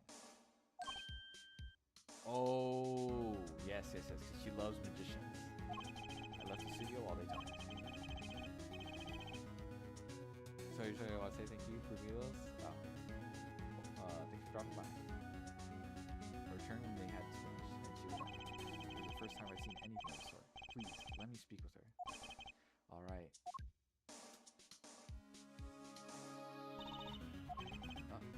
This could be tough.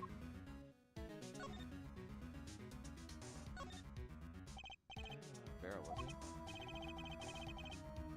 Would you like to have a friendly chat? Or, that's right, explore your hands. I'm still looking for the keys that say Del Rey. Can't find them anywhere.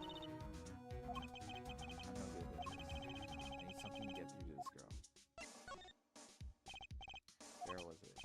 Would you like to have a friendly chat? Or, that's right, explore your hands. Okay. Bruh.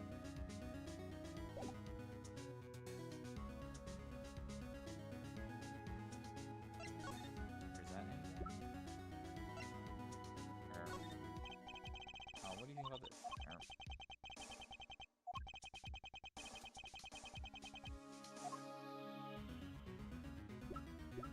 What about... Oh, I don't have the ticket.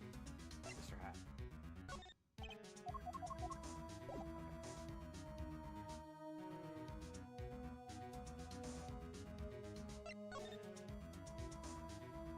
Why Qn is in this game? True.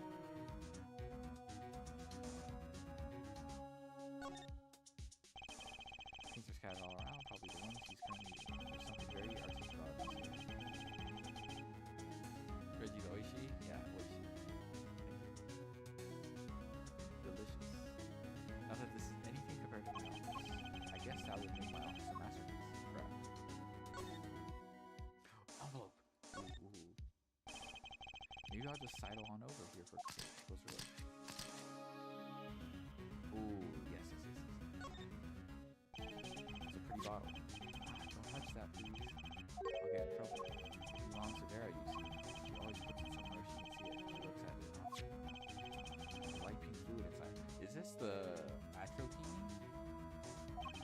Nail polish, I'm guessing. Uh-oh. That kind of makes sense, because she... This could be the poison. I remember during the trial, Vera was applying this on her fingers, and then she like bites her fingernails, so she must have ingested poison. Okay, maybe that's what's going on. What's this red envelope? Ah, don't touch that. It's quite important. The painter's face just changed hues. So I better behave. So it's something I just grabbed. That's an awfully small frame. What's that inside? It's stamp? Ah, please don't touch that. I'll get it. My sample belongs to Vera, you see. She always puts it somewhere she can see it.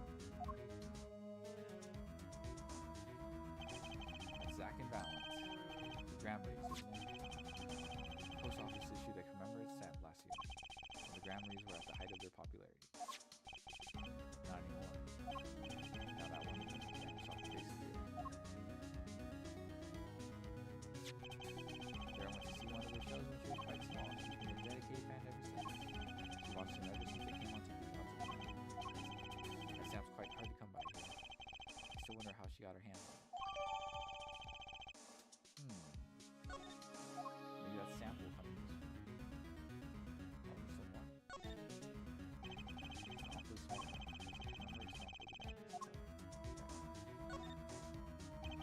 This is you, Vera? Yes, we took that one quite recently. I know, I'm a painter. Why not paint a portrait instead? I've never been that good at people, unfortunately. Thank you, practice.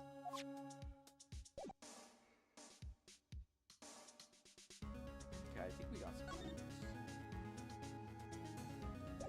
Okay, maybe we present the stamp to her. That's got some magician. She loves magician. Then there's this.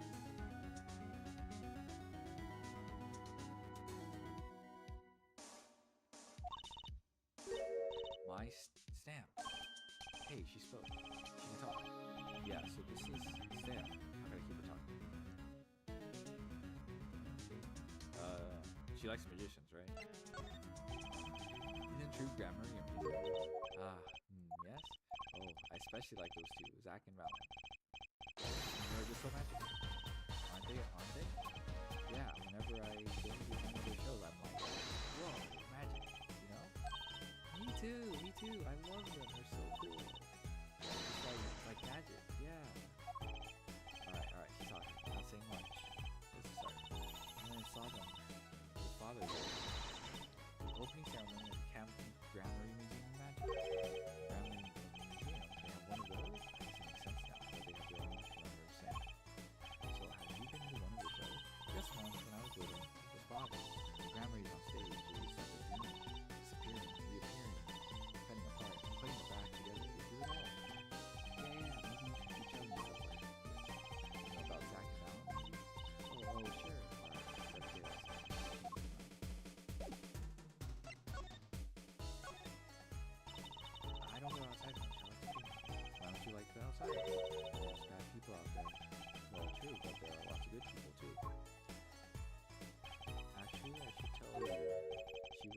kidnapped once.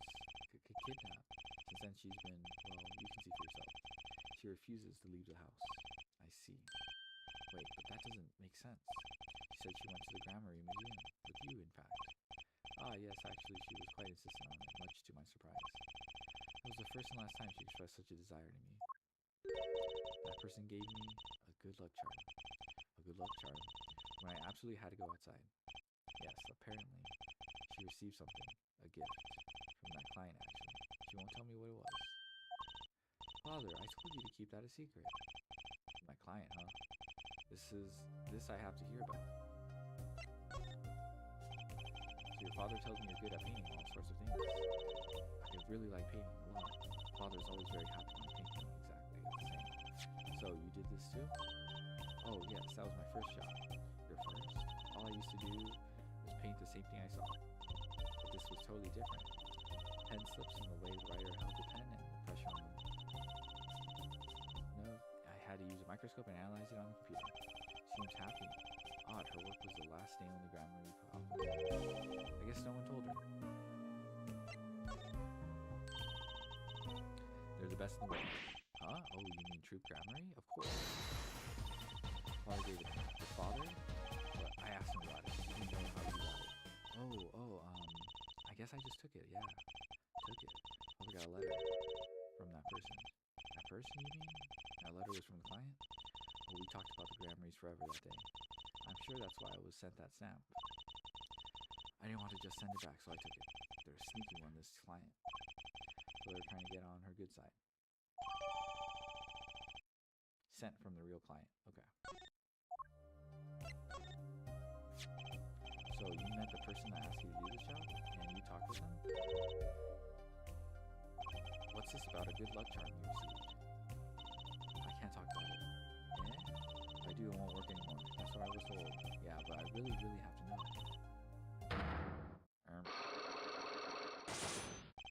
Okay, 2 psych locks, easy. Alright, time to do some psych unlocking.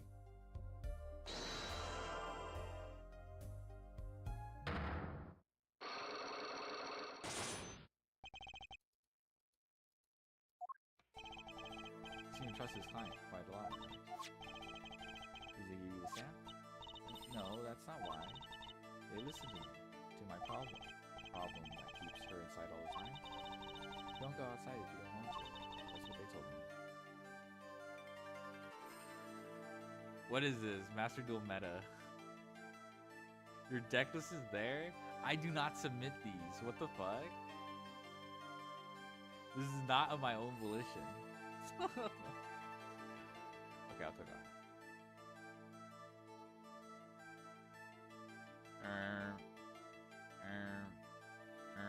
Doggy.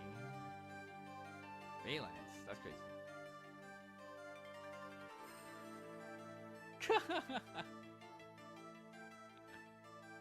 That's pretty funny. Whose man's this?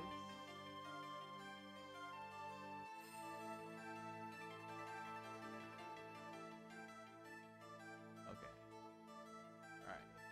That's pretty funny.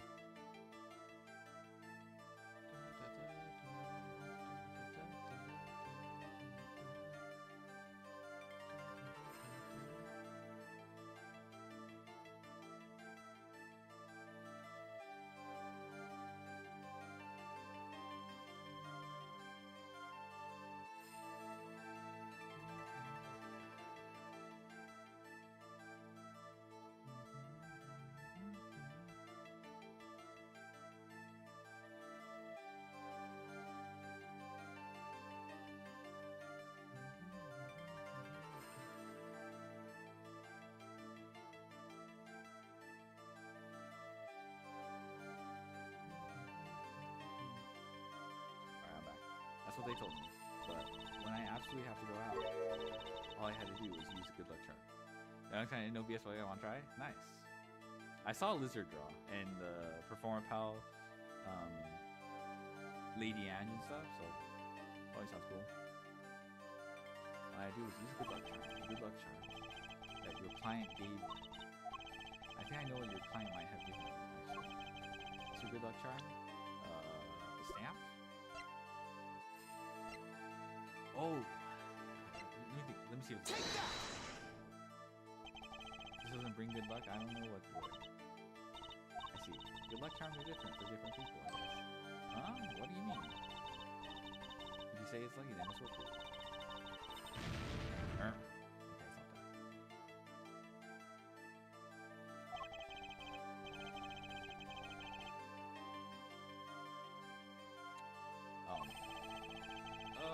Okay, maybe it's the client might do it. She did have the nail polish though. I didn't realize that was her good luck charm. Take that! This was what they gave you, wasn't it? Ah. The same bottle's over there on your desk.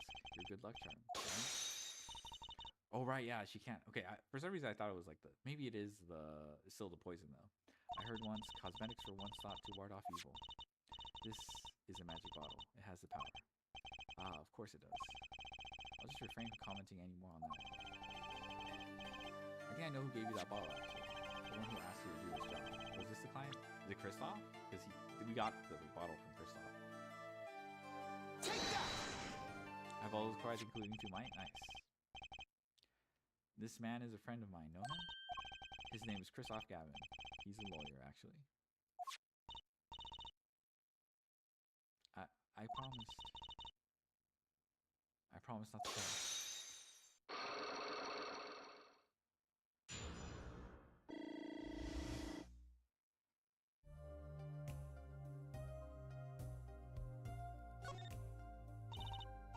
I'm sorry, I can't talk about the client, I promise. If I break my promise, it's no more. I don't need a name anymore, I got my answer. You're pretty confident in this term, then. I think they might be the devil. Huh? Or maybe an angel. What do you mean? I saw it, or I think I saw it.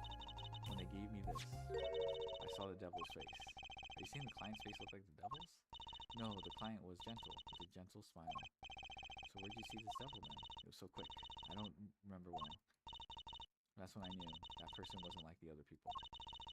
That's why I believe in my good luck charm. I'm not sure what this devil she saw was, but it's pretty clear that Kristoff Gavin has her charmed. Well, okay, I thought it was Valen. I'm not gonna lie. Well, I think that's all. I'll be leaving now. I'm sorry for what happened. If you want to apologize, try my client Zach Gramery. Did I do something bad? What makes you think that? Your eyes, they're sad, very sad. I'll put on my smile next time I come. Promise. I hope to see you smile then too, Vera. Oh, okay. Take care. Being back on my first encounter with the young forger. I witnessed something of vital importance that day. Of course, by the time I realized it, it was already too late. Well, it's gotta be the nail polish being the poison. You don't have 3 meme keyboard? 07. 07.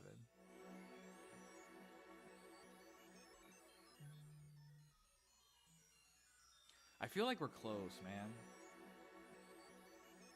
Alright, what do we do next? Present? Okay, what's in the present for us?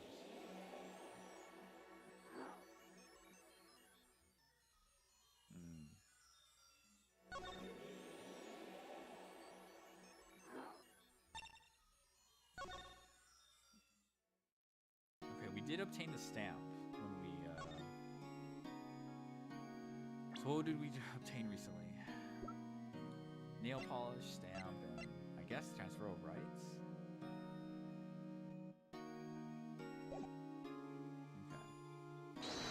Alright, let's see if we can beat his ass.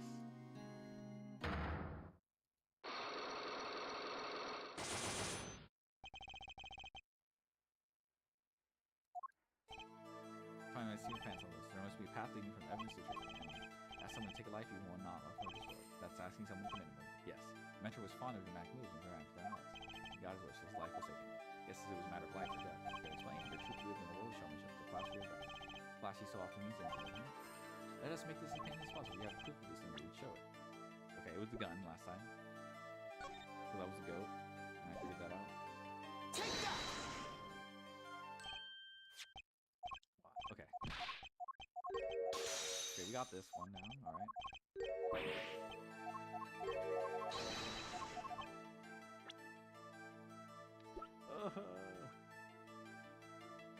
Oh yeah, lock it. Yeah. The last one. Okay, we got this. Take that!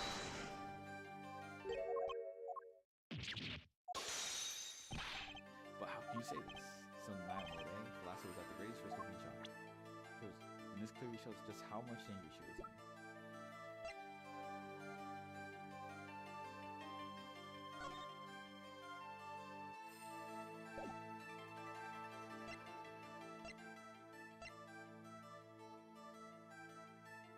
What?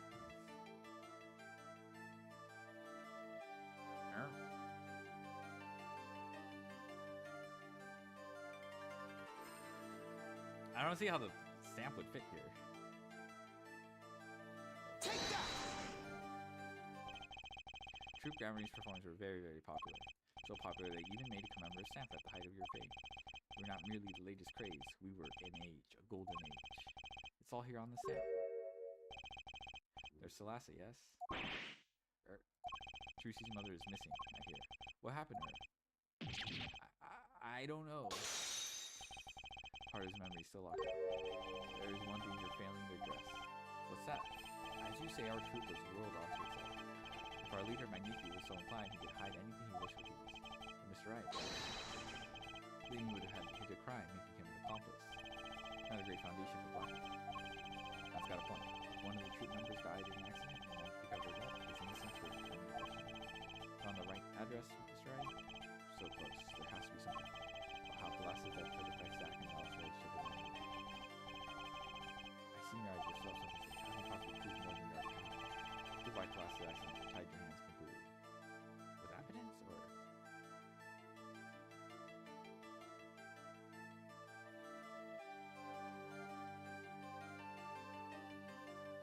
What evidence do I even have? Even the stamp for this stretch.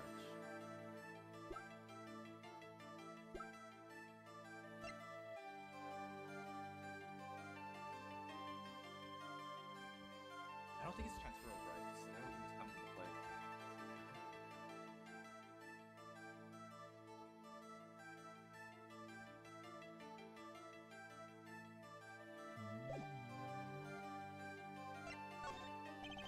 It's going to take a little knowledge of the players to crack this one. Accidental death of Zack's wife tied both your hands, and this information proves why Magnifica held so much power over here.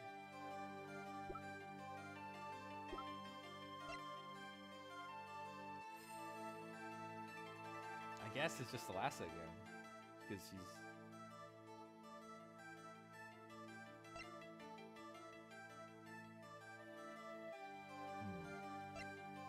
Take that! It wasn't a question of who shot Thalassa. Thalassa herself was the problem. What? What do you mean?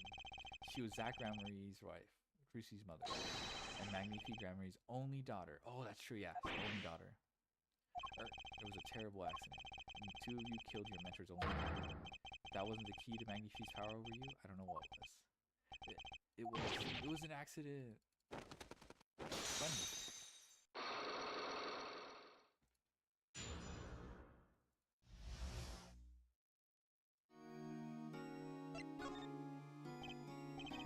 There's no proof, none at all. But the last went missing, and your mentor blackmailed both of his disciples. It doesn't take a genius to put one and one together. Ours was a complex family. You mean Truth Gramarye? The Master Magnifi Gramarye was the only daughter and his two disciples. That does sound like a recipe for disaster, doesn't it? Do not be tempted into faulty flights of fancy. Yes, there was an accident. That is all it was, an accident. Zack and Balance toward the force. The guns blaze, the bullets fly straight towards that beautiful body on stage. And then crash Zing Pao into everything but her. Now that is magic. Happened one day when we were practicing the same trick with a new twist. And tragedy. Bruh. But as for whose bullets stole Thalassa's life, we shall never know the answer. Thalassa disappeared from our lives, and Zack was bereft of his wife. Trucy lost her mother, and Magnifi his daughter. Bruh. And that led to blackmail, I take it. It is all part and parcel of the darkness that comes with the crypt balls. Why did Magnifi Gramarye try to cover up the accident? It was his own daughter who died. All I can say is a critical time for truth began. Passing the torch from magnitude is acrobat. We all sacrificed so that it might be success. Lasse's death was the greatest sacrifice of all. Yet, even when her life was extinguished, her presence was not. For me, in time, myself, and Zach found we could no longer oppose Magnitude's wishes.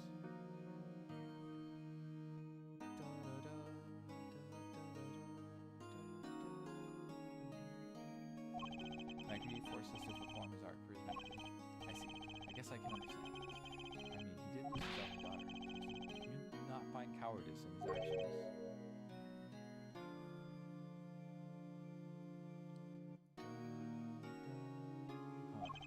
Decided the truth of your own daughter's death is one thing, but then to hang that death as a guillotine above our heads, things were dark behind it. Scenes and true gramarye, that's for sure. Does Trucy know? She was not told, naturally. Who would want to know that their father might have taken their mother's life? True. I had not thought of that accident for a very long time. I'm sorry to dredge up old memories, but this has helped a lot. Not to find Magnifi's slayer, I should think. True. After that accident, there was one who came sniffing. Quite persistent. A reporter? He called himself a newsman at the time. Often, I spied him lurking about the dressing room, doing his research. Would you happen to remember his name? What was his name? Sorry, I have forgotten. In the course of his interviewing, he came quite close to my father's eye. I liked him not. I see. His name I do not recall. But his scent, the clothing aroma of him. Yes, whenever he smiled, which was far too often. I see. Thanks for your help. There's no good to interfere with the past, Mr. Wright. You will not uncover answers. Only wounds. I'm sorry. I began to notice a dark curtain hanging over True Gramarye, and I began to realize what I had to do. How to protect Trucy from that darkness. Porter you mentioned, the newsman, I never learned who that was at the time. But I've got some pretty good idea of who it is now. That smile and the sickly sweet smell meant the lost thin thread connecting Zach Gramarye to his world. Sooner or later, I'd have to track him down. Right, we have to talk with him eventually. When we're at the Borscht Code. Oh my god. Okay, I think we go to Sunshine Coliseum. I think we go to Drew Studio, no?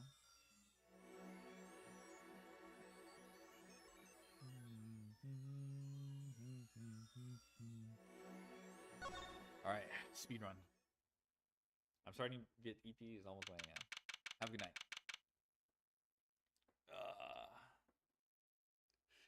You already did it again? Yes. Let's speedrun. Well, I'll speedrun this, don't worry. Thanks for dropping by. Thanks for joining me. Bye-bye, yeah. Hey, well, what do we have here?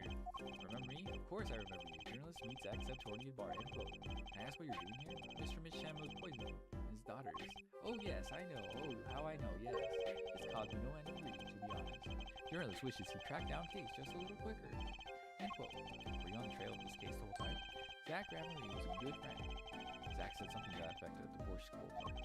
What a character, what a man. Extremely rough around the edges. You think I could ask you if we talked? Oh, you serious? I mean, usually the interviewer, not interviewee. Journalists ask questions, not the other way around. End quote. Fine, shoot, don't care. People have been asking all sorts of things lately.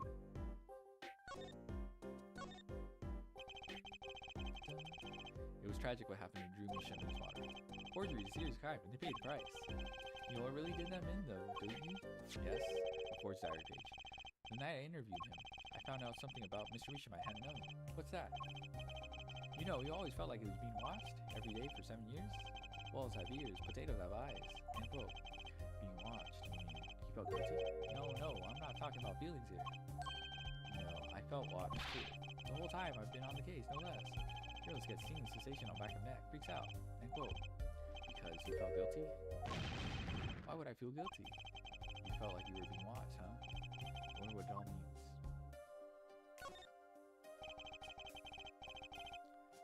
Drew Misham felt like he was being watched. I flew along with him. You sure it wasn't just nerves? Nerves? No, it's nothing so mundane. I stopped paying attention to my nerves a long time ago. But I felt it too. You're really sure he was being watched. End quote. Just wonder why Zach Gramarye got rubbed out after 7 years. right after coming into contact with me, he completely vanishes from the courtroom. Then, for some years, he talks to no one, not a soul. Then, just as the remaining time was almost up, he contacts me in order to have this paid. And then, he dies. Starting to put pieces together, are we? We've been watched this whole time? Maybe not just me. Maybe you were too. But me? I met Zach through that case, actually. You mean the shooting of Magnifique Grammar? No, before that. It's not widely known. You mean the accident? During the quick draw shooting practice? My, you're well informed. You should have seen me back then. I dug up quite the scoop. I wanted it all, money, fame, women, a little puppy, all for me. I was younger then, and my days and nights smelled of fresher mint than they do now. Val Grammar did mention one particular nosy report. In fact, I was on close speaking terms with Magnifique Grammar at the time. I knew his daughter, too, of course. Thalassa, wasn't it? Really? Then Thalassa disappeared. Quite suddenly at that. And Magnifique wouldn't say a word about it. Yeah. My evil habit got the better of me. Journalists catch a scent of the scoop goes on feeding frenzy. End quote. I set up a one-on-one interview with Thalassa's husband, see? Zach Grammar. Something strange was in the air over at True Grammar in those days. The whole screwy mentor controlling disciples thing started by then, I'm guessing. Thalassa, she was part of it all, right? Come on, you can tell me off the record. Sorry, I don't know. Anyway, I kept prying and eventually became friends with Zach. Sure, he punched me once or twice, or 5 times. Over time, he came to see me as his confidant. Right. He's been waiting this whole time, 7 years, eh? Waiting. For his big comeback, of course. Big revival of Magnifique Miracle. Of course, it was all a dream. Because of this. Performance rights. In the absence of any official documents, he was golden. Who's to say the old man didn't give his rights to both Zach and Valen? So Valen waited until Zach died, legally at least. The time finally comes, and Valen's like a kid on Christmas morning. He's getting ready for his show at the Sunshine Coliseum, you know. If that document sees legal light of day, it's going to put a bit of damper on the big show. He's a sorry one, that Valen Grammar. Lost out to his partner at work and in love, too. Love. Same old story, really. Oh, what? Did he fall in love with Thalassa, but Zach... she fell in love with Zach. 2 disciples and their mentor's only daughter. What has 3 sides and all of them pointing? A love triangle. That is pretty classic. When you're in a performing troupe, that's your world. It's like family. One with entire high school worth of drama, intrigue, and backstabbing. And in the middle of all this, Thalassa has Trucy. And then she dies. I need to find out more about Thalassa. Okay, maybe he does know about Thalassa, so I can... Yeah, okay, this makes some more... Okay, this makes sense. Mr. Russell, do you know this person? Do I know that person? Of course, I was friends with Zach, after all. He hit me a few times. 5 times, actually.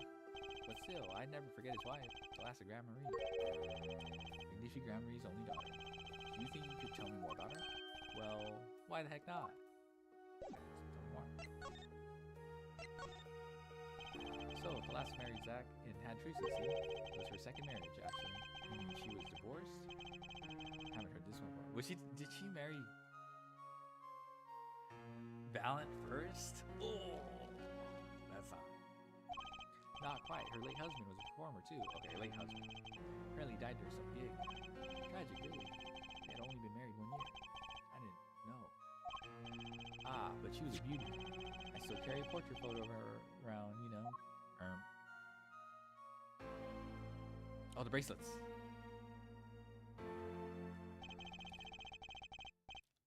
I've known Trucy since she's a little thing, too. She got the better deal, really.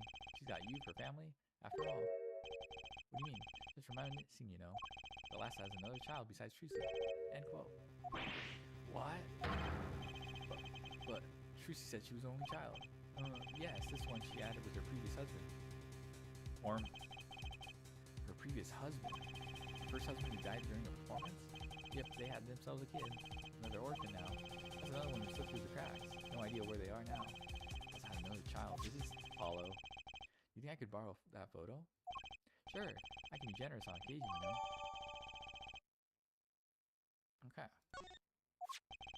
I won't need this locket anymore. Better return it to Trucy before I forget. People and events all get tangled together and get bigger and bigger. Don't you think? I was too busy busy wondering about bigger to listen to what you were saying. Sometimes you just gotta accept that you won't be able to take it all, I think. Maybe so, but still. I have to do what I can.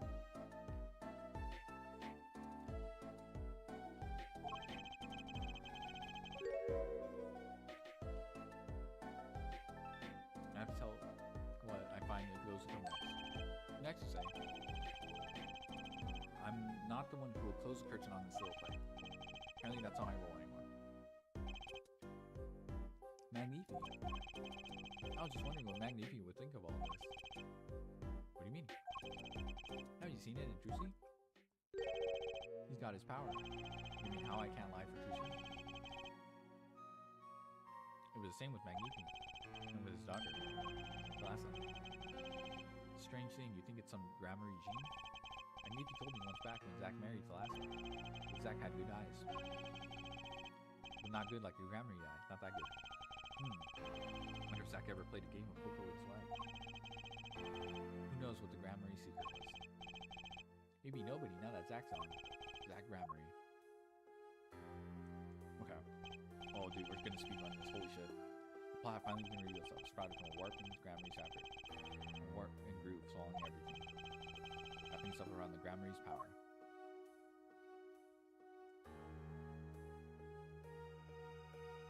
The power which passed from Magnifi Grammary to last up to the next generation. I would once again need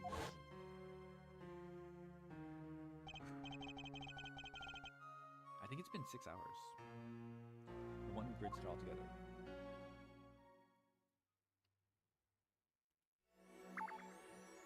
Yeah, I think it's been 6 hours.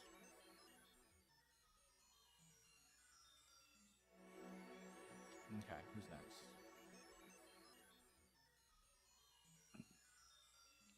Okay, I think we ignore Solitaire at 13. Do you have everything we have for Borscht Bowl Club? We do have more info on Thalassa, right?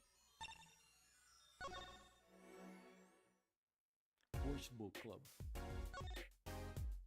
Maybe we can do this.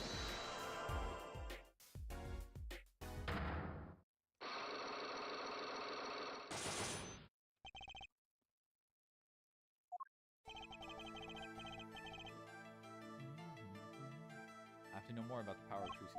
It's like, first I saw her do it, it blew my mind. After you were done having her mind blown, I took her to play cards with you. I gotta use resources I have, I myself have no such power. Trucy does. Why is that? Maybe she's got her power from her mother? Lassa Grandma? I will not speak of that. And I know why you don't want to talk about it. Lassa? It's one of these. Take that! 3 of you were a team once. Not that the entire country doesn't already know this. At your peak, you were the biggest stars around. Yet there's another story behind the frame. One that not many know. Lassa lost her life during rehearsal. So you and Valen, Gramarie's bullets. It was an accident. It wasn't me. How could I shoot my dear Thalassa? I'm sure Valen would say the same thing. Why, it's just like another murder I might imagine. Damn you. Her eyes, I love Thalassa's eyes. You think they could read my mind? I was frightening. And there was a warmth in them that felt like an embrace. She is dead, and Magnifi Grammary has joined her. 07.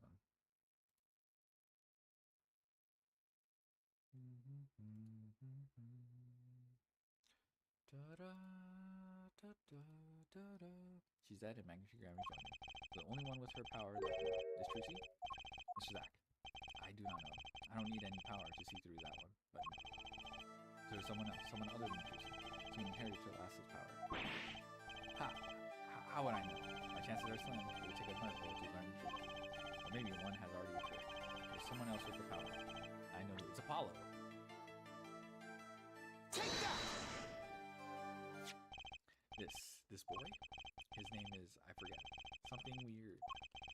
Who could be that he be? An attorney. Attorney? I noticed him when I went to visit a friend's law offices.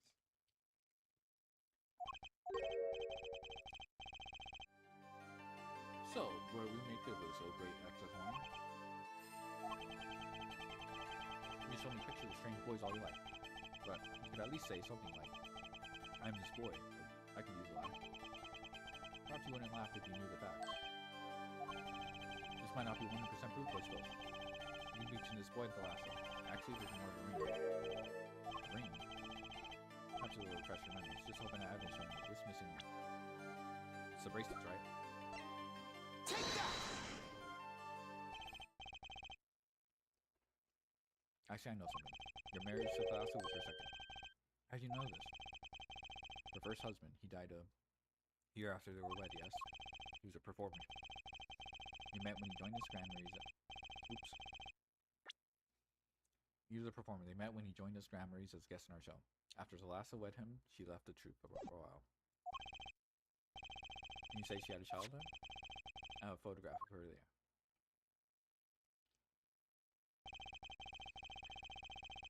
I couldn't help notice what she was wearing when she cried for sodas. Those bracelets stand out. Your Grammary family heirloom. This boy wears a bracelet just like the ones in the picture. What? So, that's why. Why what, Mr. Zai? I took this photograph of Thalassa before she left us. When she returned, she wore only one bracelet. But I know where that other one went. She gave it to this boy. Herself. Oh, easy, okay.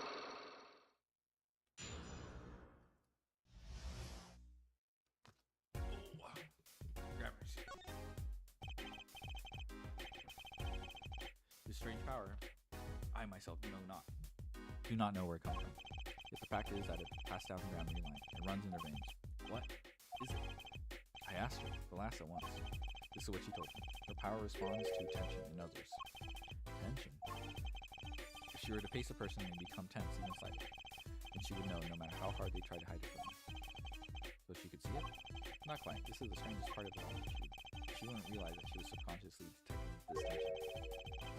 Without the use of a particular object. Or in her case, objects. Objects? Wait, were they something she wore? Yes, the bracelets. I admit the first time I saw one of them, I thought there was more to it than just fashion. But what kind of power could the bracelet have? I have made a decision. I will tell you all I know. Consider it a gift. Well, I hardly need you to tell me this point, but those two are brother and sister? Yes. And the brother too has this power of theirs? So Trucy has an older brother. Oh, come on. That's right. Tonight, after our game is done, I'll return to life of hiding. I would not see her live her life without knowing. I understand. I'll tell the two of them when the time is right. I am in your debt, once again. No kidding. What I want to know is how all this got to be so messed up. Those bracelets are made of special alloy. It is said to expand and shrink very slightly in response to body warmth. So they're temperature sensitive or something. Yes, this is how they can shrink to the exact size of the wearer's wrist. This has something to do with power? What have I told you? Grammary power reacts to tension in others. When grammar senses tension, they too become tense. And this tension translates into minute contractions of the muscles. So minute they cannot sense it on their muscles. Oh, so that's what the bracelets are for. With the bracelet on, one can sense these contractions. Because the bracelet is always a perfect fit. So when the person you're watching it sense, the bracelet feels tighter on the wrist. Precisely. But that alone doesn't really count as mind reading. I believe I understand how the process works from now. Simple question of eyesight. Eyesight. I guess that sounds simple enough. Have you ever heard of kinetic vision? Something about the ability to see moving objects with full clarity, right? I've heard of it before. They say athletes can see a moving ball like it was stopped if they focus. Oh, but it's not confined to sports alone. It all relies on ability to focus. When we focus, we can see many things. The faint switch of the face and the meaning that lies behind it. Therein lies one of the secrets of magic. One must know the mind of the crowd before one may distract it. So basically what you're saying is, the Grammars can see really well. For them, seeing is more than believing. It is knowing. Their power relies on eyesight combined with exceptional focus. Things are starting to come into focus for me too. Of course, it is difficult to maintain such levels of focus for any length of time. But what if someone could tell you when to focus? Or something? Precisely. But wait, Trucy doesn't have any bracelet. think of when to focus so elementary, she probably does it without thinking. I doubt Trucy herself realizes. That's all I know of things grammar. Thank you, Mr. Ack. This boy's bracelet is a real thing, then he will use it before long, thereby awakening his power. I'll keep that in mind. Well, shall we play a game? I've said so much. Let me say one more thing. I will tell you the night my mentor Magnifique Gramarys passed from this world to next. There were 2 pistols and 2 letters sent. This was Magnifique's test. A test. In his last years, Magnifique Gramary worked us to the bone. No, to the pain. But that night, I could not shoot him. So I shot the clown's face instead. This is it. It seems was the correct answer. Take this. I give my art to you, Zach. What? It's thanks for playing along with my show. You shot well tonight, Zach. I thought I would not have minded dying by your hand. How could I shoot you? You're my mentor. Bah! I thought you might say that. If I went home without shooting anything, what would you have done then? And of course I would have given Valent his chance. And if I had shot you in the forehead instead, then it would be over.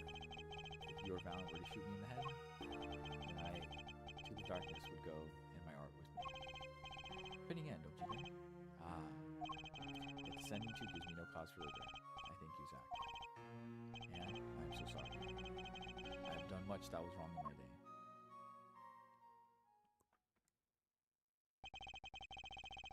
Seems to me that Magnifique wanted you to be a successor all along. That's why the time he gave you was earlier than Valent's. Perhaps, but it's not something we will ever know for sure now. I wonder, what is Valent up to these days? Waiting for you to die. If 7 years pass like this, the performance rights go to him. Now here I am and his dream is ended.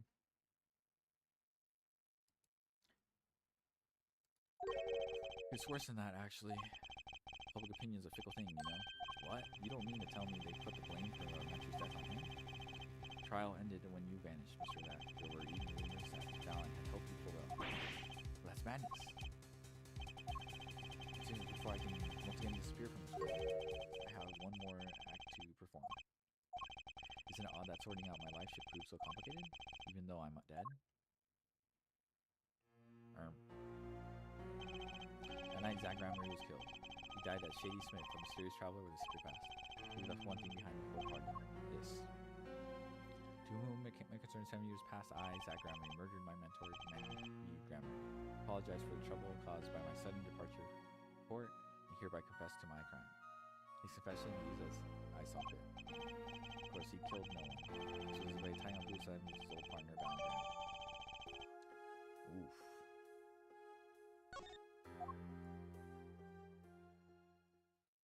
Okay. 6 out of 8.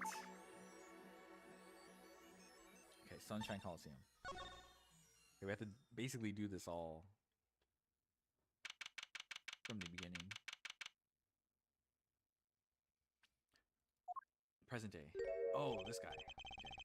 Well, this is a blast from distant past. Long time no see, Mr. Valent. 7 years has it been. Frankly, I didn't think I'd ever see you. Actually, I came because there's something I want to ask you. I've spoken to the press. I have nothing more to say. I've spoken to a lot of people myself and come to some conclusion. Then I realized I need to hear it from you. Okay. I've walked a difficult road these past 7 years. If you couldn't perform Magnifique's repertoire, do not be deceived. Valent skill is a real deal. I did not require a mentor's hand-me-downs. No, it was my partner who showed me on my way. Zach Gramarye. His rather well-performed disappearing 7 years ago was the end. So I thought. Zach Gramarye murdered our mentor and fled to escape punishment for his crime. You said something to that effect 7 years ago, didn't you? I remember it as if it were yesterday. Yet that was not the way of it in the end. For a while he vanished. The suspicions upon my own person never did. His partner Zach vanished to protect him. And that's what those thieving magpies of the press said. I had no idea. But that very same press comes to me now, feigning interest. They cover the greatest magic show in history as if it were a vaudevillian distraction. And there I must stand, smiling at them. What am I if not a player in some fiendish farce? I suggest this because you never made it clear what happened. Magnifique's death is still a mystery to this day. Which is why I can't even get an answer. Alright, looks like this is the last part. Well, I mean, we still have to deal with Kristoff, but I know I'd be seeing these sooner or later. The audience has no business stepping up upon the stage. They must be content to sit and stare at the spotlight. That sounds an awful lot like something I'd heard 7 years ago.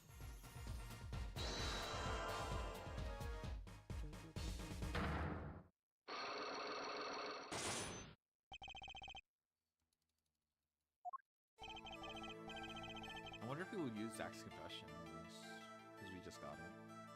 Ask what you will, you'll get nothing. I'm as much part of this affair as you are now. I have to know what happened. For 7 long years, I've endured. Now, finally, the curtain lifts on my new golden age. All the miracles of our truth within my grasp. Sorry to do this, Valen, but right now I need answers. And I'll start by dropping a bomb. That should shake things up. Valen, I wouldn't be so sure about those miracles. Not as long as I have this. Ah, you show him the transferal rights. Take that! What might that be? I see it bears the Grammary seal. I should have brought this to your attention sooner. But I didn't imagine you'd be planning your comeback quite so fast. What is this? A document showing the true recipient of performance rights to Magnifie's miracle. What? Zach Grammary? He wrote this? What? He passed everything to his daughter? Trucy Nigmar. Actually, she's officially my daughter these days. Foster, Zach is gone, vanquished in the void. This is a genuine article. Zach was alive when he wrote this. Both myself and the notary testified to this.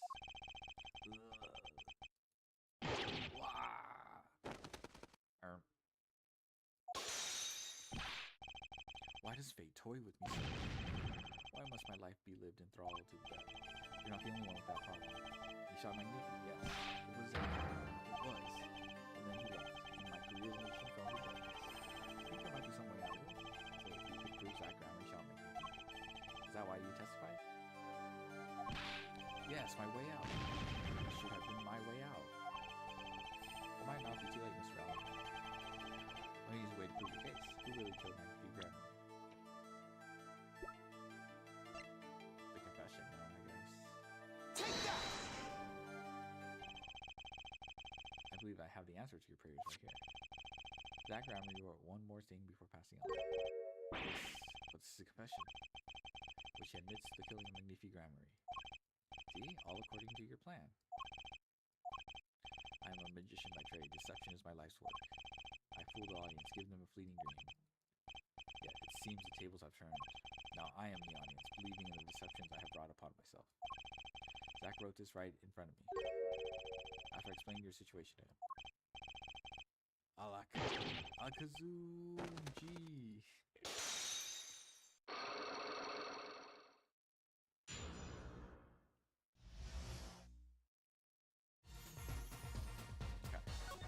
Last stretch.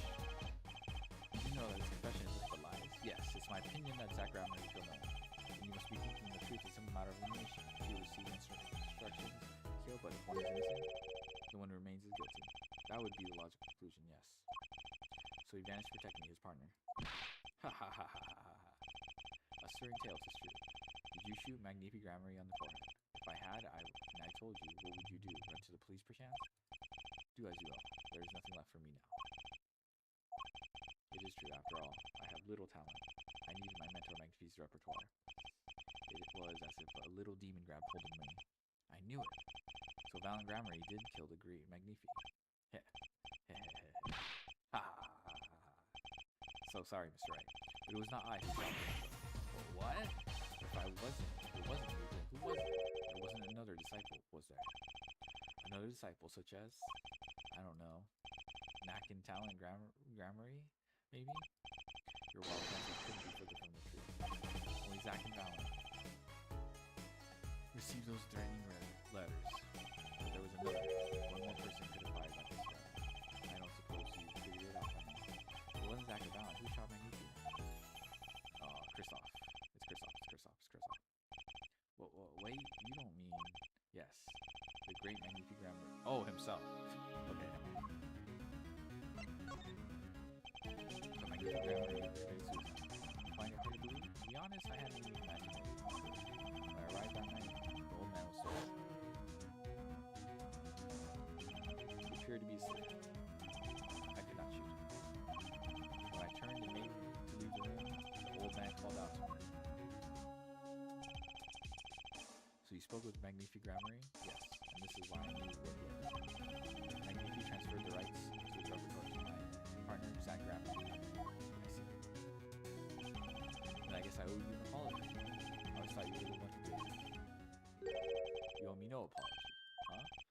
crime was in a way more serious than that of a murder. What? What? Your crime? Is Valen Grammarly confessing something? It could be more serious than murder.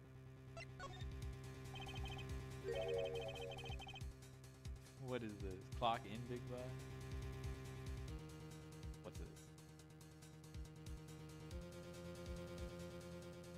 Persona 6? Oh my god.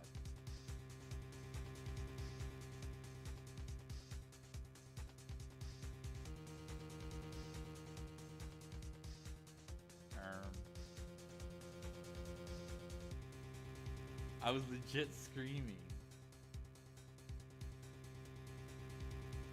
I can't wait for this to show up like 2 years later.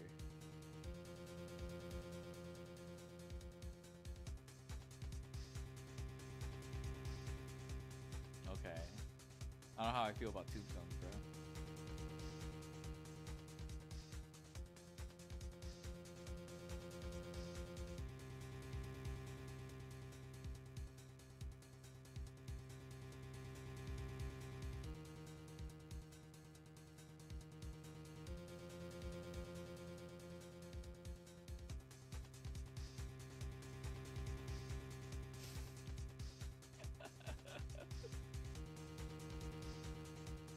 So different. I mean, there's not much to go on. What is this Green Lantern logo?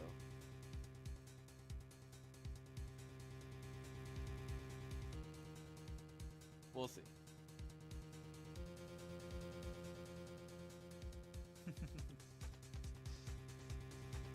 Gives them more horror vibes?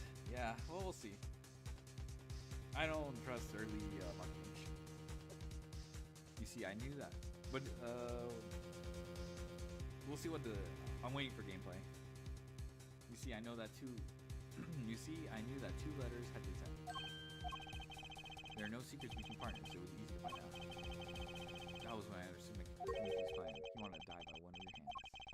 Little did I expect it had anything to do with the rights to his repertoire. That was when I heard it. The little demon whispering inside my heart. The demon. OGG or OMG? The demon. Let me confess, I had intended to shoot Magnifi. Dude, you've been here since midnight? Yeah. I'm almost done. Let me confess, I had intended to shoot Magnifi, and I planned on framing my partner for the crime. What?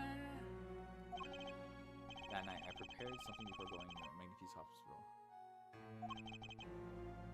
Which was IV fluid, of course. I'd seen it on an earlier visit. Zach did not shoot, I would do the deed. Then I would use the IV liquid to place the murderer on his hands. That was my plan. But you didn't shoot him. I could not. The demon in my heart fled when the moment came. But then Magnifi called me back. I am sorry, Balance. I'm giving my magic to Zach, not you. You still lack the draw he has. Please help him if you can. I left the room. And then I stopped, the shock of what I just happened. Just been totally consumed. That is when I heard that fateful gunshot. Magnifi grabbed him and killing himself. Wouldn't it have fingerprints? Bruh. The demon awoke anew within him. That killed him. He was the one. Oh, I see. He framed him. Framed him. The magic would be yours. I altered the scene of his suicide. I took the pistol from his hand and wiped off. Okay. Makes sense. Makes sense. Then I used a syringe to add the IV liquid I brought. What a coward. What a fucking opportunity. This guy is a piece of shit. Holy shit. Yeah, I'm not gonna actually perform the murder. Oh, you know what? He committed suicide. Lucky me. Guess I'm gonna do the crime I was planning this whole time. Then things happen pretty much as planned. Magnifi died, and you framed Zach for his murder. As planned, indeed. Of course, the outcome was somewhat different than I anticipated. Well, what do you think? Do you believe my story? Can it be believed truly? That was 7 years ago. I don't know what to believe, but yes, I'm glad I heard it from you, Mr. Valen. Thank you. It is I who should be thanking you, Mr. Wright. Only when I had lost everything could I make my decision. You're going to turn yourself in? My partner may have vanished, but not so my guilt. He low-key looks ugly, makes sense why you didn't get it? Bruh. I would say glass houses. Magnifi doesn't look that great himself. My partner may have vanished, but not so my guilt. And as my guilt stays, all else begins to leave. My friends, my performance rights, and my magic, I've had enough of vanishing acts. I understand. I thought my life was ruled by a dead man. But I find I was wrong. Or Zach Ramery was alive. Well, not anymore. And now it occurs to me, what if he was not the only one who survived? What do you mean? See, now that I think about it, I realize that we never saw proof of her demise. We never saw her body. Her? The mind races and the mouth flaps on. My apologies. Forget this matter. Thinking about him feels odd, but not really, just weird. I think he's just a bad hairstyle. I can only hope that the day will come when I again meet my partner, Zach Brown. Then I shall apologize for my terrible mistake. I'm glad we had this chance to talk. Thank you. Zach Brown, Shady Smith. Whichever name you prefer, he's no longer in case. The truth revealed in the trial was only slipping. And the impenetrable darkness that remained has taken another life. I knew that I'd have to do to push back the darkness for good. It would involve paying that man a visit. Okay, so we have to go to Kristoff. Final battle.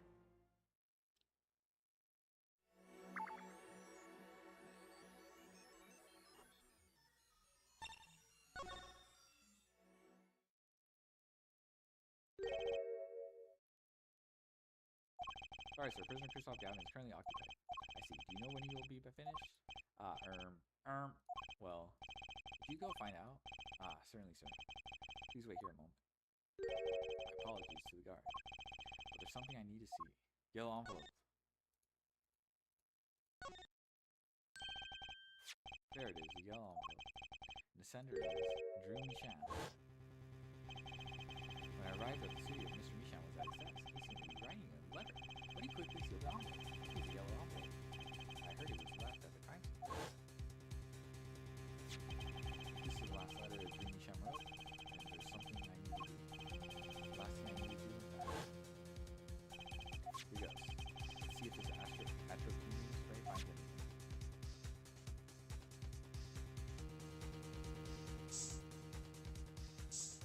Oh, yep. Easy. It's almost Christmas, means it isn't Christmas. Wasn't Christmas, yes. So this was Drew Misham's messenger. It was a stamp, all right, no mistaking it. And his last letter was sent to Kristoff Gavin. The interview request came like you said it would, and they're looking into the case. I swear on my life I won't tell them. So please release the spell you put on my daughter. I'll write later with the report.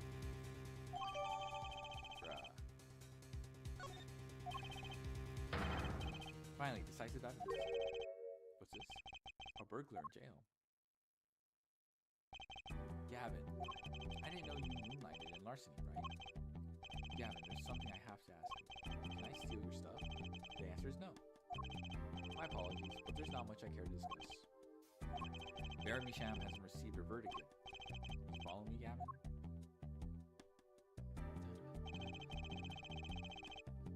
There are no known survivors of atropine poison, but it never hurts to hope. Okay, I'll be leaving now. Right, wait. Yeah, Gavin? Would you mind leaving that letter? It's private. Oh, sorry, forgot I had it. Many thanks.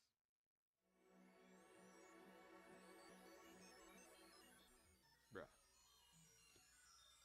What am I looking at?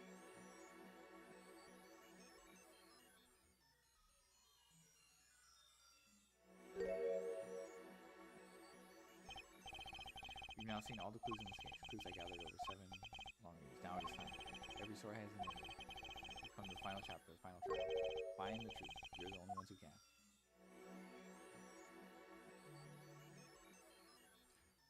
Oh my god, though.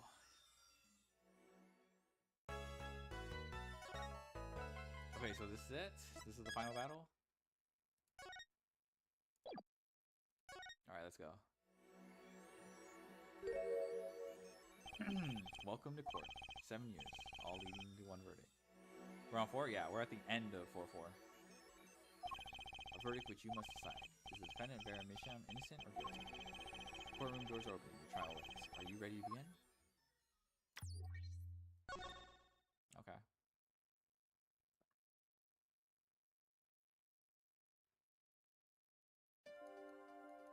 Something inside me is rising, surfacing.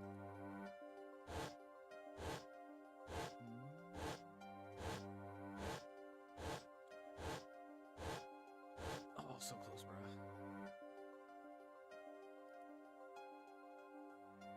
Doctor. Something important. Lost long ago. It's close. So close.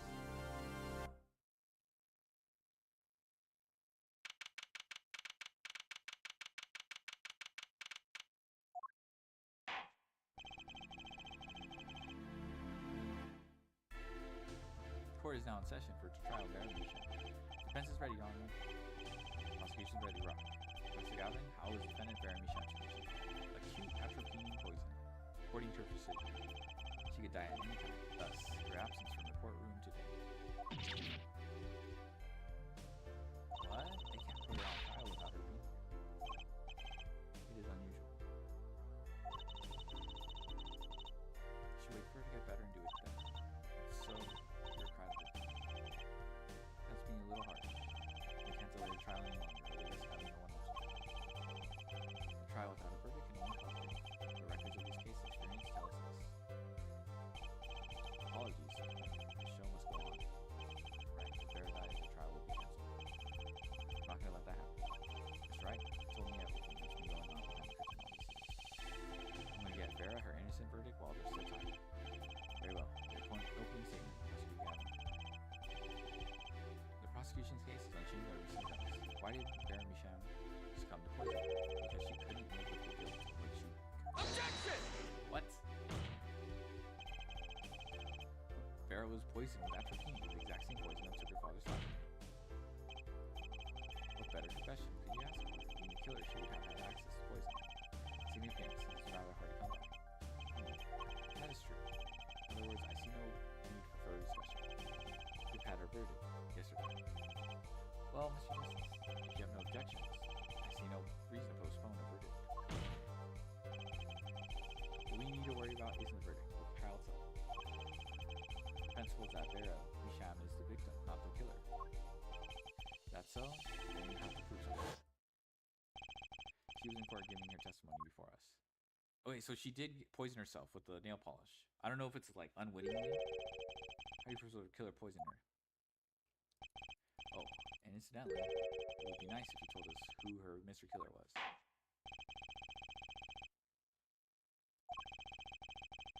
I asked the defense to prove its claims to this court. Tell us how Vera Misham was poisoned. We got two things to prove today. Who did it and how. Which to hit first? So how? How did the killer poison Vera Misham? I will focus first on the method, please. The comments for the name, Prosecutor Gavin? Not a bottle or container of the poison was found on the defendant's body. I see. So the vector of poison is unknown. It's a nail polish. The defense prepared to prove how the poison reached Vera Misham. I did right. I gave justice to all. Yeah. Yes, Your Honor. Very well. What method was used to poison Vera Misham? It's nail bottle. It's nail. This. Take that! Bit her fingers. What's this? My, what a beautiful bottle. I'd like to give whoever designed that a hand. Is that nail polish? It's colorless. Ah. Something the matter? No, nothing. Nothing at all. So the killer put poison in this bottle and made her drink it? As Prosecutor Gavin has told us, this is nail polish. Nail polish. It's like paint for nails. Know any woman with red nails? My wife has red nails. I see, so she's been painting them all this time. Let's recall yesterday's trial. When Vera was testifying in court.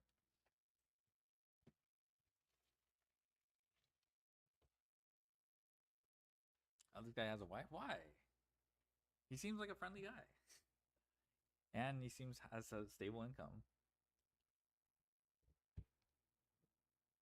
He's just old. Maybe they grew old together with his wife. Remember when Vera was testifying to the court? The court is now back in session. Vera seems pretty tense. I'm not convinced that he seems friendly, but he scares me somehow. I see. I'm not convinced that this guy isn't just a random guy who pulled off street because he had a beard. I see. She's practically chewing her fingernails. Yes. Yes. Okay. This was. I'm glad I clocked this. Whenever Vera became nervous, she had a habit of biting her nails. Her nails. Her nails. Ah. Prosecutor Gavin. When the prosecution had Vera examined, did they check her nails? Bailiff, have them check the defendant's nails at once, Mr. Justice. Yes? You know who did this? You know who put poison in that nail polish? It's fucking Christoph Gavin. That bottle belongs to Vera Michon? Why do you ask? You know someone else who might have a bottle like this? No. Just check. Mr. Justice, you are about to accuse someone of poisoning that bottle of nail polish. Please dispense with the chatter. You realize the weight of your accusation? Here, let me show you. Understood, Your Honor. No problem. I know what I'm doing this time. Let us ask. Who poisoned Vera Michon via her nail polish? Christoph. Take that! What's this? Christoph Gavin? Objection! What's your game, my bro? There's no way you could do a thing like that, bro. You should know that better than anyone else. Indeed. Bro, he killed someone. He was behind bars. I know. However, that doesn't mean it was impossible to do what he did. What? Ask yourself when you put the poison in the bottle. It could have been yesterday. It could have been a month ago. Maybe it was a year ago. Or perhaps it was 7 years. But so Gavin had no motive for killing this poor girl. He didn't try to kill her. Or maybe... I mean, all he did was like...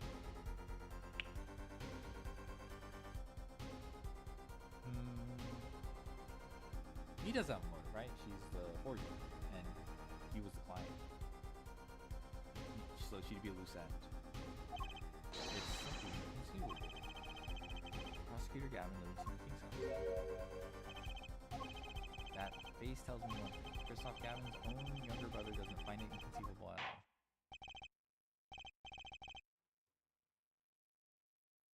Well, Prosecutor Gavin, if you feel there's a clear and pressing need, then we may have to summon Christoph Gavin from jail as special witness. Look, he just hate the defense. He was totally pulled out of prison after being convicted. Bruh. Fine.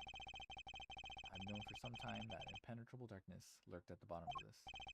A darkness that swallowed even myself. Okay, the defense's wish is granted. Let prisoner Christoph Gavin take the stand. Bailiff begin proceeding and call a special witness. The witness is Christoph Gavin, currently residing in solitary cell 13 at Central Prison.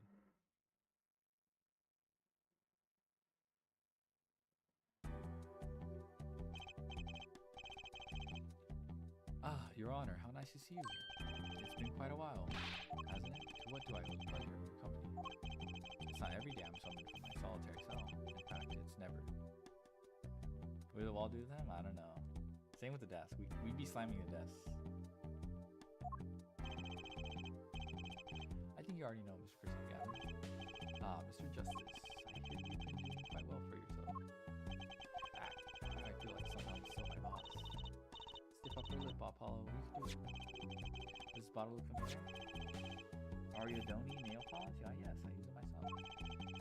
After the late defendant, I hear. She's not dead yet. And? Is there something concerning this bottle you wish to ask about? I admit I respect her for her taste in nail polish. Her taste in nail. This nail polish was how Vera Michon was poisoned. Atrocini, was it? You're well informed about the case, Mr. Gavin. Even in solitary, much comes to my desk, and I have nothing to do but read. Well, Clavia, maybe you can explain this. You're being accused again, by him again. Ah, and you agree with his accusation, do you? Let's hold a proper trial, shall we? Christoph Gavin, your testimony, please. I'd be delighted. The charges against you are quite severe, Mr. Gavin. You're suspected of the poisoning of defendant, Vera Michon. Please testify on this matter to the council court.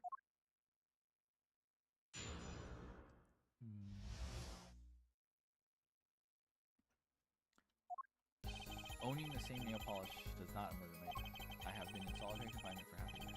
How could I poison him? My father died of the same poison, the meaning of which is important. Prosecution's case holds. She poisoned her father, then attempted to poison herself. Surely you aren't going to Swiss out responsible for poisoning your father too. Oh yeah, we're definitely gonna get his ass for that one. Well, I'm afraid the defense claim is sounding around there unlikely. Naturally. For one, I don't even know the Mishams. Isn't that so, Mr. Justice? Very well, Mr. Justice. Begin your cross-examination. I'm accusing Christoph Gavin, my ex-boss. But I know he poisoned the Mishams. The question is when. Could he have done it? Not to mention why.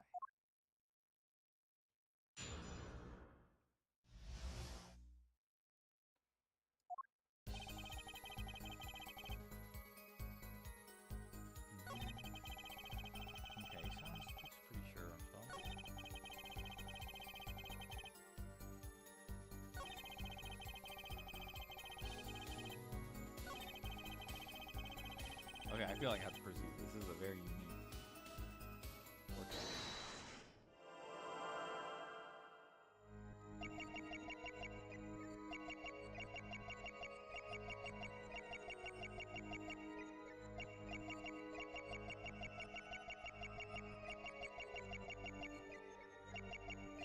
Oh, there we go. Gotcha! I just saw his... Mr. Gavin, you're nervous about something. There is that finger pointing at me so rudely. Okay, that was pretty easy. And that desperate gleam in your eyes is quite disturbing, actually. Perhaps because you have no faith in your own logic, which is why you cling to your dubious power.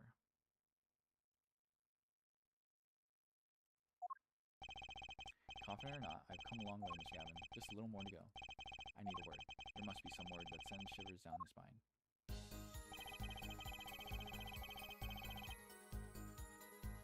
Surely your arm is poisoning her father too.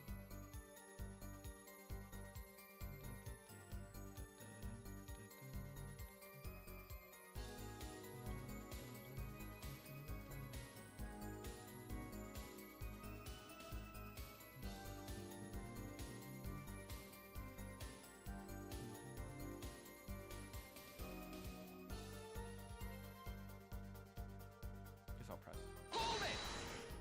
That seems to be the both Vera and Mr. Mishima were poisoning magic. That really can't be right. Objection! Defense is repeating fallacious statements based on objection. This request concrete unobjective proof to its account. Objection sustained. Defense will please present concrete proof. Prosecutor Gavin seems strange to me. It's like he's all grown up. I think that's how prosecutors are supposed to be acting. But he's acting different than usual. I'll bet it has a lot to do with his brother Christoph being involved. Well, let's make this testimony count. I click and change this. My bracelet should do the trick. Okay, I'm questioning my own response. His testimony seems watertight, but he's lying. Sure, he'll be able to see something as long as I focus. Did I not just capture him though? I thought I got his ass. Okay, maybe I didn't do that.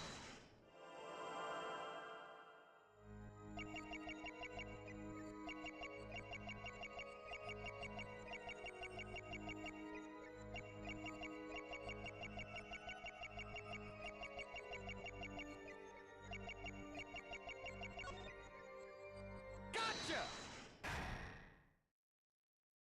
Yeah. Okay, I guess I didn't get it right. The Eye of Agamotto, yeah. It was you who killed Drew Misham. A bluff worthy of your new mentor, Miss Wright. Oh, really? Well, you see, I saw it. Right when you said her father too. Your hand tense unnaturally, and a little devil appeared to give me the news. What devil? And? Let's assume for the sake of argument that you saw me being tense. What does that mean? Are all tense witnesses guilty? And tell me, was Drew Misham fond of nail polish too? Sorry, but there's more than one way to poison them. You don't need nail polish to get to someone's mouth. Ah.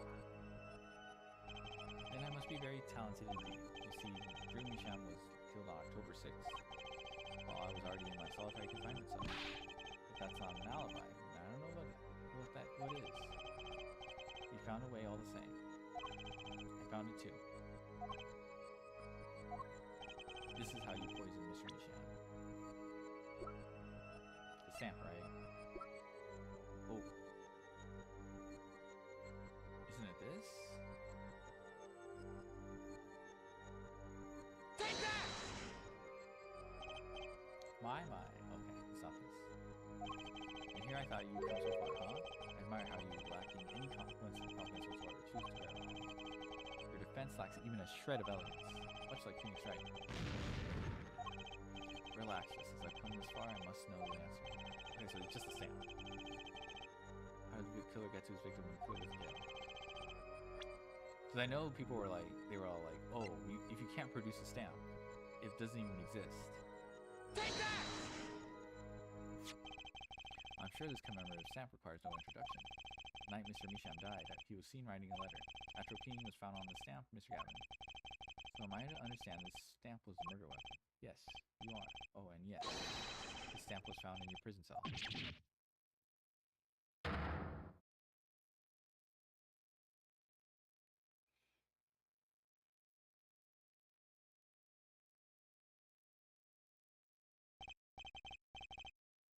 New Spyro? Nice. As all, Your Honor. New Crazy Taxi? Order. Put poison on the back of the stamp. After Drew Misham was killed, someone paid a visit to this witness's cell. Phoenix Wright. Daddy? That's when he found the stamp. You made Drew Misham write you a letter. That's how you killed him. What? My. You upset my poor brother to the point of uselessness. Allow me to clarify this matter, Justice. All you need is recall witness Sparkbrush for testimony. Well, that's the thing, see? After he put his letter in the envelope, Mr. Misham sat there searching his desk drawer for something. His desk drawer? Yes, a stamp, a so-called postage stamp. End quote. He was looking for a stamp. Ergo, he had no intention of using the stamp. What are you getting at? What am I arriving at? Is that this commemorative stamp was in the frame. A mere coincidence that he used it. That would seem to be the case. Or perhaps you mean to suggest that I can somehow manipulate coincidence? He does have a point. How would this witness know if the victim was going to use that stamp? Without that, he couldn't have planned the murder. What?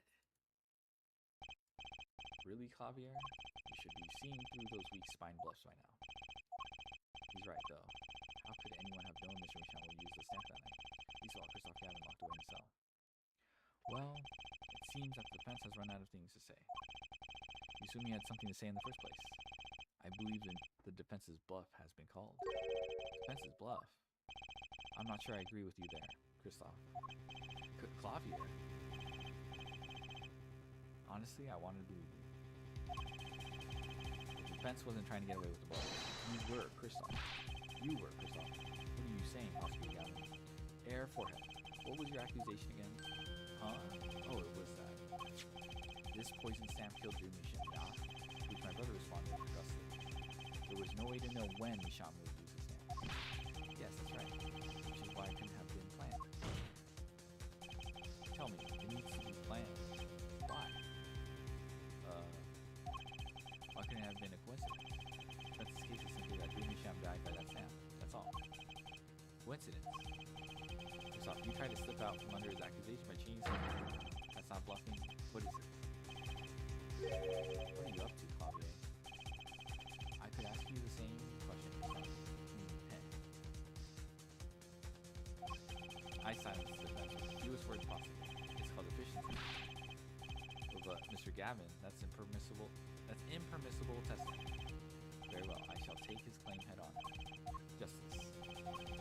You accuse me of Drew Misham murder, yes? Then allow me to ask you, what possible reason could I have to kill Payne? Hollow, motive. He's not talking about motive. Okay, it's just the forgeries. His connection to the forgeries. Indeed. So the forged evidence. Yes. It's coming together. Hard to see how 20 could come to want to kill Tanner. Here's something why he's doing the motive from here. He was afraid of the battle he might lose. So what does it mean? It means there might be a weak spot. Maybe I have some evidence to prove motive.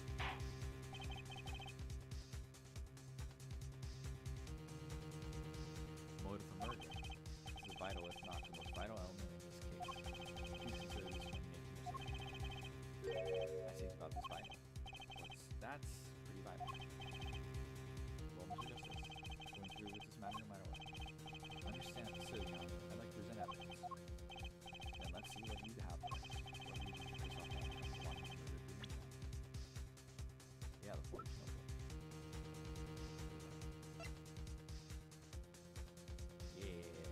Take that! Christoph Gavin's motive becomes clear. Oops. When we consider why the stamp came to Dumisham's studio in the first place. Forgery, Your Honor. Go back 7 years. Dumisham accepts his first job creating forged evidence. I've seen that before. A page from the diary. Bring me to Grandma's diary. When the phone Phoenix Wright lost his battle. This was the evidence he presented to his boss. This evidence of the fake yes. Did Mr. Wright request the forgery removed? That was Objection! Defense attorney on that case was Phoenix Wright. Who other than him could have done it? Why would they? Just out of curiosity. Do you remember this letter? This is the first page. Time paper was sent to the envelope with the unclosed stamp within 3 days. I need not remind you to speak of this now. This is the second. Children presenting for yesterday. This letter was sent to Dumisham by the client who requested that letter. The enclosed stamp was none other than the poison commemorative stamp. Dumisham drew his last breath to steal it. However, the motive for his murder was already 7 years old. 7 years old. The client who requested the forgery was very cautious. He tried to erase anything and anyone with connections to the forgery to keep them from talking, but he made a mistake.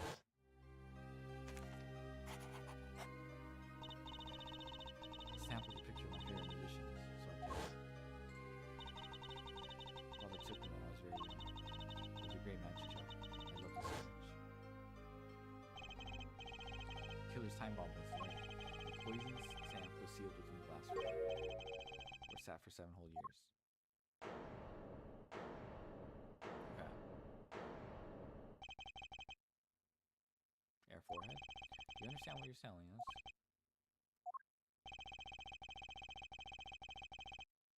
The one who schemed up the forged diary page was the one who poisoned the stamp. It was Phoenix Wright who presented the forged evidence 7 years ago. I need 2 statements together, the one who schemed to kill Drew Meacham. It was none other than Phoenix Wright. Maybe. Objection! Sorry, but that's not how this is going to go down. Oh, then how will it go down? I checked through the records on that case when I found this. 7 years ago, just before the trial began. Oh, boy. Here. What's this? I don't know, I just got it over there in the hall. They told me to give it to you. Old boy in blue suit with spiky hair. And one more. I'm sorry to have sprung this on you so suddenly. I received the files from your previous attorney only yesterday. I understand I am asking possibly. Yes, well, you haven't really told me what happened. All you did was play cards. That was enough. Phoenix Wright was put on the case the day before the trial started. We didn't have time to request a forgery. The day before? Now here's a question. Who was Shady Enigma's previous defense attorney? No. This can't all be. But it is all true. There's another man, the defense attorney with a badge on his collar. It was you, Christoph Gavin. Bro. Order, order, order. What is the meaning of this witness? I mean defendant, former lawyer. Let me begin by denying. Objection! It's easy enough to look up Mr. Gavin, and impossible to prove it if you can. Attorneys are registered with the court the day before the trial begins. In other words, no record remains in the court. How exactly do you deter prove Phoenix Wright's claim? That would be difficult. I'm afraid this line of inquiry won't yield. Objection!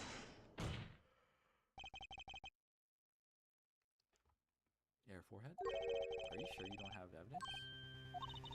What's wrong with prosecutor Gavin? He looks clammed. Evidence? Evidence that shows this man, Chris Gavin, requested that 4 years, 7 years ago? Yeah, we have the letter. Just prove it. Clear up those doubts now, or I swear I'm off this case. You must have thought of some evidence, I'll Apollo. Prosecutor Gavin looks like he's accused of that darkness. I have to pull that darkness out of him, and proof is the only way I can. Gavin's links to your mission. It's a yellow letter. Well, Mr. Chris Justice, you claim yourself Gavin requested for your mission 7 years ago? It can be proven. It's simply ridiculous. Why even discuss it? This evidence is... Objection! Are you telling the truth, Apollo Justice? I am. Then I say we give him the benefit of the doubt. Very well. If you're wrong about this, be prepared for penalty. Objection! Your Honor, you do the defense and injustice. Mr. Justice is clearly passionate about his claim. Penalty not matching passion. Okay, bro. I haven't given a penalty like that in a long time. Well, Mr. Justice, fine, Your Honor. All I have to do is prove any kind of something that ties yourself down in your mission. And I have something that clearly does the job. Very well, Mr. Justice. Then you have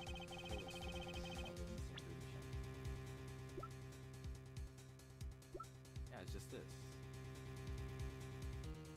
Take that! This evidence proves there's Objection! that scrap of paper. I'm afraid I can't let you submit that. Is there some problem? There is. How could you possibly have that? You couldn't. Yeah, it's Daddy's handwriting. Mr. Wright's handwriting? This is the meaning of this.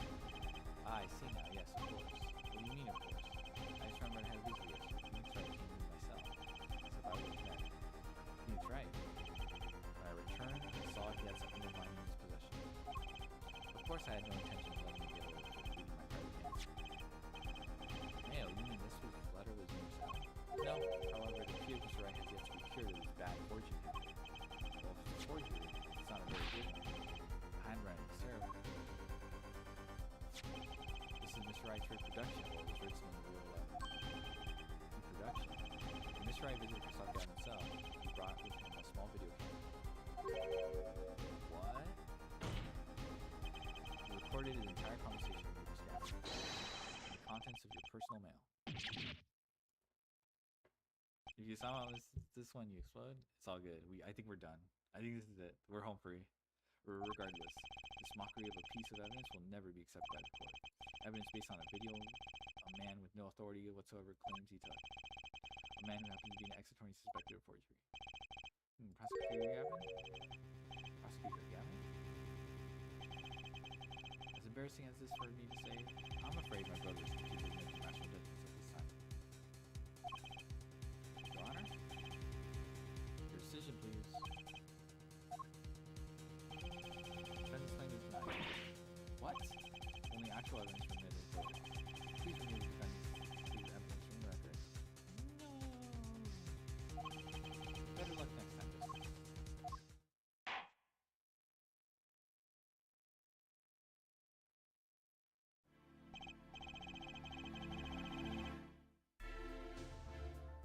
Well, we've certainly taken a detour from cross-examination, but the defense appears to be lacking proof.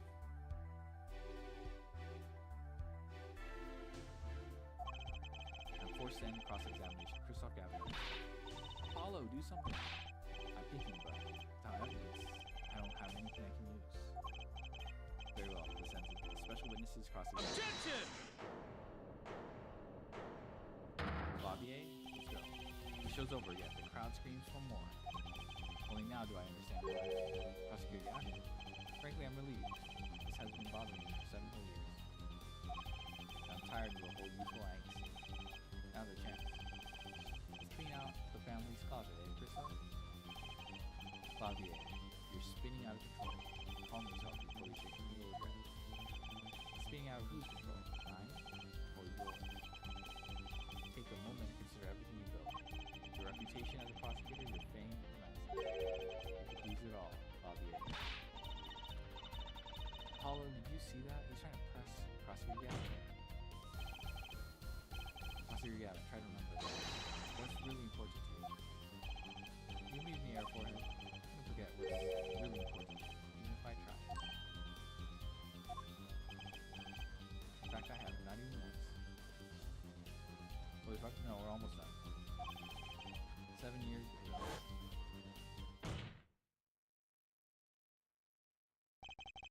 Finally, you just couldn't resist.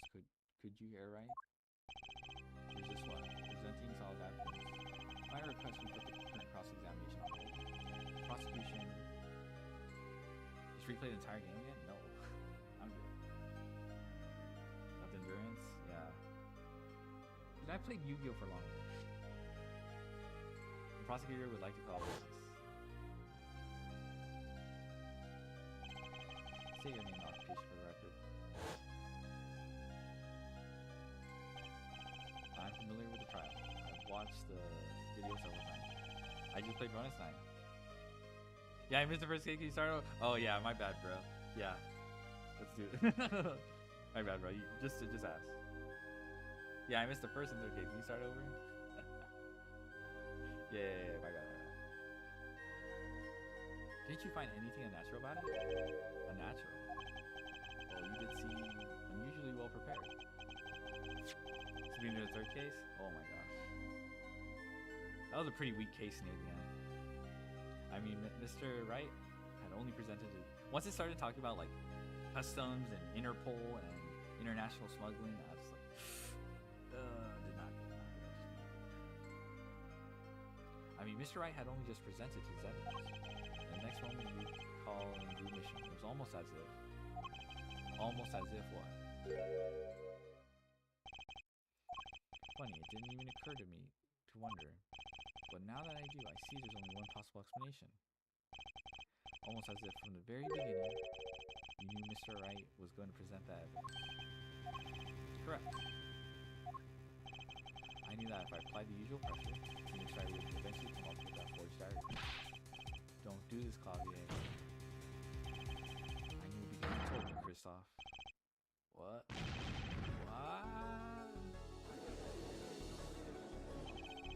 It was the night before the trial. Clavier, Christoph? I've seen you in the prosecutor's office today before trial.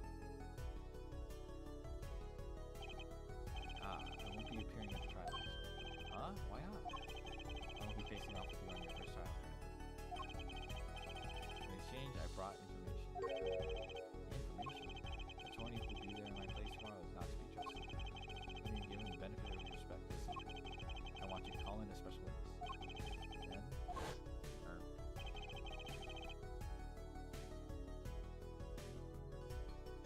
yeah, it's pretty smooth shock animation. I wondered about it at the time. How did Christoph know so much? Prosecutor Gavin. Christoph. We were supposed to face each other in that trial. Fair fight, brother to brother. I deserve that much. You and me for all the victims we lost. You showed me all your research on the case. Victims belongings. You have included in the smooth diary. Wouldn't it? Mr. Gavin?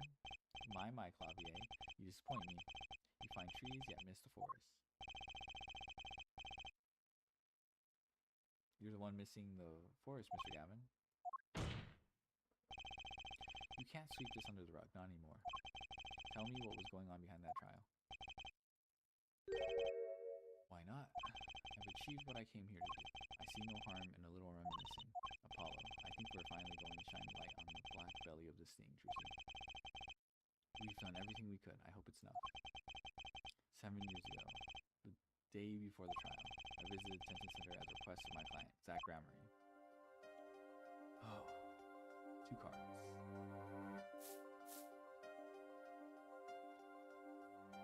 One card.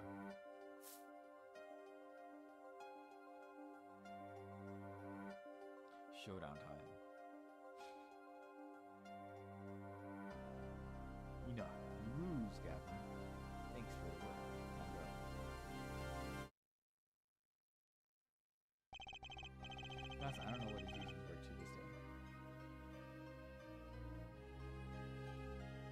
mistakes I'm safe.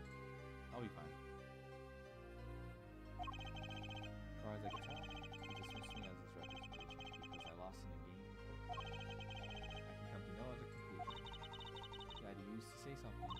If you want to know him, you have to compete. Zach wasn't watching his points or the cards. He was watching the man behind the cards, Christoph Gavin. I'm not. Oh my god. I'm just away from the freaking mic.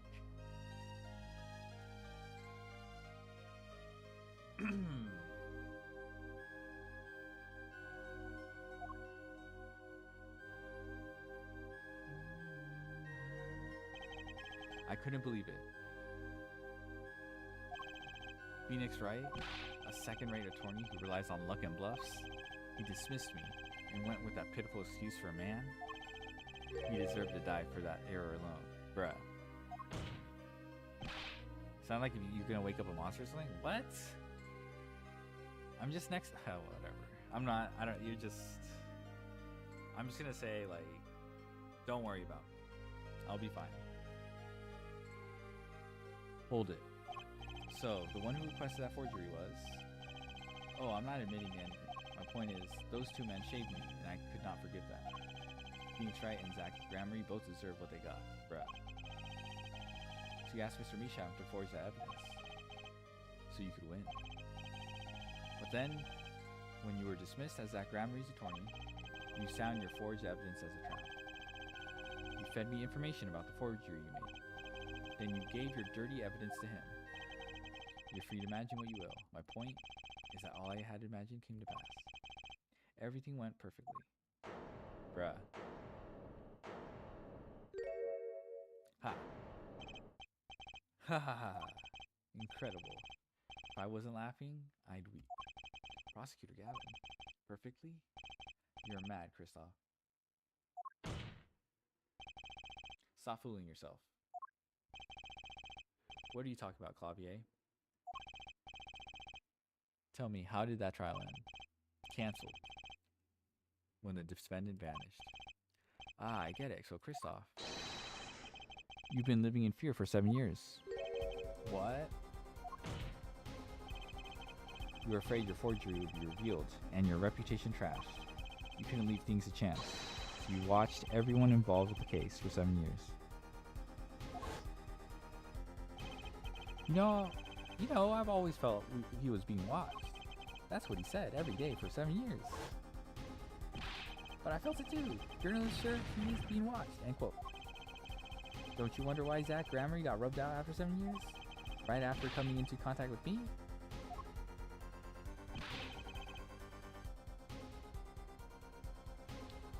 Whoa, wait just a minute. Zach Gramery was seen by this reporter? How is that possible? How is he alive after being gone 7 years? Finally, I knew this moment was coming. I just didn't think we'd get here so fast. Zach Gramery gone missing for 7 years, Trucy's father. What's wrong, Apollo? Go get him. Right, leave it to me.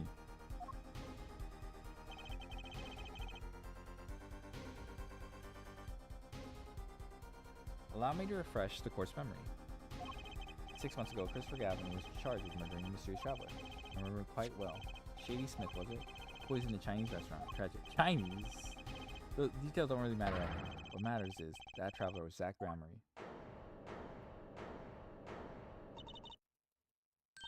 What is it, Apollo? Well, keep going. We'll talk about it later. Did she already know? Someone please explain this. Mr. Justice, can you explain this? It all started 7 years ago. The great magician Magnifi Gramery's death started it. Magnifi Gramery's death and his student Zach Gramery, the suspect. Whoever defended Zach in court successfully would be famous beyond belief. Thinking that Christoph Gavin did nothing, he forged evidence. Drew Misham, actually it was his daughter, Vera, who really did the work. You took precautions when you had that forgery made, didn't you, Mr. Gavin? Precautions? To keep people from talking, of course. Yeah, the poison. You seem to know too much. Leave them alive and there'll be nothing but trouble. That's when you planned your poisoning of the fortress. Atrokinin applied to commemorative stamp. The luck was on Mr. Misham's side. The bomb didn't go off. His daughter, she saved him by taking the stamp, I see. But that wasn't the only bomb he set up. The Ariadone nail polish, of course. You noticed something when you requested that forgery. When Vera Misham is nervous, she has a bad habit. Tendency to bite her nails. Ah, that nail polish was her good luck charm. Oh, and she was directed whenever she goes outside to apply the good luck charm. So like it wasn't a big deal that she would be if she remained a recluse, but if she ever stepped outside, his insurance was her applying the nail polish and then her habit doing her in, and it would look like an accident or like so far removed. That's pretty devious. What the fuck? He was almost kidnapped once. Since then, she's been, well, you can see for yourself. Refused to leave the house. That person gave me a good luck charm when I absolutely had to go outside. It protects me. Yes, apparently she received something, a gift. She won't tell me what it was. It's from that client, the one who wanted that note made.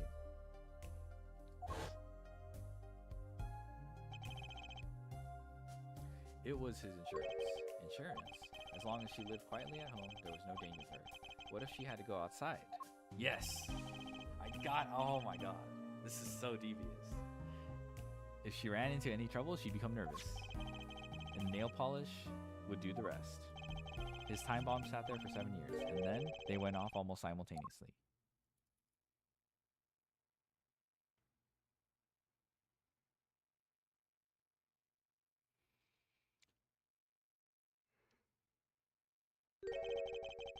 If you're finished, may I return to my cell now? I'm not accustomed to standing for such long periods of time. Mr. Gavin, have you heard a single thing we've said? Oh, I listen quite closely to your little tale. Quite an entertaining piece of fiction. What? Clavier? Surely you understand. We're back to the evidence, the lacking evidence. Nothing proves a link between him and the Atrokinin that took Drew Misham. Objection! What about the restaurant? You killed Zach Rammer to keep him from talking. I killed no man of that name. Read over the report again if you like. The victim was a traveler by the name of Shady Smith, about whom we know little else. You can't seriously think I knew he was that particular fugitive. Objection! Okay, then why did you kill him? I plead my right to remain silent. Remember, this court did not convene to put me on trial. The defendant's name is Vera Misham, suspected in the murder of her father. My trial's been finished for 6 months now. Bruh. I'm afraid we have strayed considerably far from our purpose here. This court concurs with the witness. Is defendant Vera Misham, who is on trial. No, but you were doing so well, Apollo.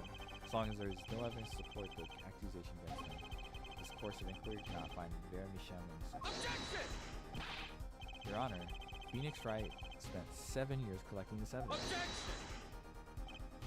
You still don't get it, do you? Let us assume there was a poison in nail polish. Who then was responsible for causing Vera Misham to bite her nails? What? It wasn't me, I know that much. The one who brought that poison to her lips was... oh, bruh. Really? Come on. What? Evidence is everything. There is nothing more.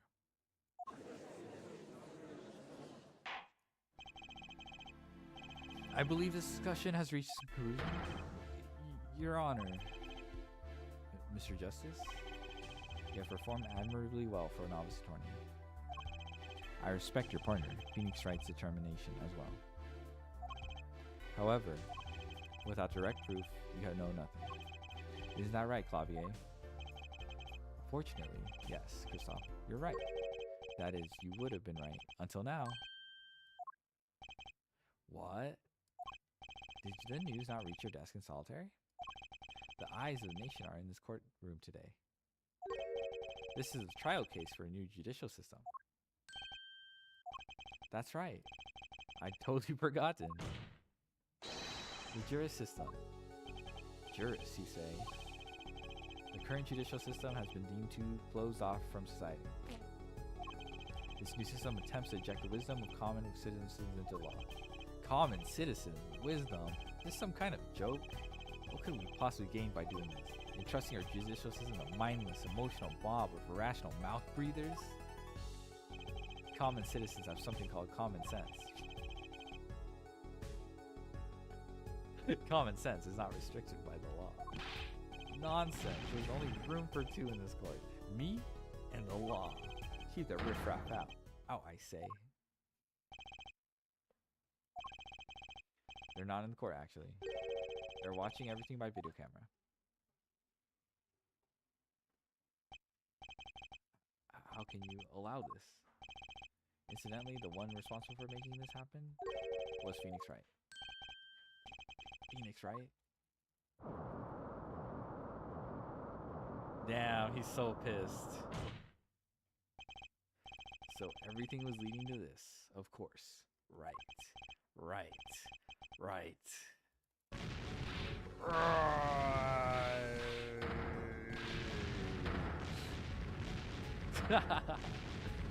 Oh my god, that's pretty satisfying. I won't accept. I can't accept. This is no court. Law. The law is everything. Law is absolute. You let ignorant swine soil the courts? Bruh. Kristoff, it's over. Clavier. The law is absolute. You can't be serious. What? Odd. I thought you spent your title life looking for loopholes. The law isn't absolute. It's filled with contradictions. Is he blowing up or something? Yeah, he's crashing out. The law is the end product of many years of history, the fruit of human knowledge. Like a gem polished to a gleam through trials and errors. It is this fruit we receive and pass on and face in our time. And it is always changing, growing. Nurturing it is our task as human beings.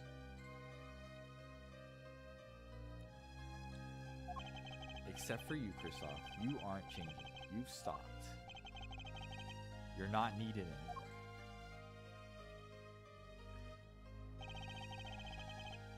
I couldn't think of anything to say. Maybe because I still haven't seen enough. But someday, I'll know what law is, and I'll fight to change it if I have to.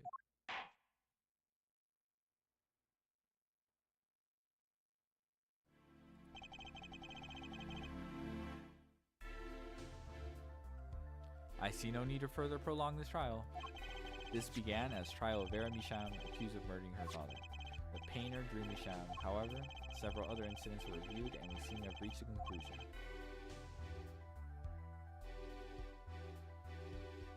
Before this court declares a verdict, I await your decision. Jurists of the court, for the death of Drew Misham, how do you find the defendant, Vera Misham? Innocent or guilty? I turn to you now to consider this matter.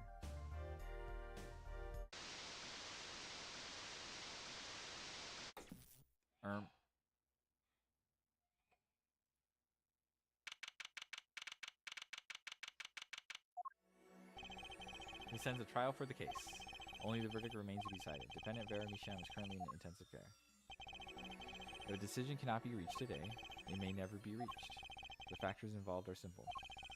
The defendant poisoned her father that night. If so, she is guilty. Was there another reason for Mr. Misham's death? Did another person poison him? If so, she is innocent. A panel has been provided for each of you to input your decisions. That is all. Please, wait. Yes, jurist number 6? There's something in the jurist handbook here. Persons involved with the case may not be jurists. That is correct. I've looked into all your dossiers. None of you are involved with the development of this case. With the development of the case, I see. Does that answer your concern? It's time for your verdict. Make your decision in the case against Vera Misham. After 7 years, the truth is ready to be heard. Judge wisely, judge well.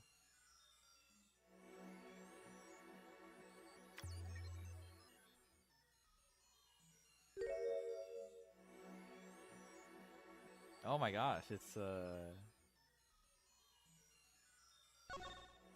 that's kind of funny.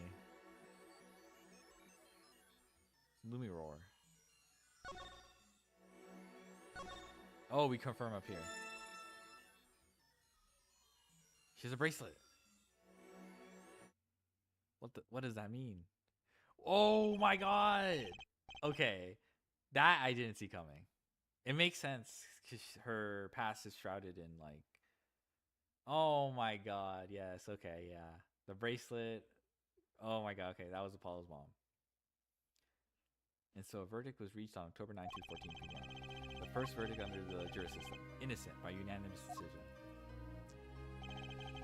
The record will show that when the verdict was announced, special witness Christoph Gavin laughed. A laugh louder than any other heard before or since. A laugh that echoed in the halls of justice, lingering for what seemed like hours. Holy moly. That was pretty good, I would say. That reveal came out of nowhere, though. October 10, 8:30 a.m., the morning after the trial. In intensive care ward, a true miracle occurred. Vera Misham opened her eyes.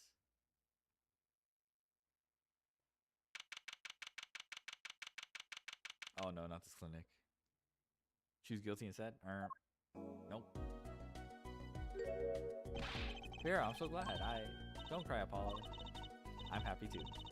And proud. You did well, Apollo. When I thought about, what, if Vera, Hey now, don't you start crying too. Sorry you had to see us like this. But Vera, thank you so much, Apollo, thank you. No, I'm sorry, I shouldn't have pressed you like that. If I hadn't, you never would have bitten your nails. No, I was wrong. Staying locked inside like that, clinging to my good luck charm. Vera, when I opened my eyes and saw you, I finally understood. It's important to be part of the world. To see things with your own eyes. It's like that poison had some effect after all. Bruh. Killed off whatever was holding Vera back from life. Bruh. I knew you'd pull through, Vera. I mean, that's what Apollo was fighting for the whole time. Your future. I won't forget it. Here, let me thank you. No, really, it's okay. Ah, that's cute. Oh, look, it's me. I love it. Thanks. Okay, wow. Is that me? This grass, bruh. She really captured your essence, Apollo. Well, I think so, at least. That reminds me. Do you know where the other lawyer is? The other lawyer? Oh, you mean Daddy? Well, except he's not a lawyer anymore. It's my fault, isn't it? I'm sorry. Bro, she was like 12. Oh, no, that's not what I meant. No, it's okay. I'm through looking away from the things I've done. I hope I can look at him in the eyes again someday and apologize. I'm sure he'd be happy to hear that again. He brought all those things for me when he came to visit earlier. You mean that stack of videos? Mr. Wright finished watching them all? You know, I knew my real daddy was alive. Huh? I was there 7 years ago, remember? I was the one who helped him vanish from the courtroom. You did what? How? I'm not telling. He promised me that day he went away. We may not meet again for some time, Trucy, but know this, I will be watching, and one day I shall return. You're the next Grand Marie, after all.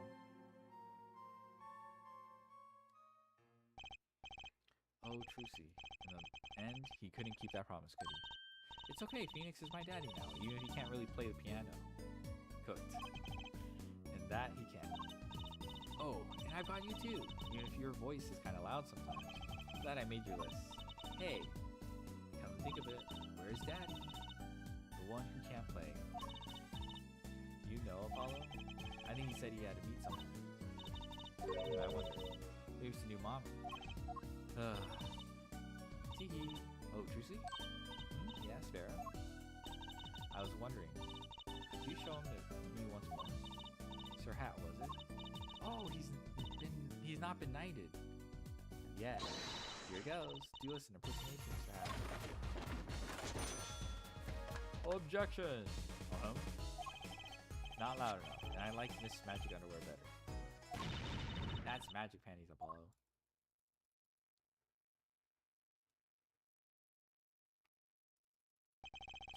So your memories return.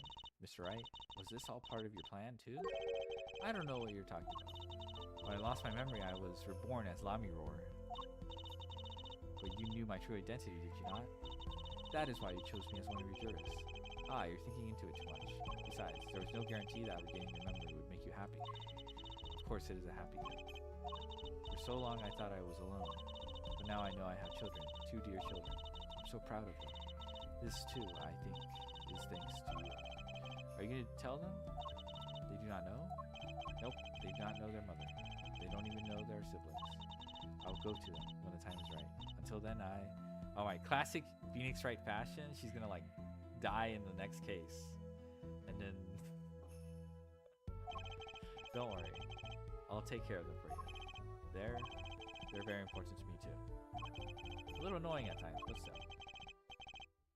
I have to keep an eye on her at least. True? That's what I'm saying. That's what I'm saying.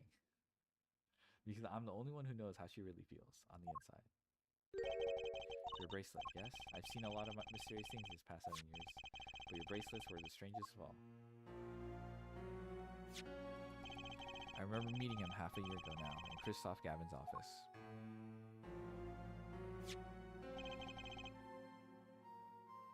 Dude, I can't believe I couldn't. She has the little twin tails. Oh my god. Out of all the things I predicted, this is the one I miss. This reveal I missed is like the classic soap opera twist. Bruh. Cooked. This one was pretty obvious, I think. Then I met you. The two fates destined to intertwine, and I was there when they crossed. I'll never forget that. Such a small thing, that bullet, yet it tore who I was away.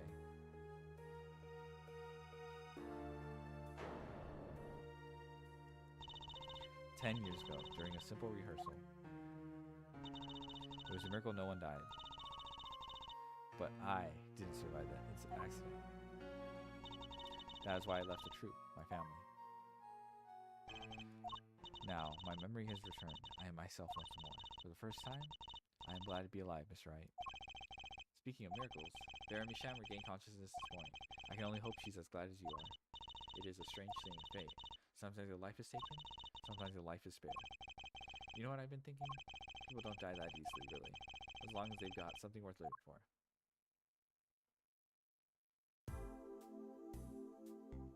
That's pretty much the end of my story, for now anyway.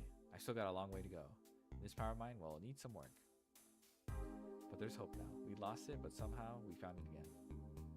That's why people are smiling again. Hope. Yeah, I think I'll keep at this lawyer thing for a while. Oops, training time. Gotta go. Court's a seal. Here comes justice. Objection! Let's go. Oh my god, let's freaking go. I'm glad you're staying with the agency, Paulo. It's like I found my long-lost big little brother. Oh, and don't you worry about Troop Grammar. Trucy's on the case. Now that I have this, thanks to Daddy. Trucy Grammar, frankly, I got my doubts, but Hat Grammar, that'll pack them in.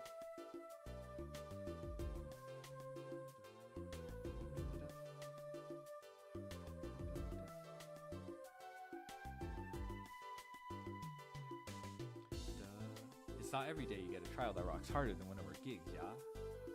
That's why it's over. The Gaviners are breaking up. I mean, you lost the guitarist, bruh. News caused a run on tissues at supermarkets nationwide. You're the real stars now. I look forward to our next jam session.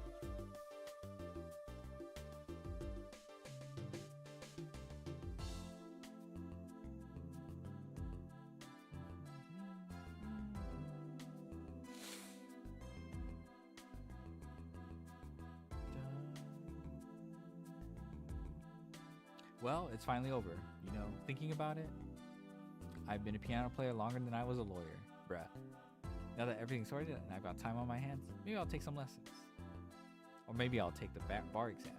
Again.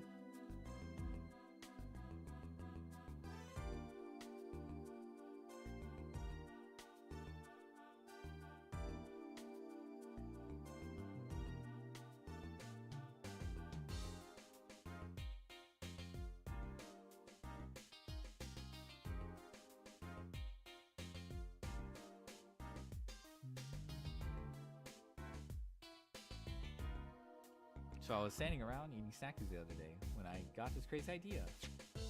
What if they were golden? You could augment the crunch, or better yet, make them ding. Ah, the power of science, although the preservatives might not be 100% safe. Authorities and prosecutors, they start either being teen or looking like 40-year-old man, or being teen and looking like a child. There's like 5 billion prodigies in the series.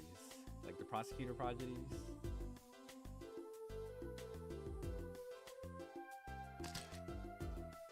In unlikely event you are wanting Russian feast, come to Borscht Bowl Club. The only thing colder than restaurant is borscht. Da, but if greater challenge is being required, then come to the hideout. You know who to ask for.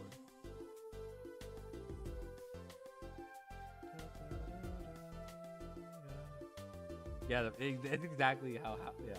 This project got his badge straight out of the window. Or they smoked everyone in another country.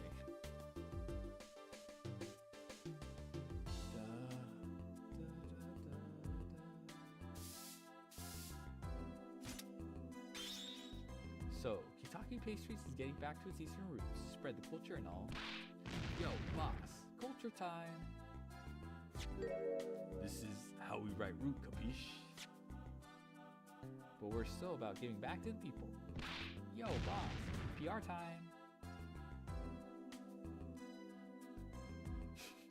His face. And this is how we write people, alright? Not that Walkie's paying any attention. Woo, kids.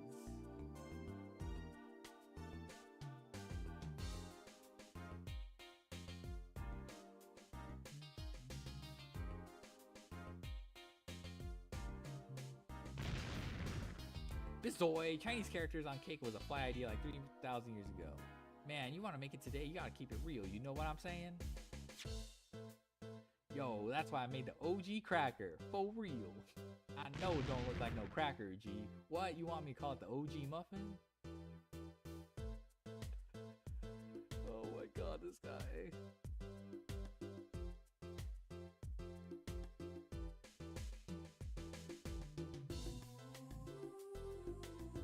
I don't know where all this talk about food is coming from. You ask me, there's only one food, and that's noodles. Noodles forever. I got a new one too. See, this time I just put a big chunk of salt in the bowl, bruh. Why pretend? I'll do noodles. About the salt. Salt forever. Bruh. You should like double as a doctor. Moonlight as a doctor.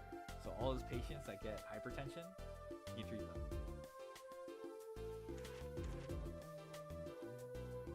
My exceptionally inquisitive nature has been unequivocal adoration of mine. You see, they used to call me Wesley Stinkler and Wesley Sticky Hands. But no longer. I have a new name, one that reflects my true academic nature. Wesley Sicko. Reporting, yes, curiosity is sickness, and I am the cure.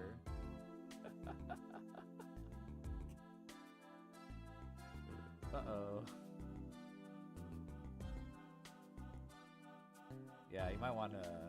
You know what? He's happy. Who am I to ruin a prodigious name?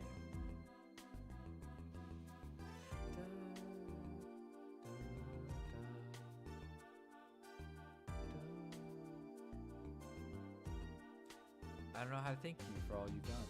Light has returned to my life, and with it, joy. I may have lost years, but I've gained a treasure. 2 treasures, in fact. I will think of them when I write my next song.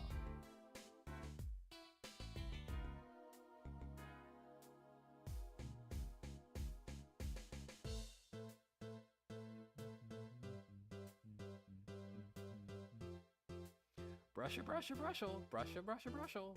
Brushel here, back on the beat with another interview. Eh? How do I feel about how things turned out? No scoop yet, but journalist confidence in mint condition. End quote. Bruh, he's so weird.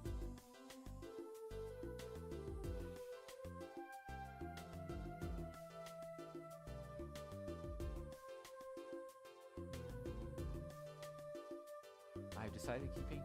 Originals only, of course. I suppose I'll have to see a bit of the world outside to find out what to paint. But I know there are good people out there now. I've met them. door is open. The world is waiting. Thank you.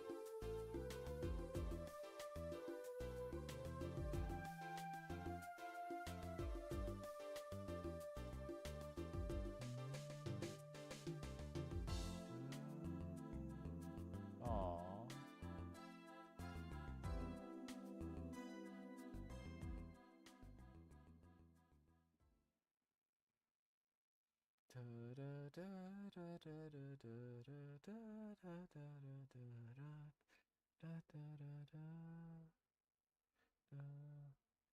You've unlocked special bonus in the music and background settings in A commemorative.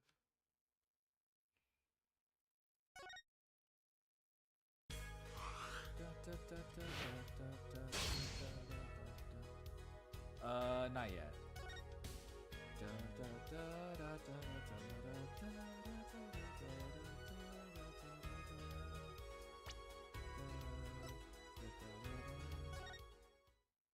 That theme is really good.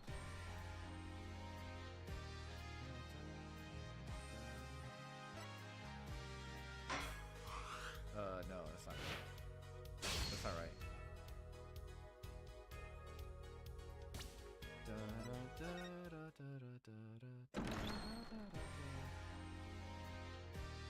Is it options? Oh, but this is a museum. Okay, let me go to museum.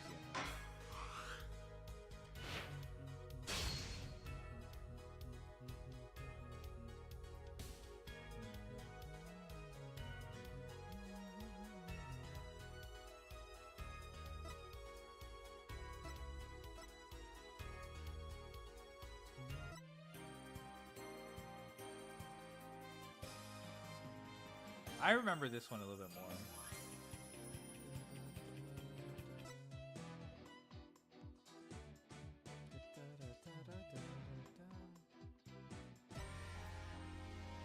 Warning, this museum section contains spoilers. My bad.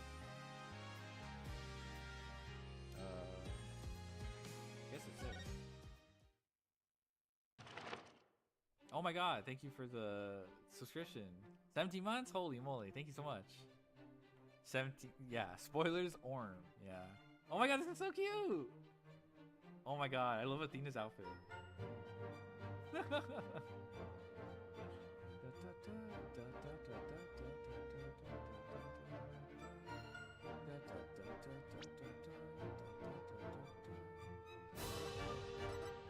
Oh my god.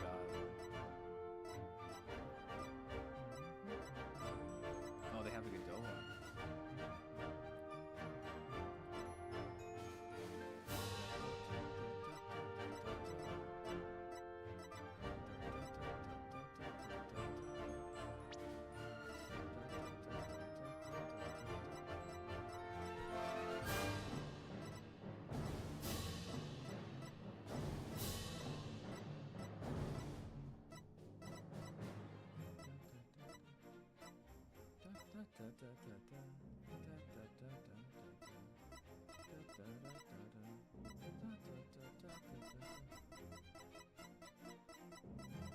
Is this like the orchestra? This is really good.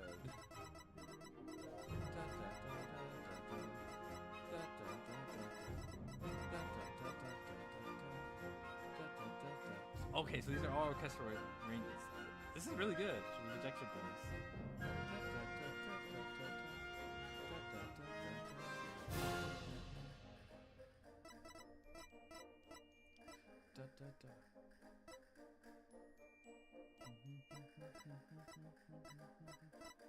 What other ones I'm interested in? Courtroom suite. I guess I'll listen to the courtroom suite. Da, da, da, da, da, da, da, da, da, da, da, da, da, da, da.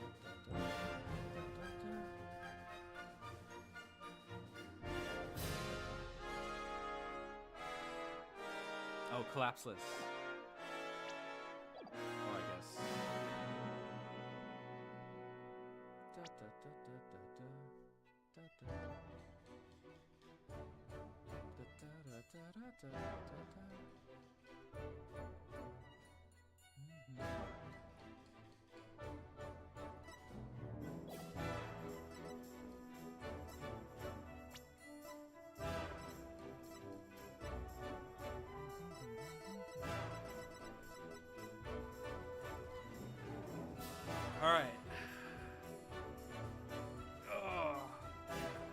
don't know what to say. I finished. Oh, I guess I could be like. I think this was pretty solid, like a pretty solid installment. It is kind of weird to be like. Well, let me see.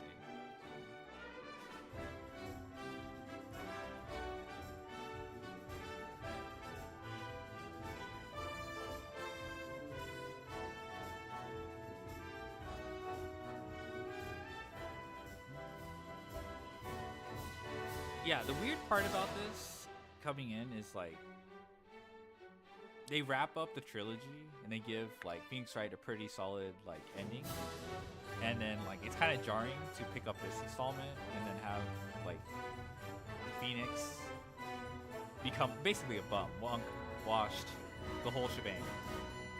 But I think they do a pretty good job of you. I mean, Apollo Justice is fine. He's not like super crazy. But the way they reintroduce Phoenix is pretty good, I would say. Like I feel like it's not that. It is kind of upsetting, you know. He doesn't get like the happy ending, and he's like legit like in the worst position ever. But he's kind of not, you know, because he has like Trucy, and eventually he adopts Apollo 2. Yeah, I feel like his comeback is pretty good.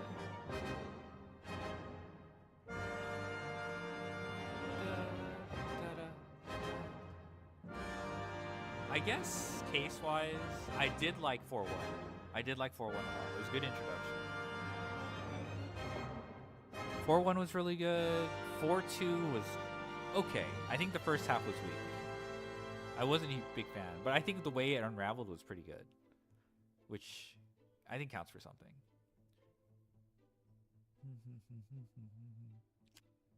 I think 4-3 could have been interesting.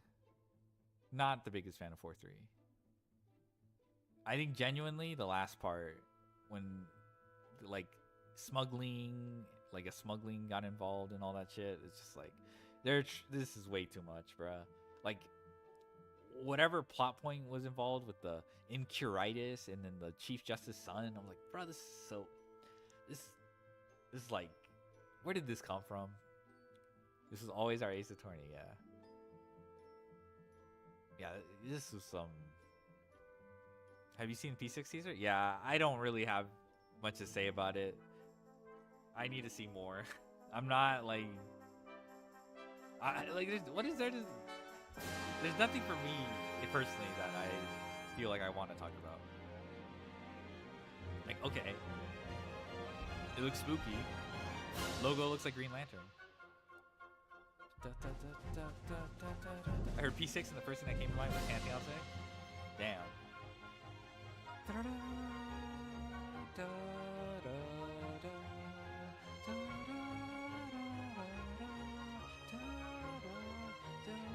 Oh my god, these orchestral ranges are amazing. Can you move the head? Warm. I mean, part of Persona is like character designs, right? So I'm like, they showed me nothing basically.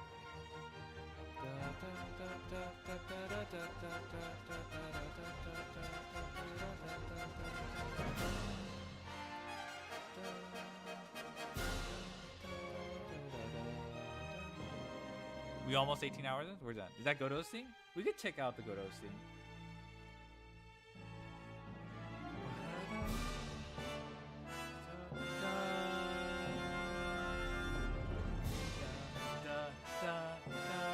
Is this AA3's courtroom? I think that was like AA3 courtroom right there. Just hold in for a little longer. Nah, I think I still have a little bit more to say.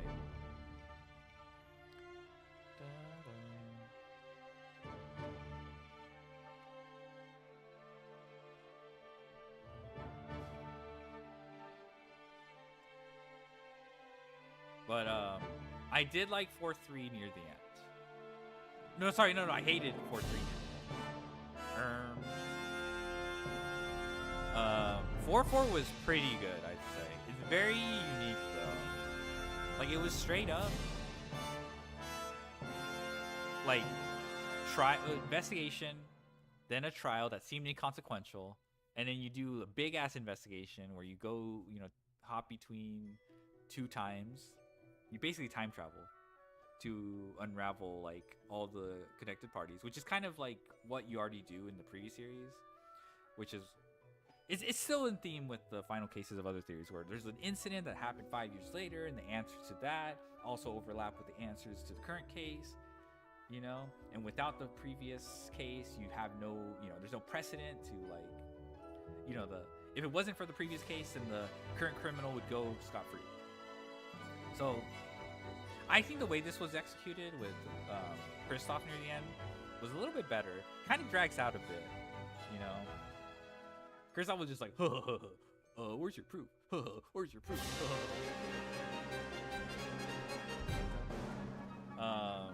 Which got kind of annoying. But you didn't really have to do very much. Like, I think you only had to press his testimony like twice.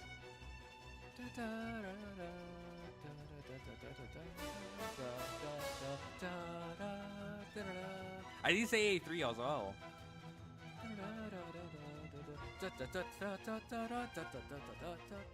Yeah, I need to say AA3 also.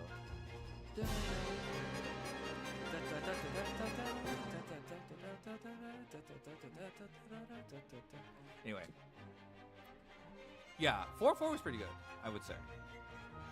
I would say out of all the final cases, I think AA3 is still my favorite. AA2 was... None of them have been bad, though. Do I call it AC20 Trilogy AAT or AA123? I think you just call it AAT. I just call it Original Trilogy. The other one is... I mean, it's just AAT, right? You could just call the, 4, 5, and 6 Apollo Justice Trilogy.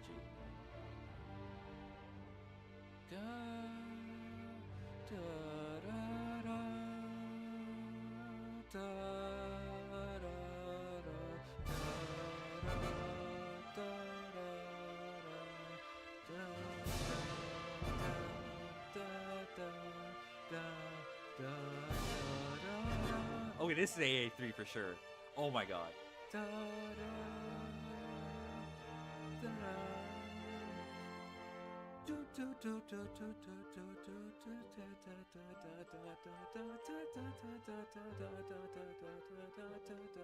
Oh my god, this part gives me chills because when Iris confesses and she like basically says confesses to Wright that she was the one who was his girlfriend the whole time basically, and like basically cherished her time, but also apologizes for, and then all Phoenix says is you were always the person I thought you were, and then she just replies thank you. Oh my god. And then that song just plays. It's so fucking good. Oh my god. It's probably one of the emotional peaks of that series for me.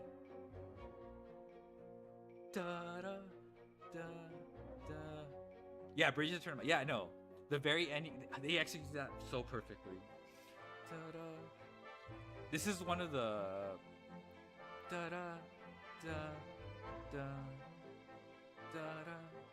this is one of the, not the pursuit, but one of the pressing, one of the cross themes. But when it gets like a little faster tempo, because there's like 2 themes.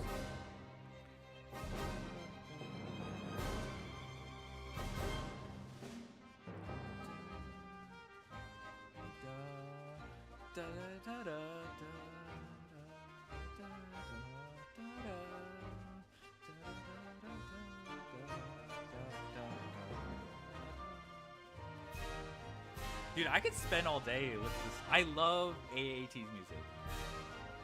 After all, does Apollo just come after the CAT or some other game?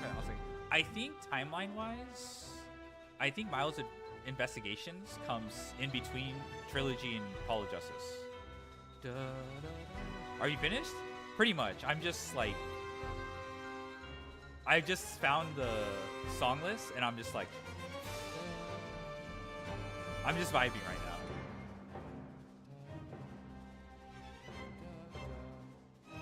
The Phoenix Wright series is pretty dear to myself, to my 90% of the music though. Okay. Okay, we'll do the Godot one since someone requested Godot.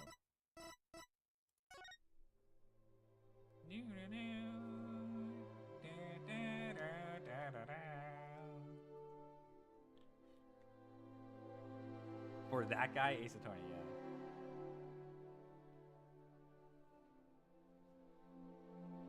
Godot was really cool.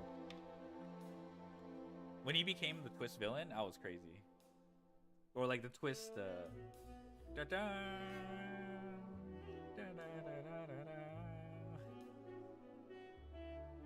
noir.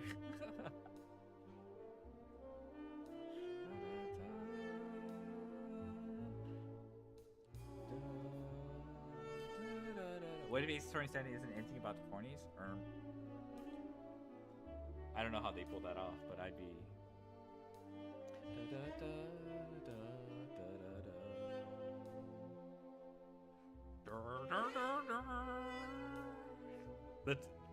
It's like the trumpet here.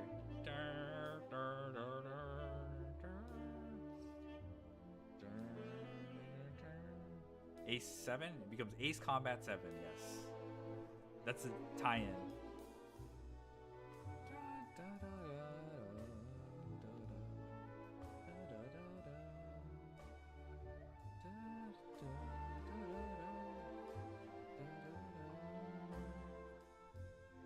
So overall, I did like Apollo Justice. This could have been like, I didn't remember much of it, but yeah, it's not the original trilogy, but I feel as like a sequel, it's okay, you know, it's fine. Did the trilogy need the continuation? Probably not, but if I wanted more Ace Attorney, I will take AA4. So I'm pretty satisfied with this. Like 4-4 kind of, you know, followed his job. Yeah, it was still pretty centered around Phoenix. Well, you know what I mean. Like he still had a pretty like major role play in this installment. It was still like Apollo, you know, main character, you know. And he was kind of in the background, providing support.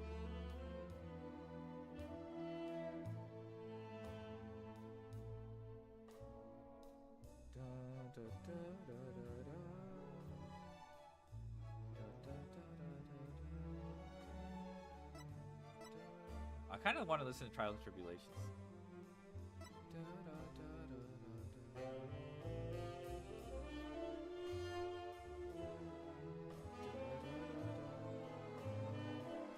Yeah, these orchestral arrangements are really good. They're like, they feel so nostalgic.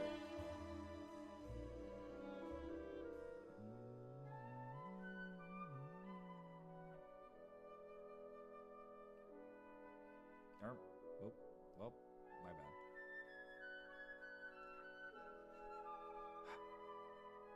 Man, I could yap about the music all day, man.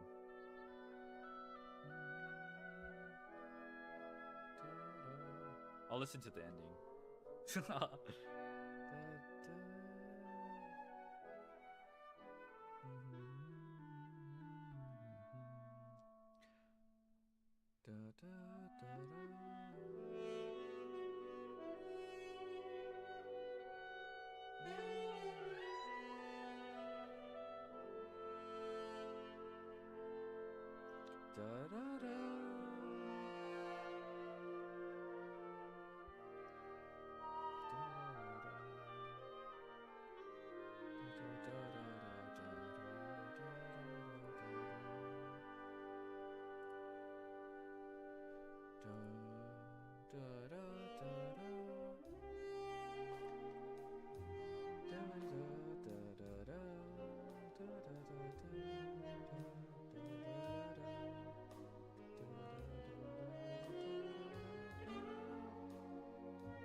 What else can I say? Yeah, I was completely caught by surprise. I predicted the poison method with Kristoff's poison method. I predicted like how they were gonna use the quick acting versus the fast acting poison. There's a lot of things I was like.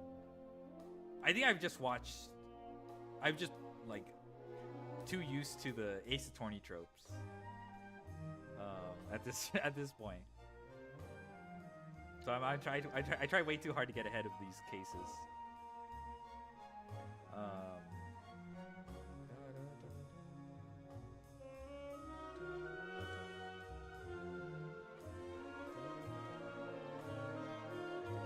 But yeah, for sure it shouldn't have, but the reveal of Apollo's mother.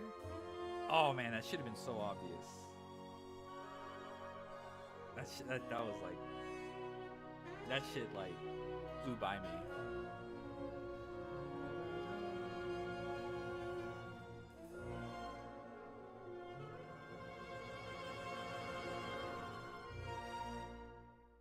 Dang, so dramatic. That little flourish at the end. All right, what's da da da da da da da. I love that leitmotif that they use in AA4. Da da da da da da da da. I know it's a little bit different for the ending, but. Da,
all right. Let me see who we send you guys off. Crazy journey this was. Thank you for accompanying me. For those who stayed for the entire thing, impressive feat. May it be recorded in the Power Scale Wiki. Maybe C tier. The Mugger. Oh really? She's off? Okay, awesome. We can say hi. Yeah, it's time to. Oh cool. They're holding a little cup seat. All right. I don't know. I don't really have anything to say. Just say buh. Whatever.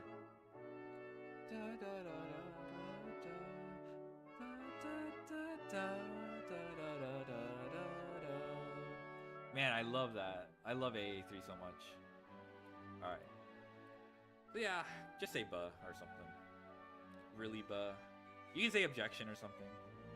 Since I did play Trials and Tribulations. I have things to do. I am clearly not going to go live later. Da, da, da. Oh my god, it's my favorite part. Da, da, da, da.